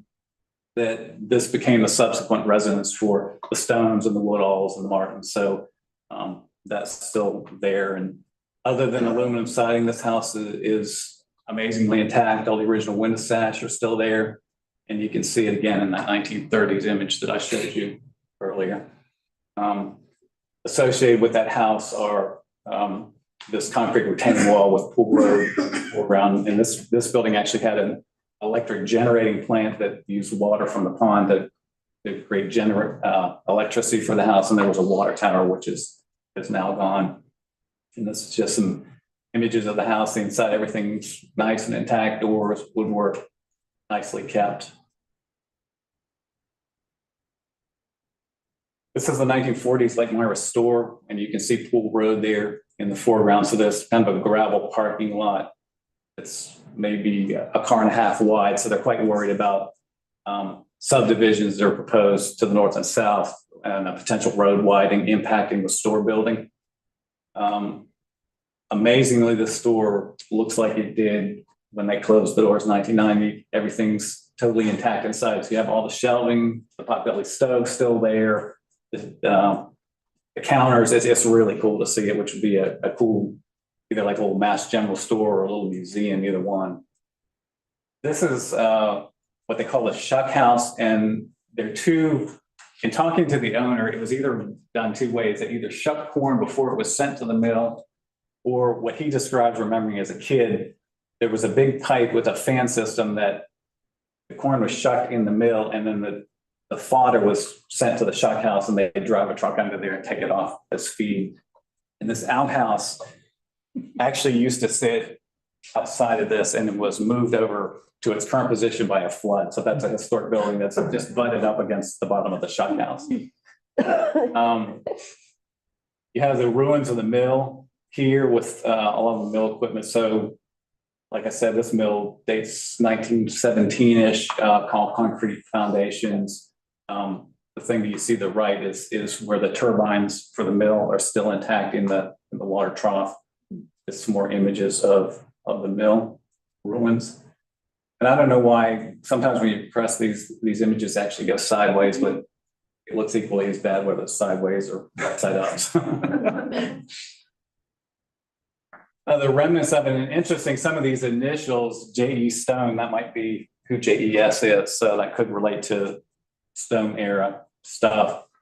This is the floodgate that allowed water to go into the turbine area that I showed you before. So the dam is directly behind that. There's a lot of mill equipment still laying around on the site. Millstones, some of the old line shaft were part of it. There's a corn shucker in the bottom. There's the foundation of the cotton gin building and some of the gin equipment laying around. To the south of the existing mill dam, there's these small concrete footbridges that cross, maybe would have been a tail race or just an outflow from the dam. And an outhouse pit that they say was built by the WPA, but the WPA never took on this property.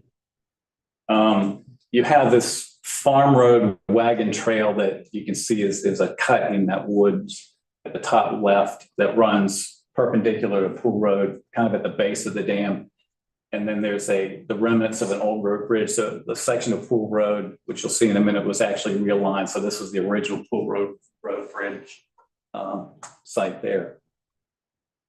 So the staff feels that a case could certainly be made for the eligibility of the house and store under National Register Criteria A in the area of commerce and possibly recreation. Given the high degree of integrity, the store might also be eligible under National Register Criterion C for its architecture. However, we have concerns that these buildings and what would constitute a defensible boundary under these criteria only tell part of the story. So that we believe that a stronger nomination for this resource would include eligibility under National Register Criterion D for the archaeological information potential of the property.